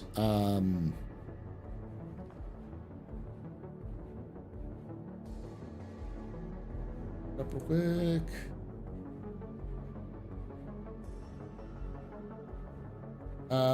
Nazarus. So they're going to be coming on. We'll probably be talking a little bit about 318 and other aspects of the game. We'll see what they want to talk about. And then on Saturday, or on Sunday, after that, we're going to be doing another lore relic expedition, depending on considering if 318 is going to go live or not. So you can join us. That's where we get together with my organization, the League of Relic Enthusiasts, just the League, where we go to the ruined outposts and gather artifacts. We go look for artifacts in those sites to kind of preserve. So a little fun little expeditions.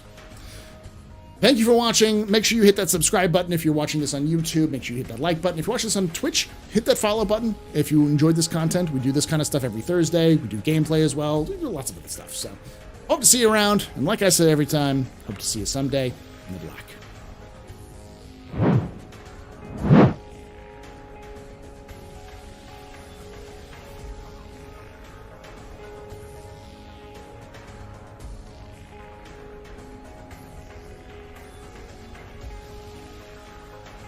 Let's find someone to raid. Are you on Twitch?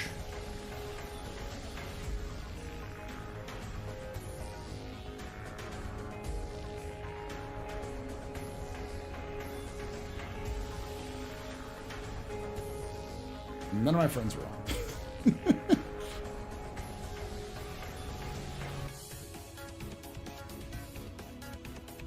on. Verdi's on. We'll raid Verdi.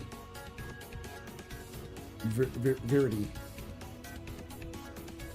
Go say hi.